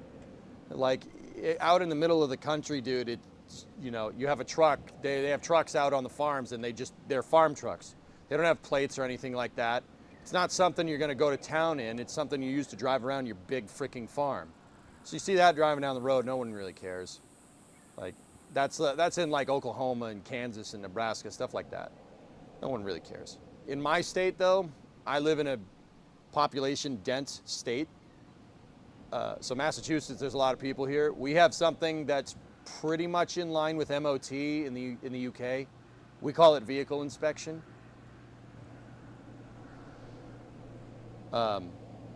But yeah, the car has to pass vehicle inspection. Yeah, it has to pass. It will. This car would not pass MOT right now. Absolutely not. Even with the trunk, if we finish the trunk, even with that like all solid and everything, still wouldn't pass. There's rust. There's visible rust. You can't have visible rust. You won't pass vehicle inspection in Massachusetts with visible rust. Now, do I think vehicle inspection is stupid? Yeah, kind of. Yeah, it's pretty dumb. It's mandatory and it costs money. You have to pay to get your vehicle inspected, which is stupid. Like, on top of paying for the registration, and on top of paying for the, you got to pay for the registration, you got to pay for the insurance, you got to pay for the inspection, and then you start getting into vehicle maintenance, which is stupid. However, if you've seen our roads, you will understand why we have vehicle inspection. In Massachusetts, the roads suck. Not like they're bumpy. That's Michigan. Michigan, the roads are really straight, but they're all bumpy. They're terrible. Massachusetts, we got curvy roads for days. You can't be if you drive a car down the road with like bad ball joints, you are putting yourself and other people in very, very much danger. Like if you're driving down the highway, you are on a corner and a ball joint goes and your front wheel goes that way and you fly across like 3 lanes, you're taking 3 people with you into the woods. I see it happen all the time. So I kind of get it. Do I like vehicle inspection? No, but in this state, it kind of makes sense. They focus on the wrong things and they don't equitably distribute the costs. Yeah, that's my problem with it, Aqualux. I have no problem with like the Registry of Motor Vehicles looking over your car. I don't have a problem with that. I hate that it costs money. It cost me $30. $30. I have 5 cars every year. That's ridiculous. Like, that's almost the insurance payment on all the damn cars. That's stupid. Our cars need to be roadworthy, but our roads don't need to be car-worthy. Yeah, Paul, exactly. Yeah, right? But anyway, I'm not turning this into a bitch session. This is awesome. I'm not being in a bad mood today. That is freaking cool, man. The freaking brake. So what's the name for this? Just so I earworm it correctly in my head. This is a shear brake roll. 55 pounds in the UK for MOT? How are you guys okay? Not doing it. Not starting it. Not doing it. Not doing it. Not doing it. Not doing it. Not doing it. Not doing it. Metal brake. Brake shear roll. Brake shear roll. Brake shear roll. Red team go. Red team go. How much metal would I need to build a non-functional RS-25? More than this. Truck tire. I can't stop. Insurance up to 2K. Oh my God. How do you? Hey, different country. You guys do whatever makes you happy. Okay? You do whatever makes you happy. A roadworthy inspection in Australia is $200 to $400. I take back what I said. $30 is fine. Holy crap.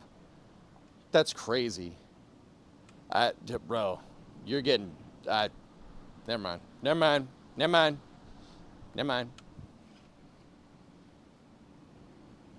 I ordered some tools for you. Amazon is slow going to that P.O. box so a week. What the hell did you just buy? Insurance shot up in 2020 and never's come back down.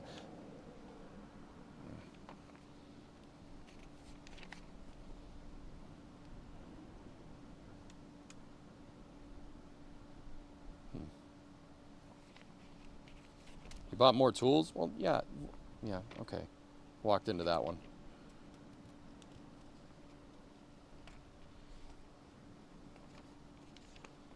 Cool. This is awesome, dude. All systems, this is great. This is heavy duty, Doc. This is great. Main reason you get classic reg on your cars if you can. Yeah, classic registration doesn't nearly cost you as much. Useful tools. You're not going to tell me, are you? Whatever.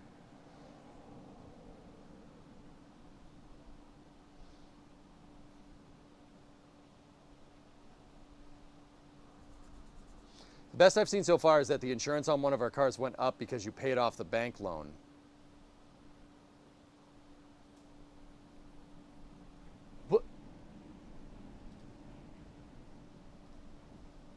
What? How does...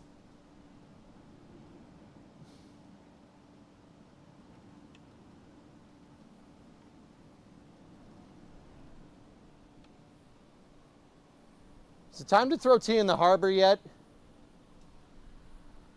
What the frick? What? But that... Oh...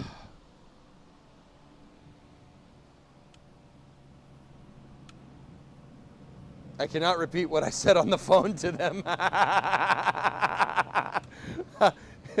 Is it time to throw tea in the harbor yet, dudes? Jeez. I mean, you just give me the word. I don't live far. Holy crap. You're 300 pounds for your BMW K1200 RS and a Kawasaki GPZ 305 combined on the insurance. 35 each for MOT, 80% tax on the Bimmer, 40 for the Quack. You know what, Tessa? Like, all told, between all my vehicles, that's close to what I pay. It's close. Like, but I pay that on 5 vehicles. 5.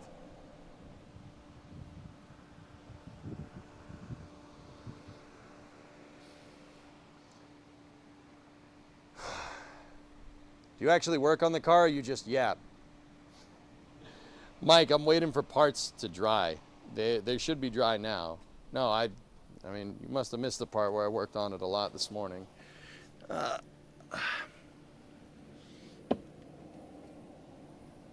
Yeah, this paint is good. So, I didn't really paint them. It's weld through primer. Mike, you saying I should get back to work? I agree. Let's go. So, let's get this right.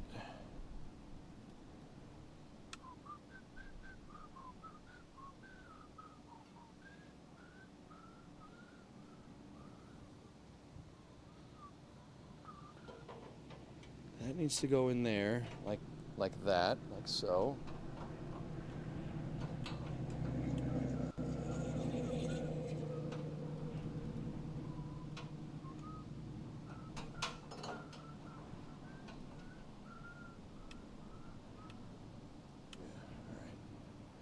That's one.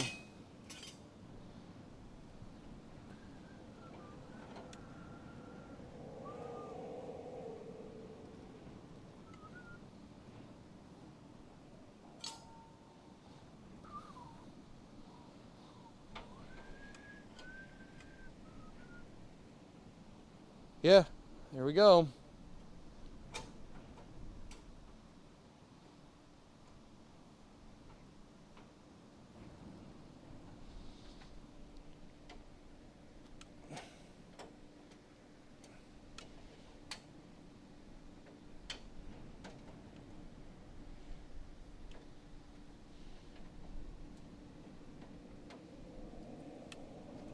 Yeah, that frame rail is a little out of whack. It's close, but it looks like this edge is just going out a little bit. We might be able to bend that back into position, but yeah, it's just a little bit out. That's no good, but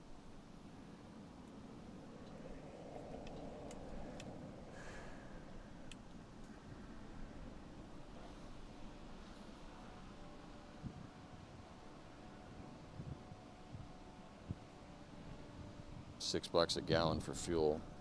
The fuel price is actually coming down here, Tessa. You paying 6 pounds a gallon. I think the gas station near me was at $2.79 a gallon, and it's been going down. It was at 3. Like at the beginning of the year, it was like $3.20 or something. I think it's going down. Even the higher priced gas stations are below 3. They're like at $2.99 now. $3.89 where you're at, can't see me. Yeah, $2.89. Guys, so It's very strange. So Massachusetts is not near oil. It's not near any oil in this state, which is weird. Like, the oil's down in Texas. But Boston does have a filling terminal. We have a, in Boston, on the Mystic River. Here, let me talk to you in local accent. So, in Boston Harbor, on the north side of it, on the Mystic River, there's an oil loading terminal. It's right by the casino. If you guys know Malden, you know that area very well. It's up there, and there is because there's an oil filling terminal there. There's the oil price stays down because you know we're close to the supply. We're close to the tap. That's what I'm trying to say. $2 per liter, bro. Paul? How? I don't know, man. Are you on the Cape or in the Cape? I am on. So I live on the South Shore, Rares. That's where I live. Basically, Plymouth. For all intents and purposes, Plymouth, Mass. is where I am now. I can understand you better now. Yeah, thank you. Ted, is that you? No. Ted would sound like this. All right. So I cut holes, or I drilled 4 holes in our frame rail patch piece to plug weld to this bad boy, to these bad boys, to these panels here. And once again, we're just a little short on the bumper bracket, but that's okay. It's this frame rail because of my patch, it gets a little narrower right there, and that's throwing off my measurement. That's why there's a huge space here. This patch piece that I did, I put in a little crooked. It's not perfectly straight, but the leaf spring's already burned to it, and we know the leaf spring's in the right spot, so I'm not touching it. So we can just compensate here. That's no big deal. Thunder buddies for life, right, Johnny? Frick you, Thunder. You can boop, boop, boop. All right, so I got to drill holes up here so we can plug weld these pieces. Yeah, I'm gonna have to get the welder like underneath here and plug weld there and plug weld there. We were paying $1.38 per liter in TJ. That's not bad. I mean, well.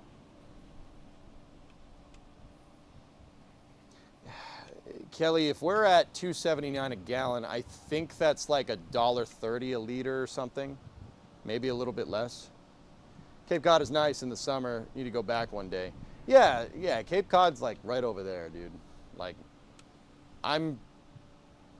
okay, to speak in local dialect again, I'm near the bridges. If that helps, near the bridges. Pilgrim Power. If you know, you know.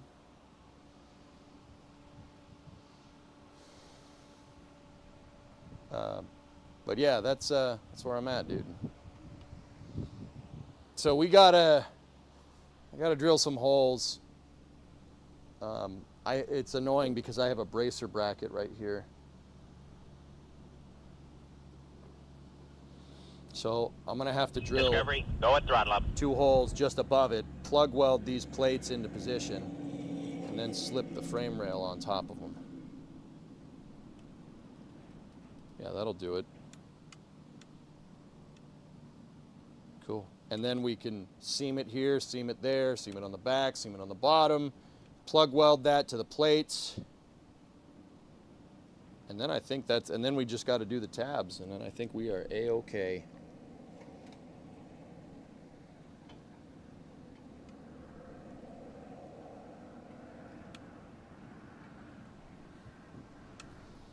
It's all the facts. 44-month resale. What time is it? It's 3:42. All right, we got time. I wasn't trying to. Oh, I don't care, Rarest. I don't care about that, dude. Guys, you know where the PO box information is public. That's like. I mean, that's a little ways north of me, right? But I don't. Whatever. I've never been not forthcoming with where I live. Like.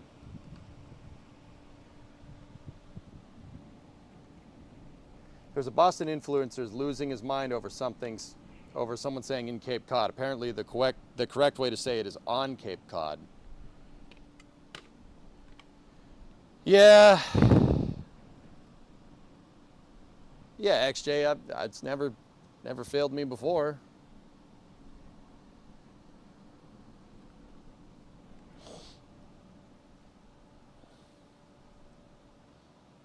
Yeah, you have a Plymouth too. Couchy, I do live in New England. New England. Dude, we have an Essex, we have a Portsmouth, we have a Plymouth, we have a Sandwich, we have an Ipswich, we have a Truro, we have Falmouth.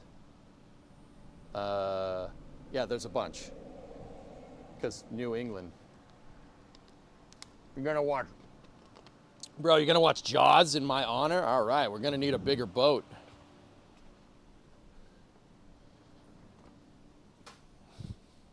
All right, let's lock back in. You're gonna need a bigger boat. All right, so we got to drill those holes in the frame. I'm thinking maybe hit it with a self-tapper to give me a pilot hole and go from there.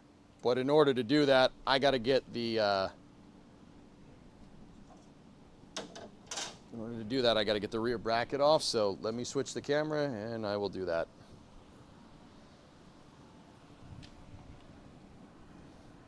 We need more tea to dump. Yeah, I know what you mean.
Got to move those out of the way, and then got to move our frame rail extension piece out of the way.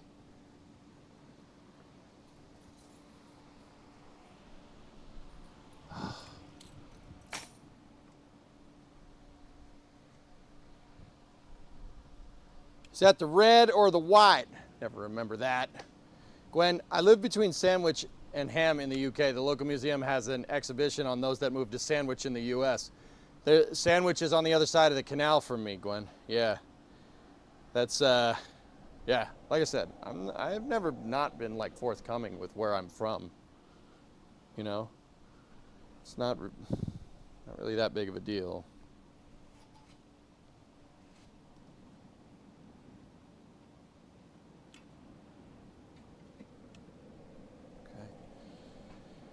Okay. All right. So I'm gonna use a self-tapper and I'm gonna drill we're gonna get a pilot hole right here where my self-tapper's at. I don't want to get the big drill out. And why is it called Sandwich? I don't know, man. Ask the British. Do I look like I sip tea to you?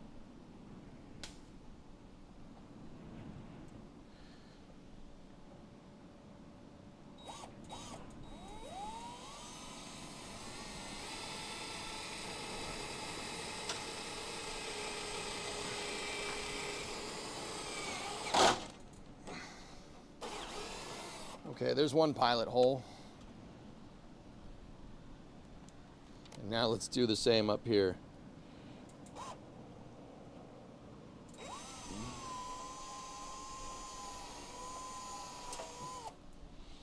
It's it's riding around. It shouldn't ride around on us, man.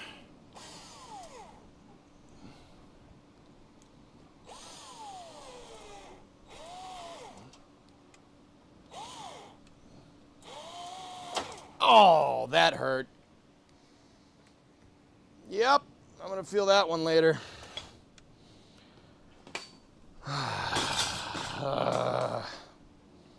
This is what I didn't want to do, but we're gonna do it.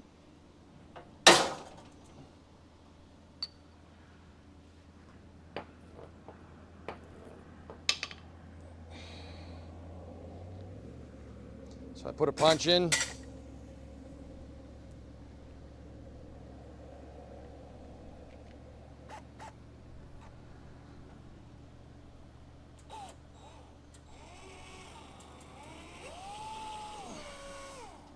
Riding around.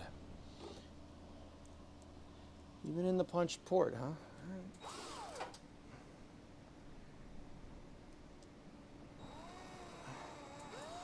Maybe it's because this one's been used. Let me get a brand new one out of the box here.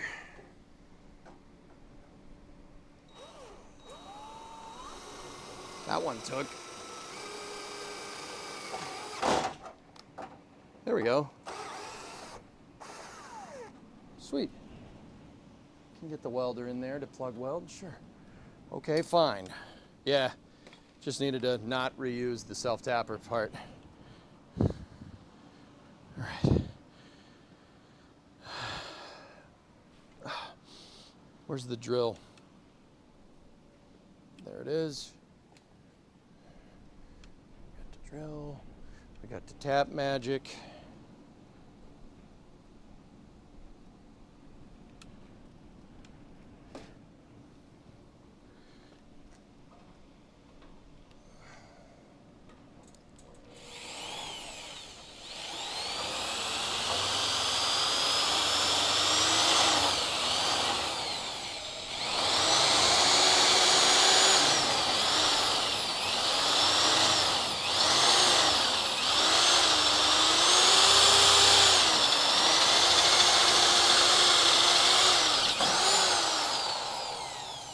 Got one. So I need to drill these holes on both sides. So we got to go through to the other side. The reason why we got to do that is because I'm plug welding those plates in the back here. Yeah, that should be good.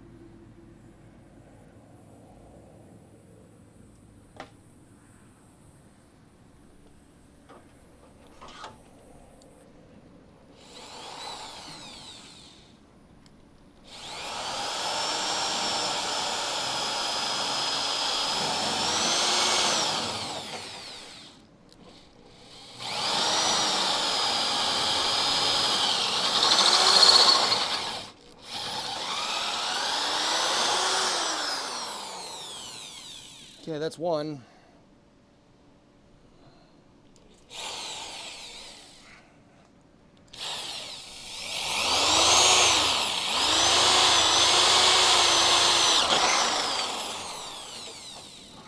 It caught a little bit. That's not really what I wanted, but it's okay. Okay, just one more hole.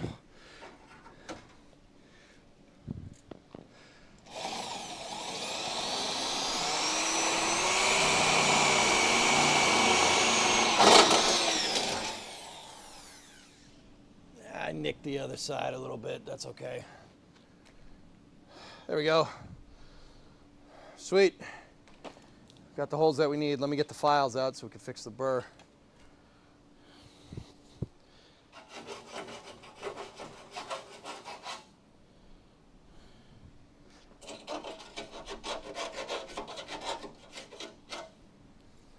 I wanted to make sure we did that without pushing everything out of whack too hard.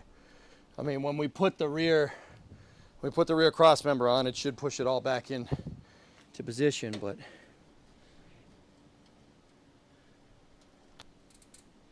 yeah, we moved just a little bit.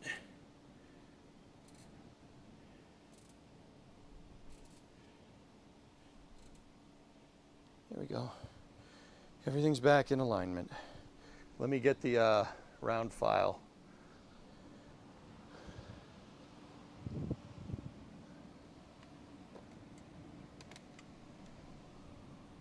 Deburring tool would be nice, so wait like a week. Oh, man.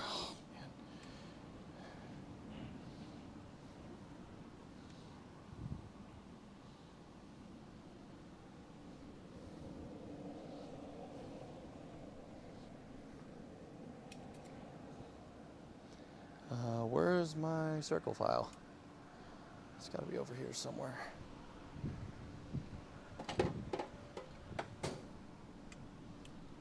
I'm a little bummed that I caught the outside a little bit. Left a pretty good mark, but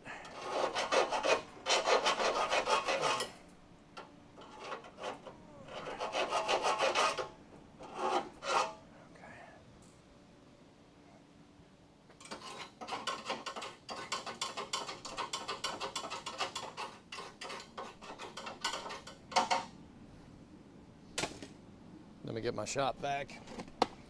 Just gonna vacuum this nonsense out of here.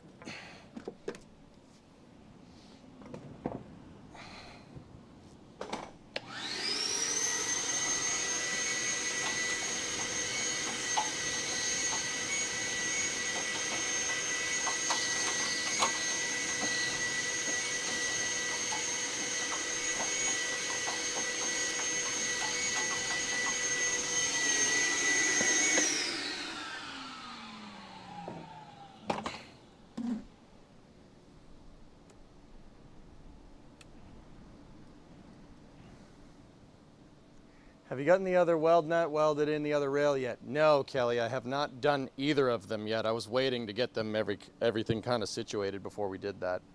I did buy the hardware though. I went to the store. I went to the store today and bought a bunch of grade 8 bolts. I bought 8 bolts, 4 nuts, because that's what you need for the bumper bracket bolts. 4 out of the 4 nuts, 2 of them are not captive. Only one of them is. Vacuum's on a high car diet. Dude, it is heavy. That vacuum has a lot of car in it, man.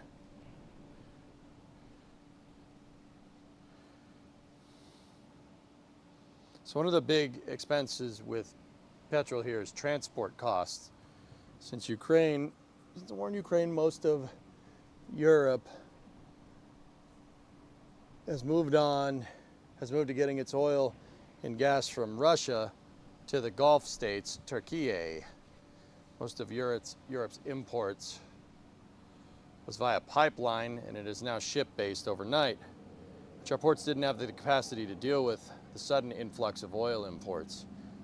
And since the other war, most of the oil tankers are going around to South Africa, whether through the Suez, further driving up costs. Yep, that sucks. Why don't you buy oil from us? I don't know, whatever. I guess cross the ocean, you can't do that. That's too complicated or something, right? Just buy it from us, we got plenty. Just saying.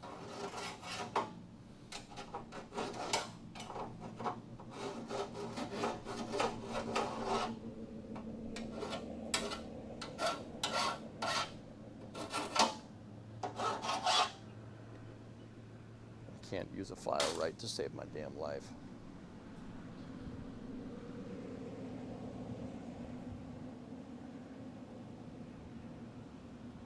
Your gas price is 80% taxed. I'm not saying nothing. If I say something, I get in trouble. I say nothing. If I say something, I will get in trouble.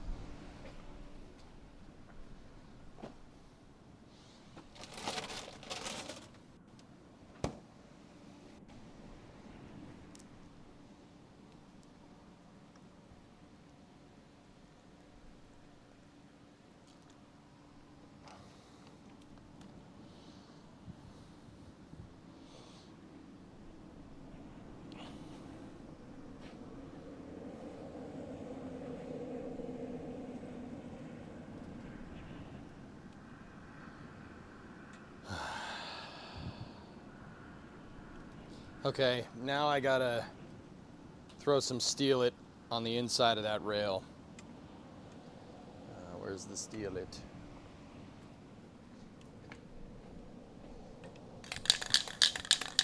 Oh, this one's almost done, dudes.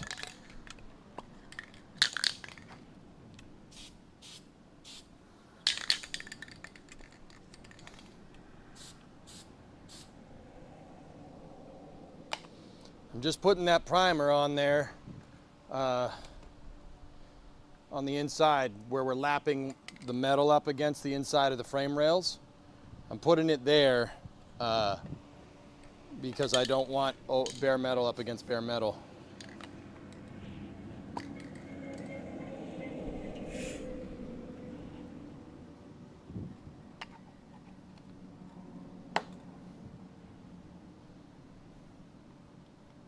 So I painted the inner channels on the frame rail there, and yeah, we ready to weld this thing or what?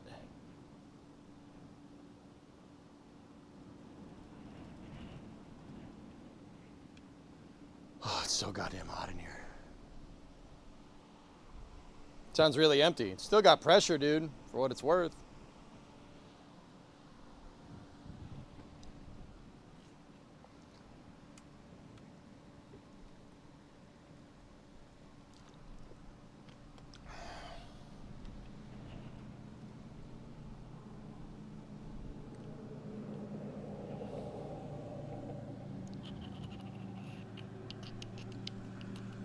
I'm taking a second. Well, we gotta wait for the paint to dry anyway, so.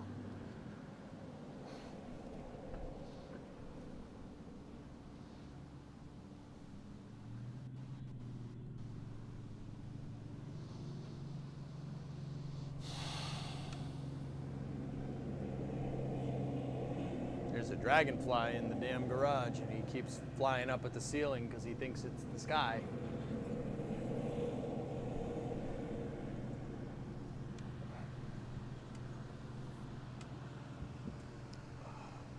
Can you guys believe this?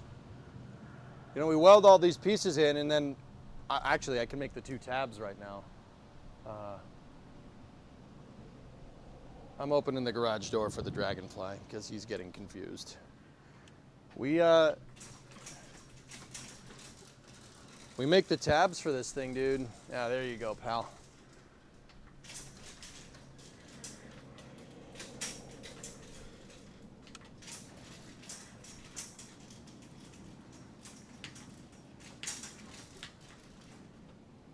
We make the tabs for this thing. That's it.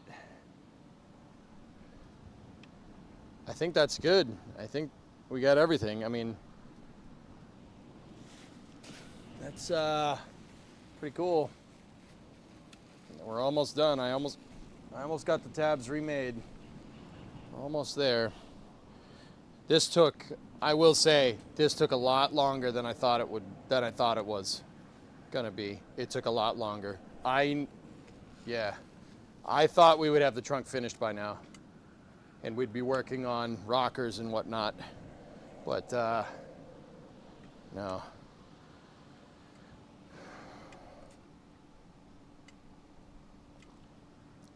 You really have to, and I'll tell you what, dudes, if I started over and did the same thing again, it'd probably look 1,000 times better. Like, that's the thing. And that's what makes me kind of, there's a little bit of a relief, because like I'm learning and I'm getting it. Right? We're getting it. Winter is coming. Yeah. Dude, this thing needs to be a shell. It needs to be a solid shell by at least by the end of the summer. It has to be drivables. Huh. Crap. I'm gonna have to work on this more in the mornings. Gonna be sweet when you get the trunk bottom in. That moment is approaching pretty quickly, which is good.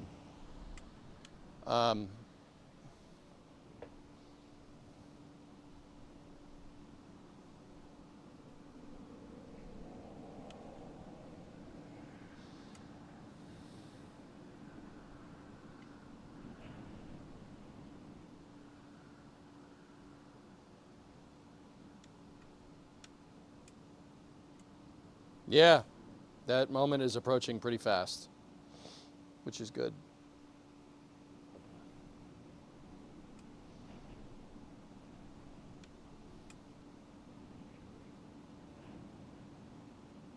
Yeah, once we get the frame rail, all the frame rail pieces welded in, dudes. Let me think. Let me really, well, nah, let's just wait for the paint to dry. Let's not get ahead of ourselves here too much.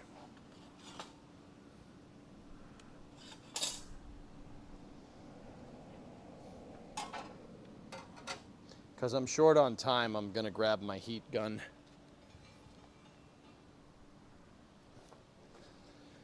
And we're going to watch paint dry.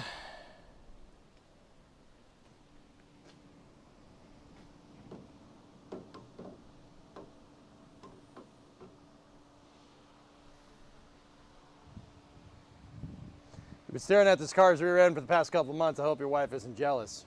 No. The simple and easy solution is to stare at my wife's rear end more than the car. You know, it's all about relativity. Right? That's science and stuff, bro.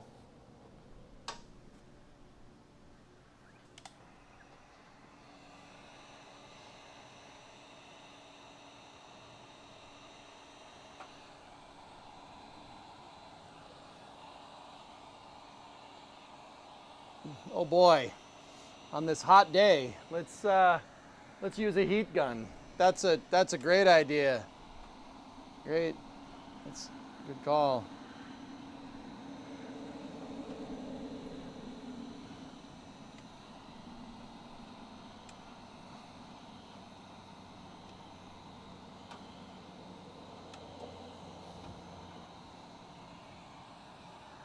Is it bad if there's quite actually a puddle on the ground of sweat from me? Is that bad?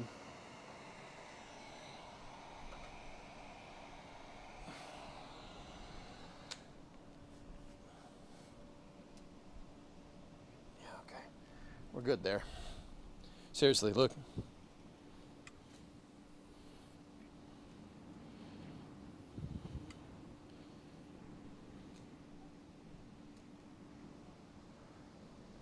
Keep drinking water. Oh, I am, dude. That's why I'm going a little bit slower, dudes.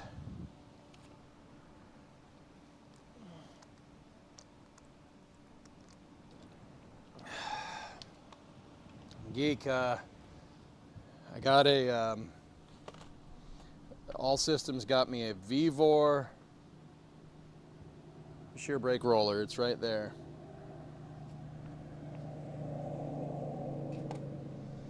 I'm going to read how to use that a little later tonight. The roller, though, is so clutch. That's so cool. You know what? I'm going to bend these. I'm going to walk into them and bend them, so I'm going to take them off.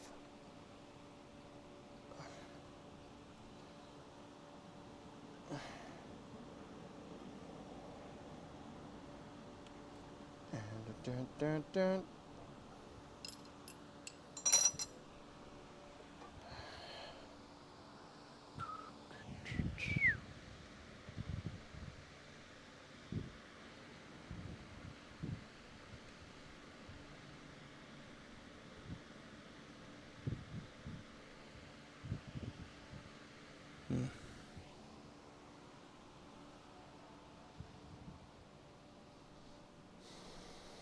Gonna need to clear or make counter space to bolt that to. Yeah, I'll probably, shoot, I don't know where that's gonna end up. Probably next to the bench grinder. Yeah, probably next to the bench grinder.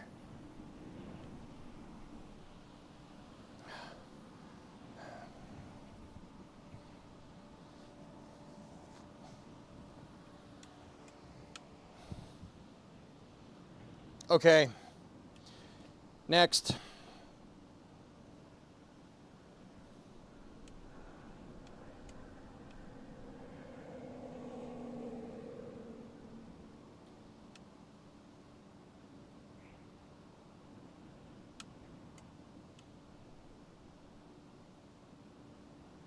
I'm thinking we got to put the cross member back on. That's the next one.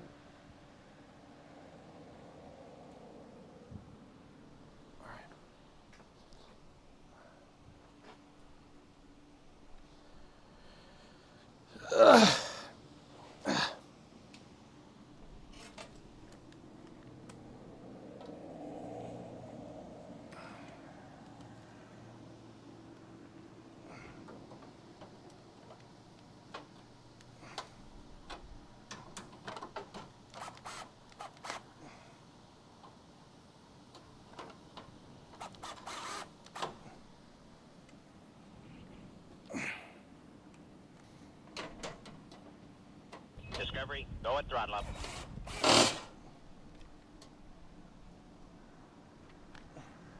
Who's that subbing? Who's that with the shub?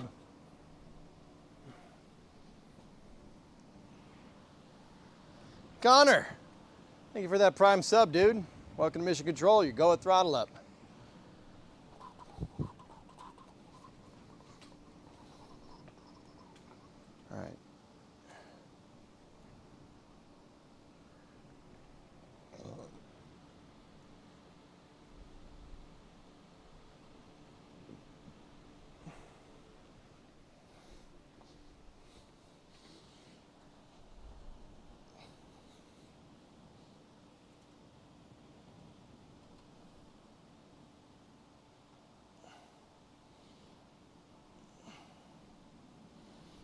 Okay, I'm just checking all my levels to make sure that thing is right.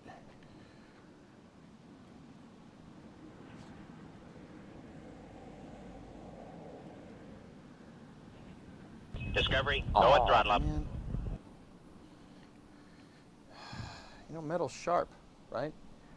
What? Really?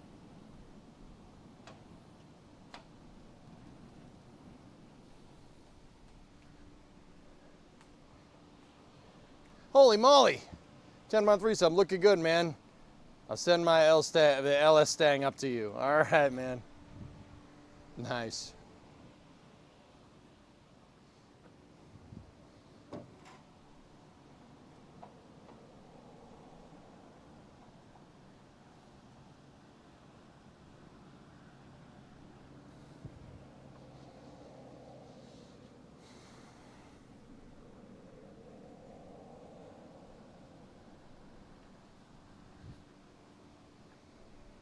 Okay, I'm checking all the levels. Check that one. That one's good. This one is not. Why? Which way does this have to go? We've seen that exact thing before.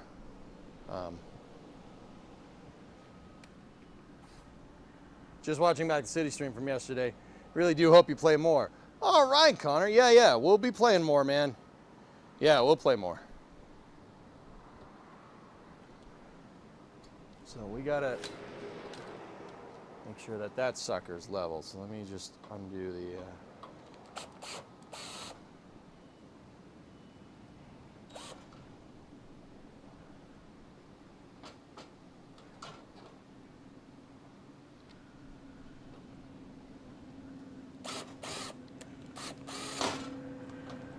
In? Yeah. Okay. Cool. Sweet.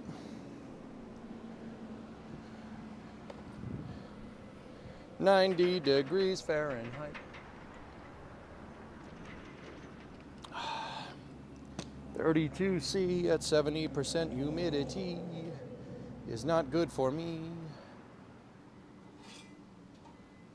Make things out of clay and lay by the bay. You just may. What do you say?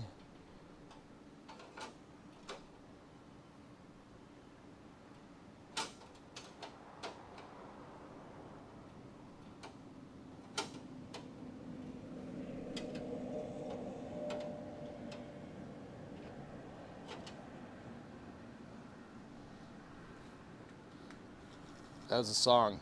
I think Bruno Mars wrote it or something. I don't know. maybe.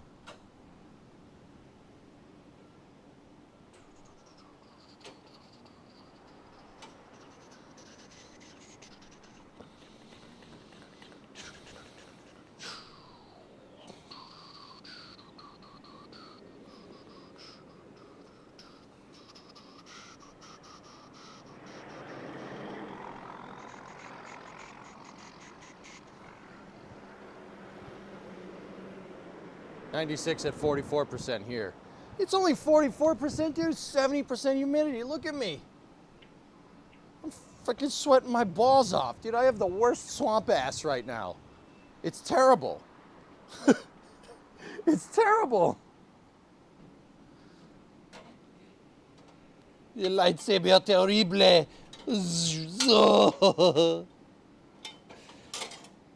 C'est un lightsaber. Oui, un lightsaber. Lightsaber terrible. Oh.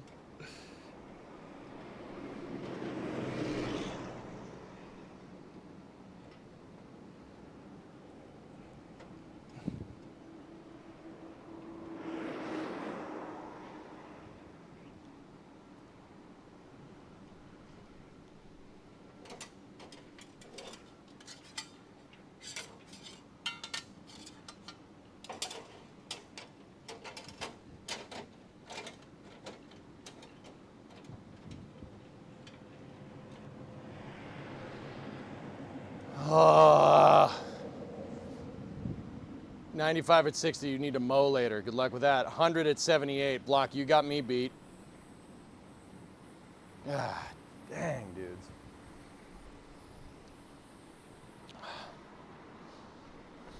Can you imagine, you know, somebody said, oh, imagine the dang, like those are busy roads because I have Starbase Live on in the background.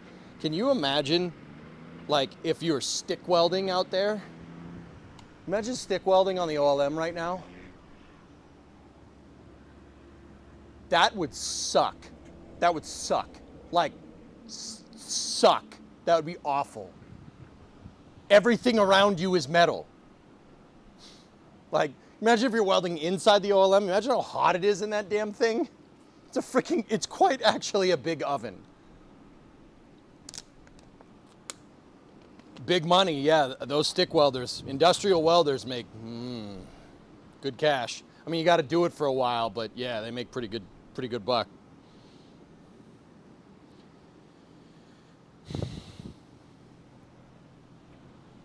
Texas people are built different, yep.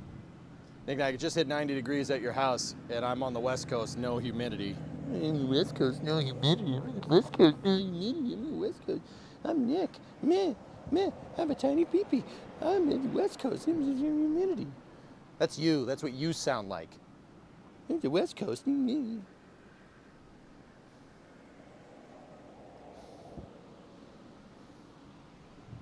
It's got to be hotter than the Devil's Knackers, dude. It is pretty. It's pretty warm, man. Love you, Nick. Dude. Core memory from gym class. Ready?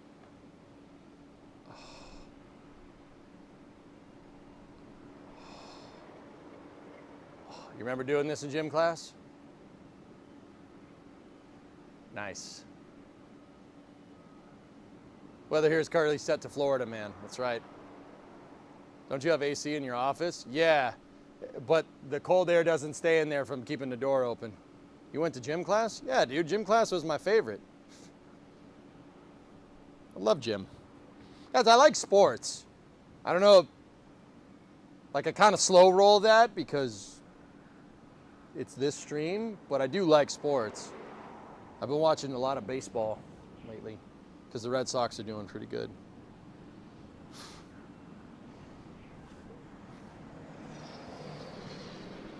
Okay.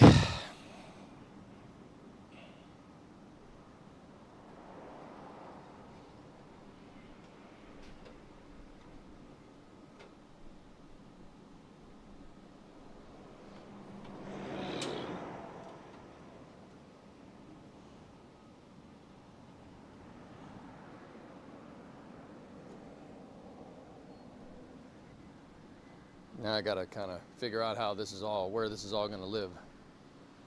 Secretly a jock. Yeah, Sox are on a 10-game win streak. Yep. What's this gym class? Mets have been so-so. Soto has been weird. He's made some weird decisions on the field, Death, to be honest with you. But also, you know, I don't like the Mets because they're from New York, but also I kind of do like the Mets because frick the Yankees, right? Am I right? Right? We got a kinship there, even though we don't like each other either. But enemy of my enemy, so, you know.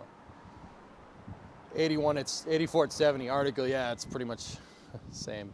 O's have been bad this year. Yeah, creep. They're not doing pretty good. They're not doing good. I mean, I think we can all agree. I'm a Braves fan, so you get, yeah, Uticus, yeah, all right, cool. Yeah. Yankees suck, go Brew Crew. Everybody hates the Yankees. That's great. We can all agree on that. All right, we can all agree on that. That's fine. Okay, fine. You know, if the Yankees play in the World Series, I'm rooting for the other team. You know, it's very rare that I won't back up an AL team, but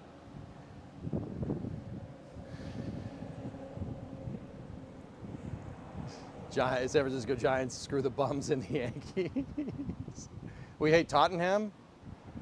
I mean, that's a different sport, Big Pooh, but I don't mind Tottenham. I mean, I haven't even checked how are they doing this year, because last year I checked, they did not do great.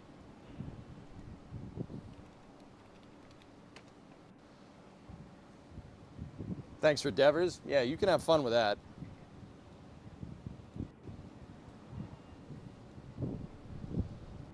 Let's see, Premier League standings. Dude, they're in 18th. Yeah, that's fine. They can. Tottenham won the Europe League Cup. No way, dude. They got hosed. Season starts mid-August. Huh. I know that Chelsea just won the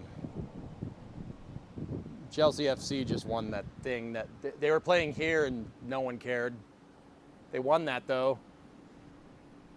You could work at Boeing talking and not working a bunch. Nice. That's good. That's good, man. Yeah, you could.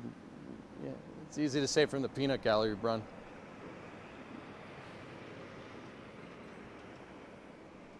I keep jetting back and forth to the camera and the computers because I'm drinking water, man. But whatever, dog.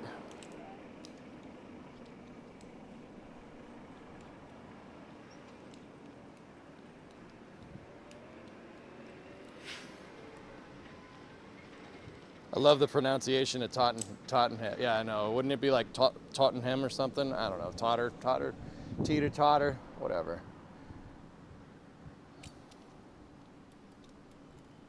Rough day. Take care. Apricot is all right. We good, man. Tottenham. Yeah, that's it. That's how you say it, dude. Sorry. Yeah, I know. I ain't even from round there.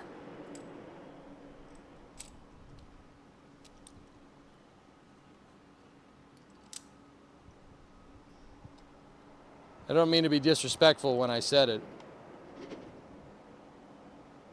You didn't mean to be disrespectful. You said, with how much standing around you do, you should work at Boeing. How is that not supposed to be taken as disrespect? Please, inform us. How is that not supposed to be taken? What? Hey, Brun, piss off. I didn't mean that disrespectfully, though. Respectfully piss off. Like, what? Bro, come on.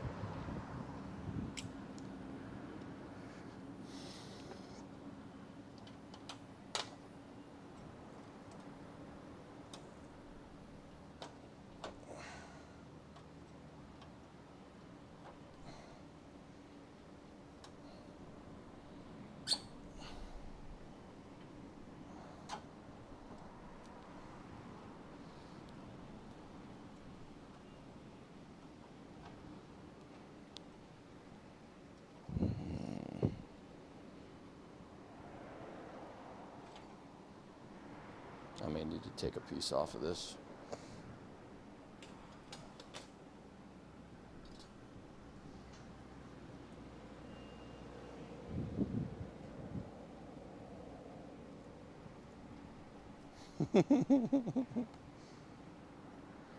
Just say Spurs and sound like a local. Well, appreciate it. Thank you.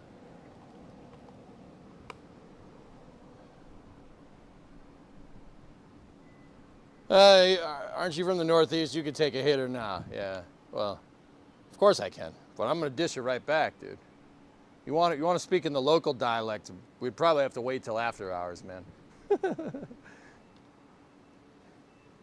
Yeah, article, we're gonna have to. I thought I might be able to weasel it in right, but so what's going on is I'm going to put it up against here and it's hitting this. We're not gonna be able to get flush. I thought I could weasel it in there like that, maybe.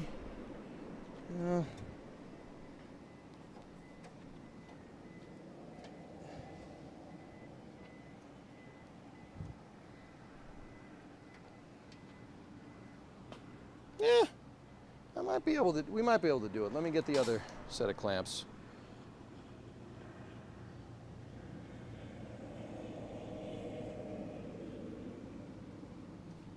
Wait a minute. Tottenham is called the Spurs? That's gonna mess with me because we have a basketball team in San Diego named the same thing.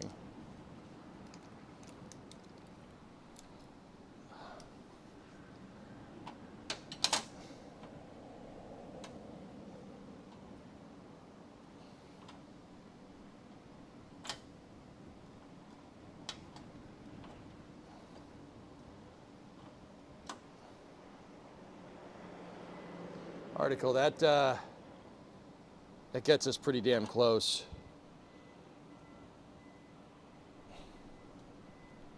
Discovery, go at throttle Go up. at throttle up.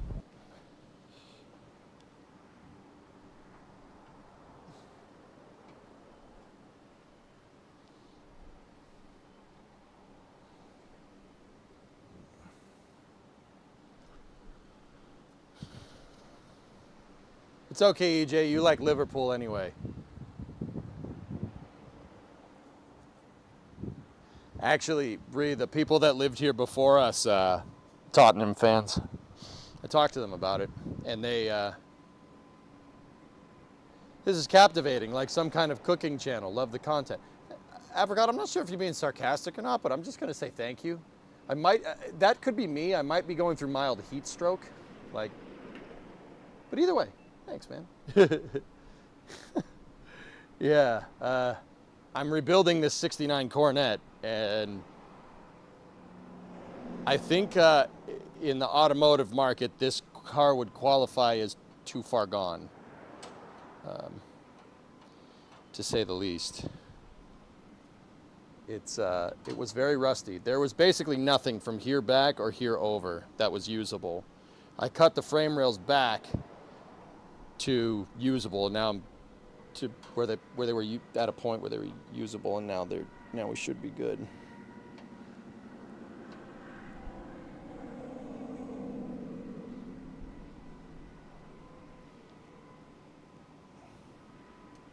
Cool.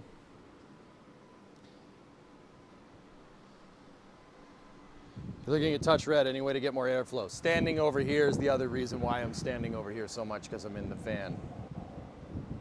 Miz showed out last night. Yeah, right. You need to follow a Scottish team too. Choose wisely. What team do you like? What's their rival? That's the team that I like. Is it raining? You look wet. It's just the humidity, dude. It's the freaking humidity. It's so bad. Show the rusted piece you removed? Yeah. Apricot, here. I really enjoy the knowledge. Oh, thanks, man. Hell yeah. Well, I appreciate that, dude. Right on. You want to see what was here? Check this out. So you saw that metal. You see this metal piece, right? See this metal piece that I've been working with here. That's the remade piece. That's what was here.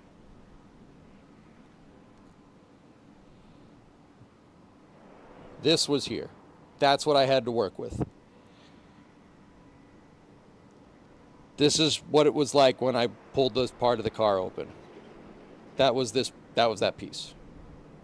Yeah, it's pretty gone. It's pretty gone.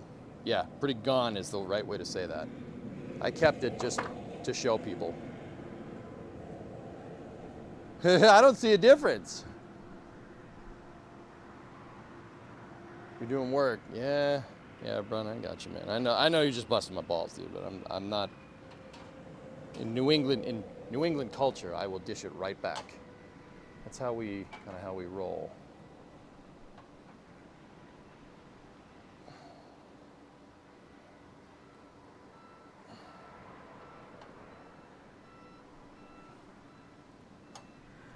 This piece doesn't seem to fit now. That's where that needs to be. Just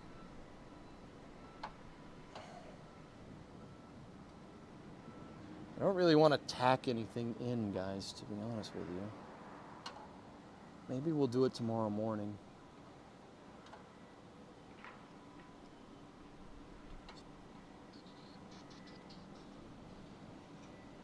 Oh, man. Hold up. Look.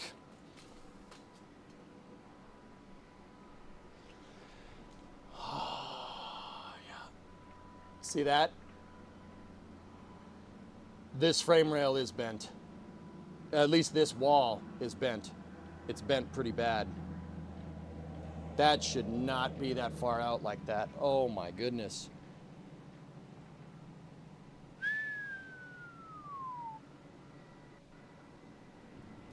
I mean, I can weld that. I shouldn't, but I can weld that. It's funny, that looks to be pretty much the distance that we were out on the bumper bracket. At least, yeah, so the very back of this is kind of bent. It's okay. It's not going to affect the structure too much as long as I weld it all together. Is it possible that this piece is 180 out? I don't think so, dude.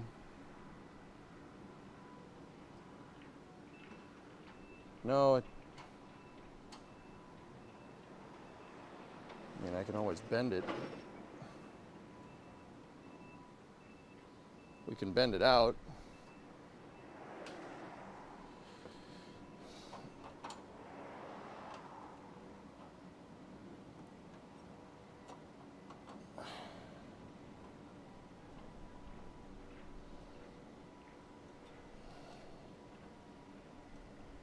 I just bow this piece out a little bit, we can compensate for it.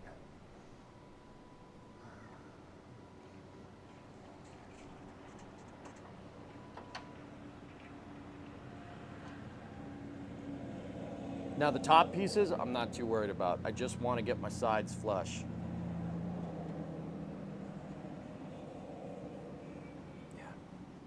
Yeah. Okay. All right, this needs more finagling. We got to fiddle around with it more.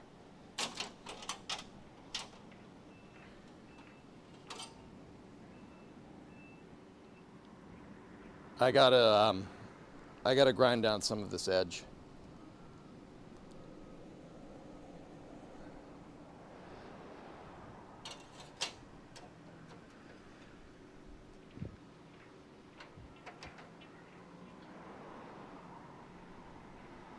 So let me get my punch, right?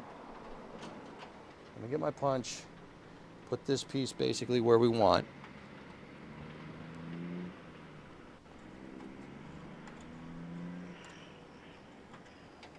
And what I did was I scribed. Can you guys see that? It's hard to see it. Let me turn it like that. I scribed how much we need to take off and where we need to take it off, right? So if we just, I'll use the bench grinder. I can use the bench grinder and we just zap that bit off. That should be good. It should fit. So it's time for you guys to get Vivitard.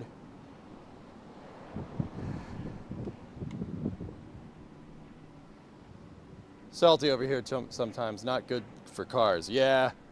That's what this thing is. This car is from the northeast part of the United States, and It's, believe it or not, the VIN code says that this is a Canadian ordered car. Not the VIN code, the sequence number on the build sheet. I have the spreadsheet that was used, well, the 1960s equivalent of a spreadsheet that was used to build this car, and the sequence number begins with a B. So it's very interesting because that means it was ordered for the Canadian market.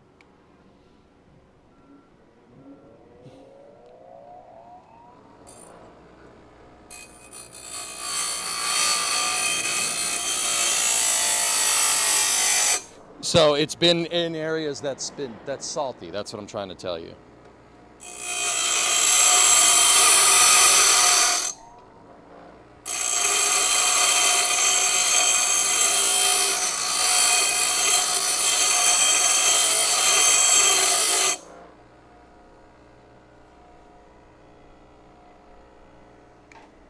Now the bench grinder probably wasn't the best thing to do that with, to be 100% honest with you. Probably wasn't the best thing to do with this piece. However, it did give us our concave. See that? So,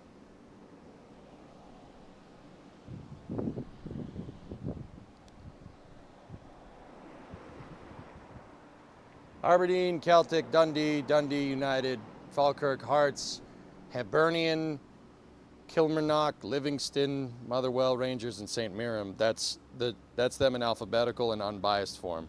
Well, whatever team that you like, I'm rooting for their rivals. So, all right. So let's see if we got a little more clearance now.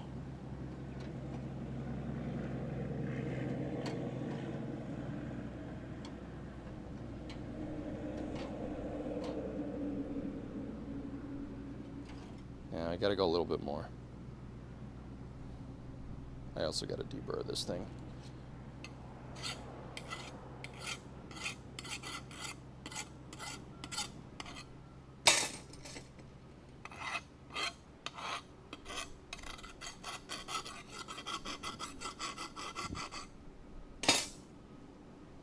I'm gonna have to clearance a little bit more. Back to the bench grinder. You guys just look and make sure the frame rail doesn't move at all, okay?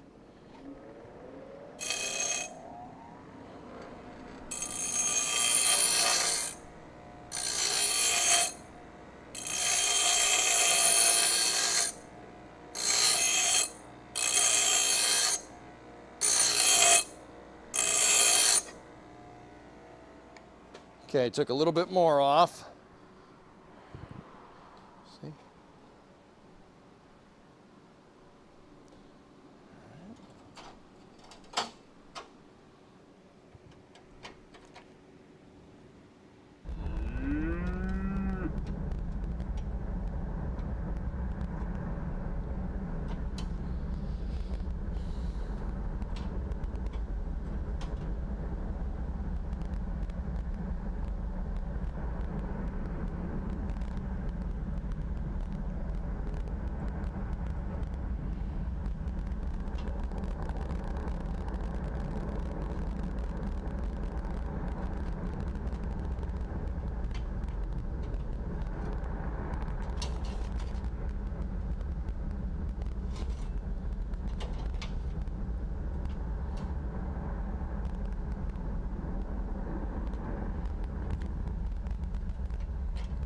Yeah, got to take a little bit more off of this piece. All right, here's how we're doing this, I think.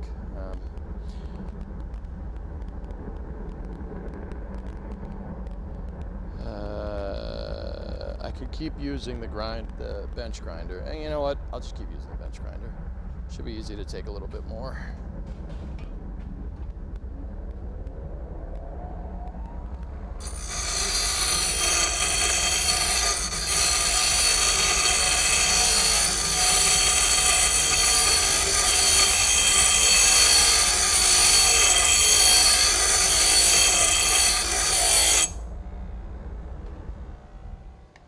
Okay, always just take a little bit off at a time, dudes. See, I kind of got a little hot there, but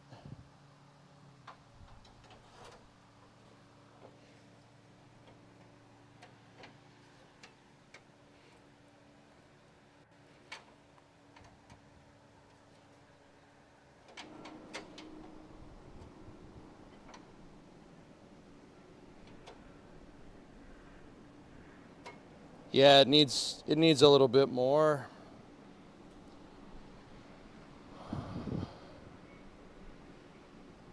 Moo McGregor. Oh, yeah, there's an engine test going right now.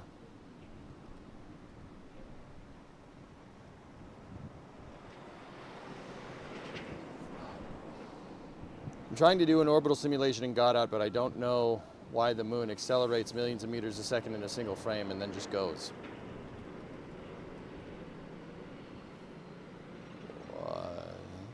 Yeah, me neither. That shouldn't do that. Long one. Nice.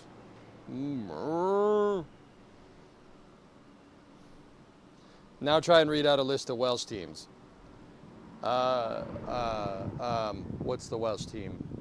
The only Welsh team that I know. Wrexham. Yeah. It's the only Welsh team that I know. Because of that show.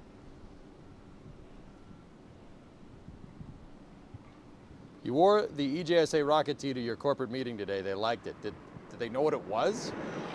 Vin, or did you have to sit there and awkwardly explain what I do?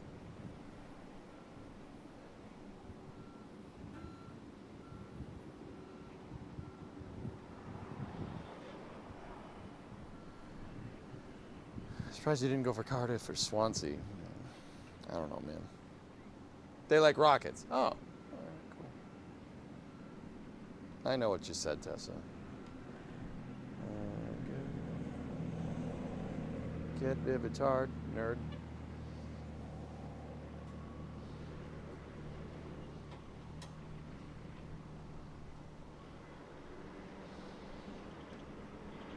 All right, let me try to plant this thing in position.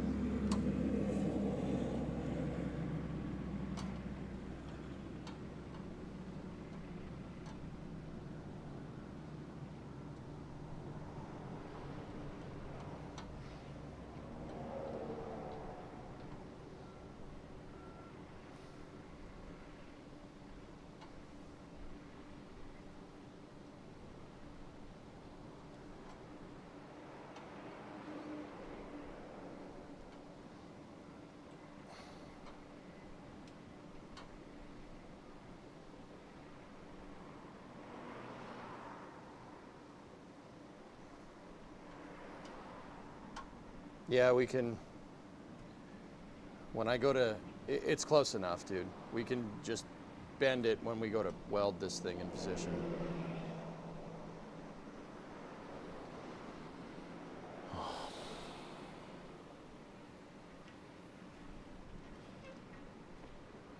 Hold on.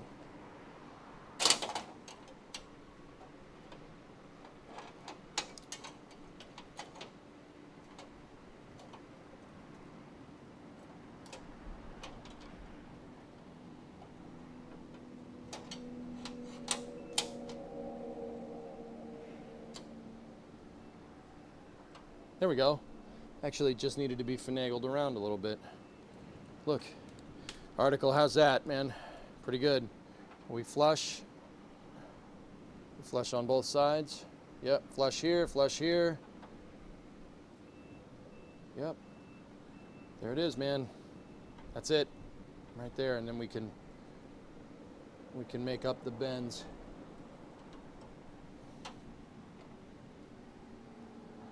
Cool. Those are nice and straight. About as straight as they're gonna get.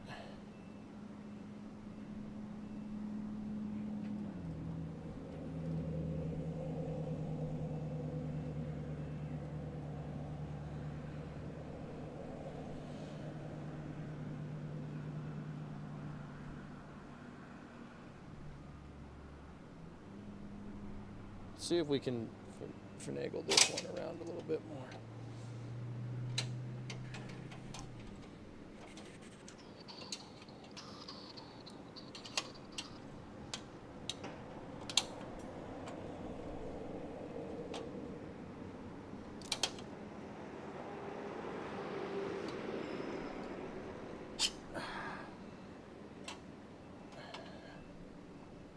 See, I want this piece to be able to move around a little bit so we can line it up on the bottom there.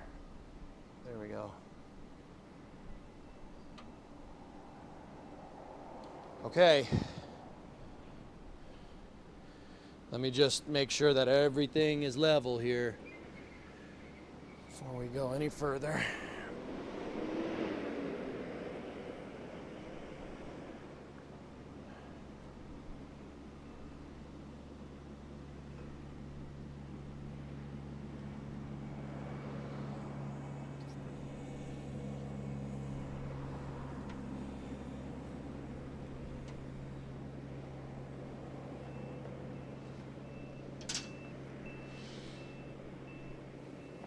We are pretty friggin' close, man.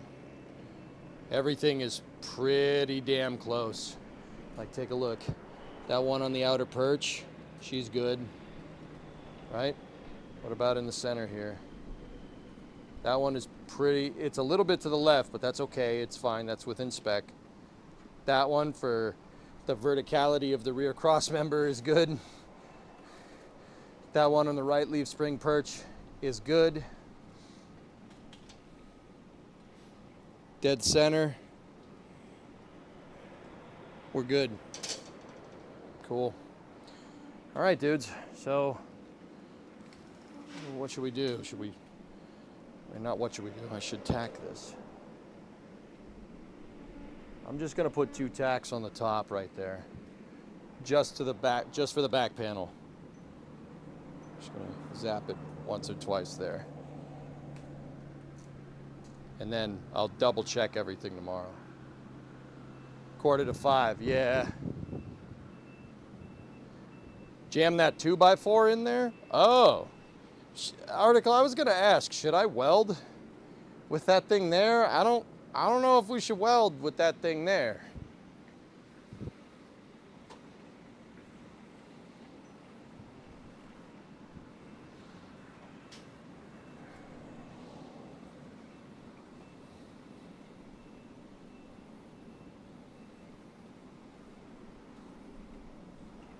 That's certainly going to push everything up against each other. Worst is a fire will keep you warm. I don't think I have to worry about that problem today.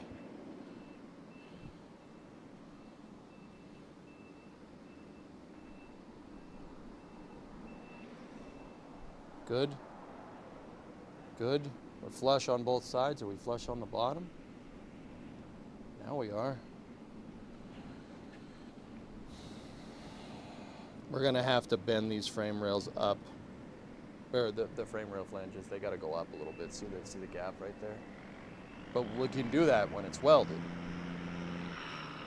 I have my Metal Bender 5000, so wouldn't worry about that.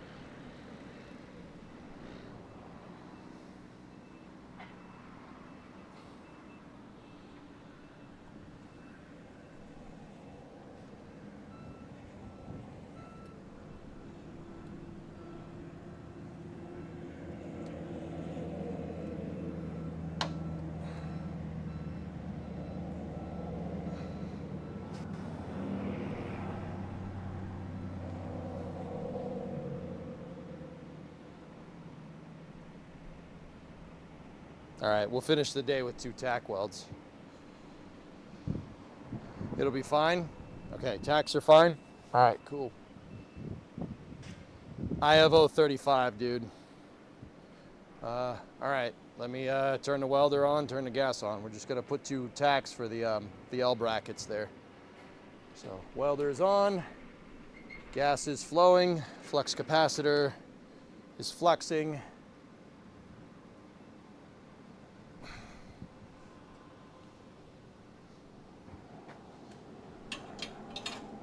Grounding strap is on, gloves and steering wheel.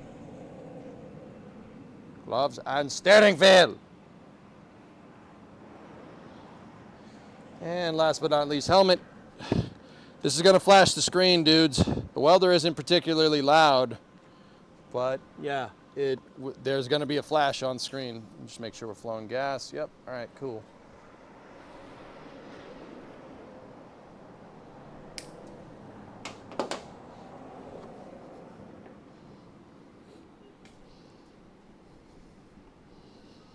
Let me just double check everything is level again.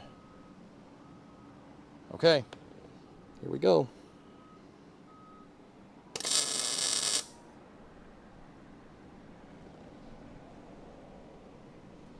Got to do a little bit more.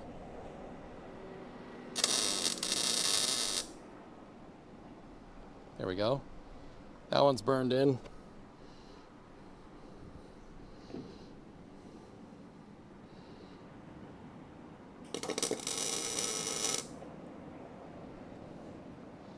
That one went a little popcorny on me. Did we blow through? Oh no, no, we didn't blow through. It's just a plug weld mark. That's fine.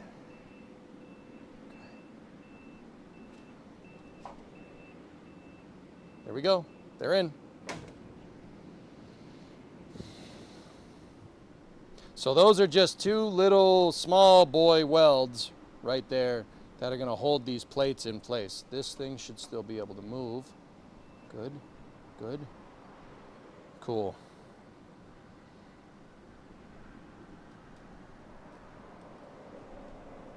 Excellent.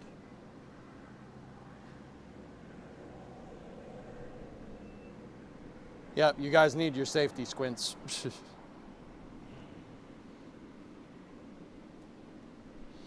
All right, we'll complete the weld on this tomorrow morning. Close gas, welder is off.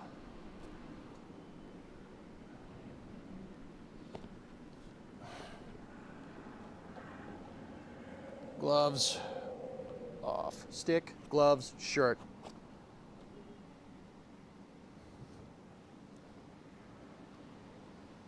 Your eyes are all right, don't worry. All right. Well, there we go. We're gonna have to mess with these earpieces here because these have to I have to weld a piece on that overlaps here. But that's okay. We can do that.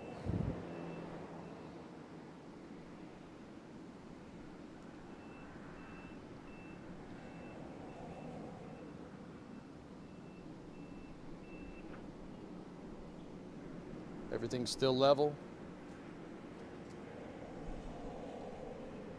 Yep.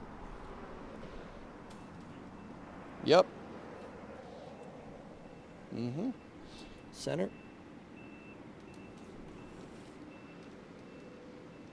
Yep.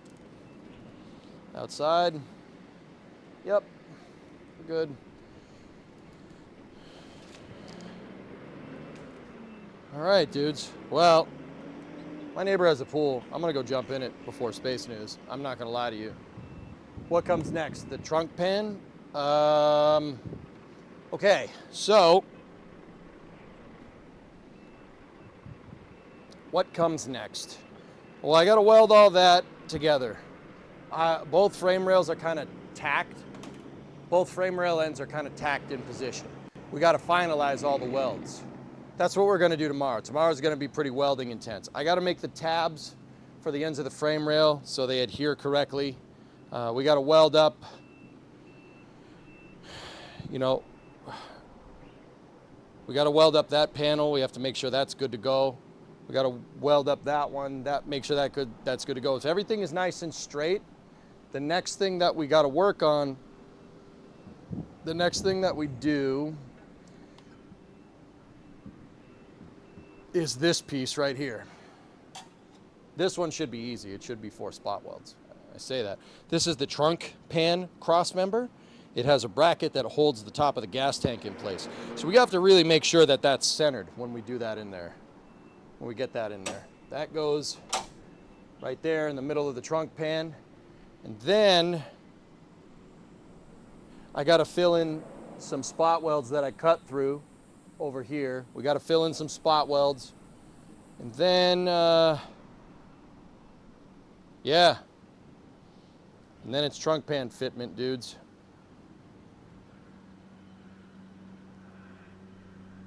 Yep. Then we could start putzing around with that thing.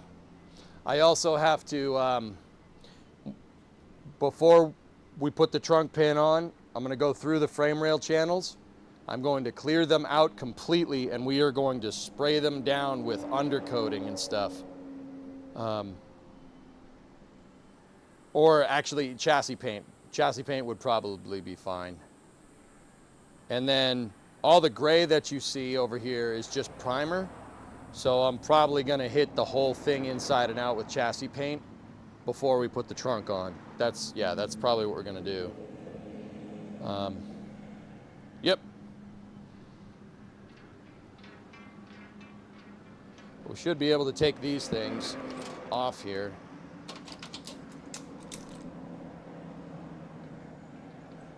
Yep.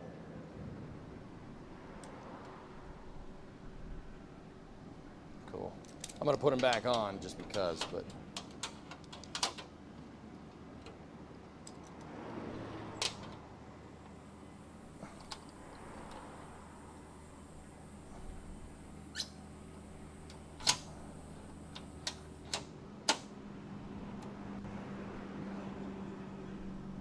Piece is going to end up being bent a little bit, but that's all right.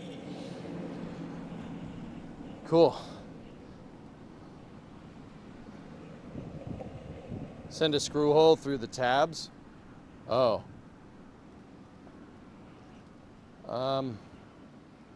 Yeah. I'll just leave the clamps on for now, dude. I'm sweating my balls off. You're right, and I should do it, but I'm being lazy. The CDR for HLS is happening in August, according to a NASA GAO report, with 2 uncrewed landing attempts next year. Cool. Maybe you'd like to work on an MG someday? Sure, man. MG would probably be easier than this thing. Well, depends on the work. If it's the motor, yeah, easy. Sure. I can work on old cars. I'm teaching myself how to do the metal work. But the engine and stuff, that ain't no problem. I can get it running. I got this thing running, and this thing was not doing well.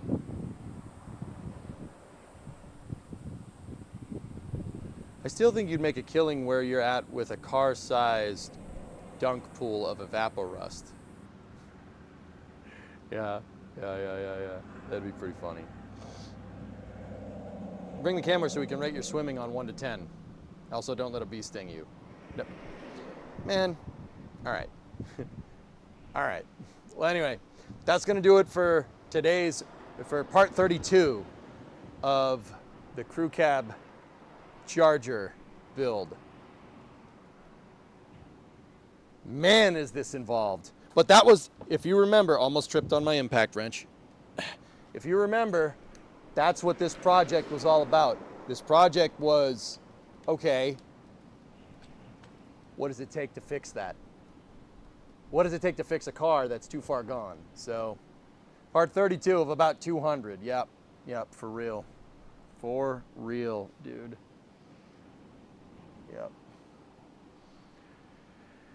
Yep. All right, I'm gonna go jump in my neighbor's pool. Probably like this, because, actually, no, I don't want metal shavings all in his pool. Anyway, so, that's going to do it for this part of the stream. Guys, on YouTube, you're probably going to get a momentary loss of signal. The stream will recommence at 5:30, which is in about 30 minutes. We will come in tomorrow before KSP, and we'll weld all that into place.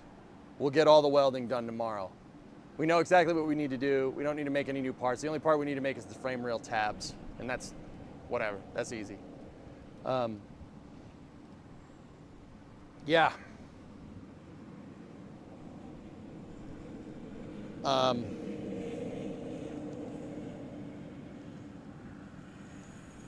Yeah.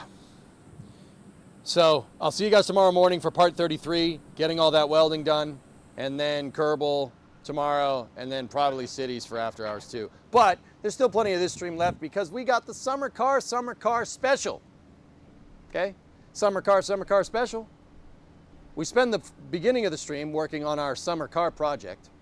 Then there's space news, and then we spend the end of the stream working on our virtual summer car project in a game called My Summer Car, where you build a car. Still got plenty of stream left, so it's going to be a momentary lost signal for about 30 minutes. I will be back. I'm going to jump in the pool. I got to cool off. So I will see you guys in about 30. Thank you very much for watching. I hope you enjoyed part 33. Plenty more stream to come. Stand by for loss of signal as expected. Needs to be a winter car project. This one is probably going to extend into the winter. But yeah, don't. Summer car, summer car.